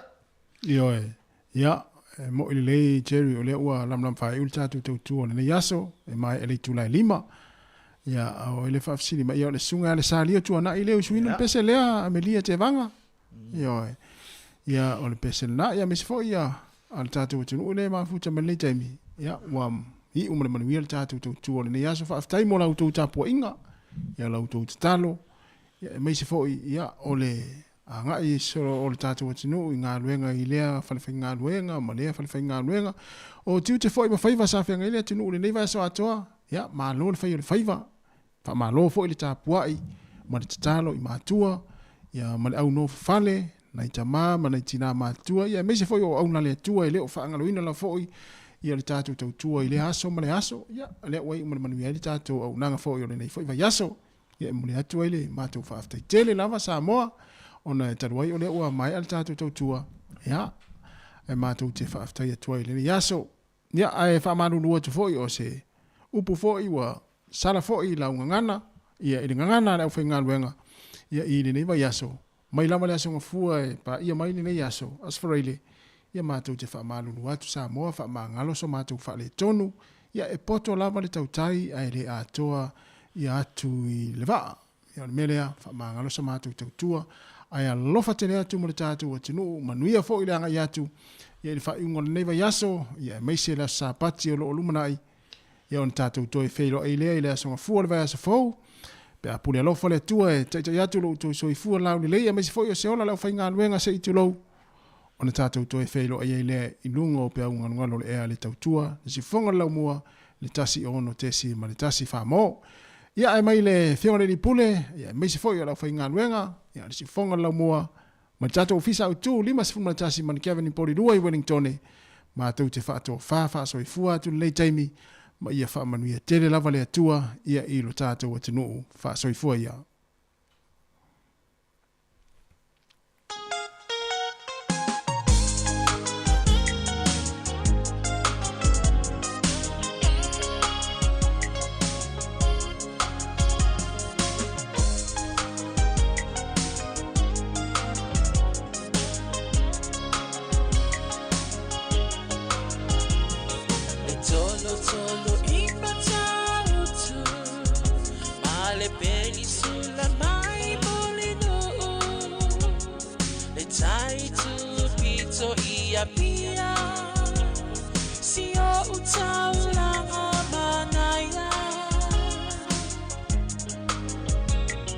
Efe pula vimai ile sau o ata uma o fetu o le lani esulungia ya umasia uhani a omasa vali vali le masina se i esu solo ya samo no uatunu se ifai mafia fianga ye mama atene matama olo sisi vai mapepese matata lato tulele a omae mane ilano ole ni na o omasia ukele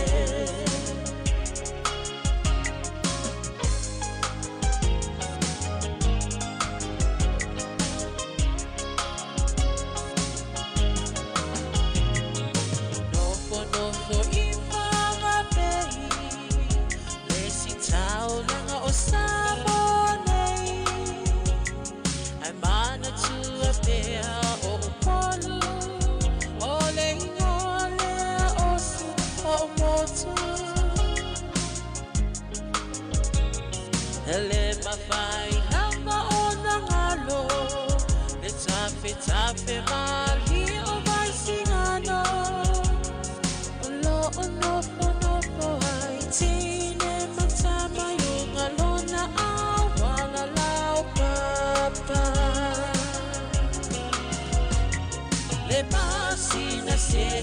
susulu ia Samoa lo uatulu se ifai mafia fianga ie banga atene patama olo sisi vai mapepese matata la tunele a umae mane ilanga oleni na o umasia udele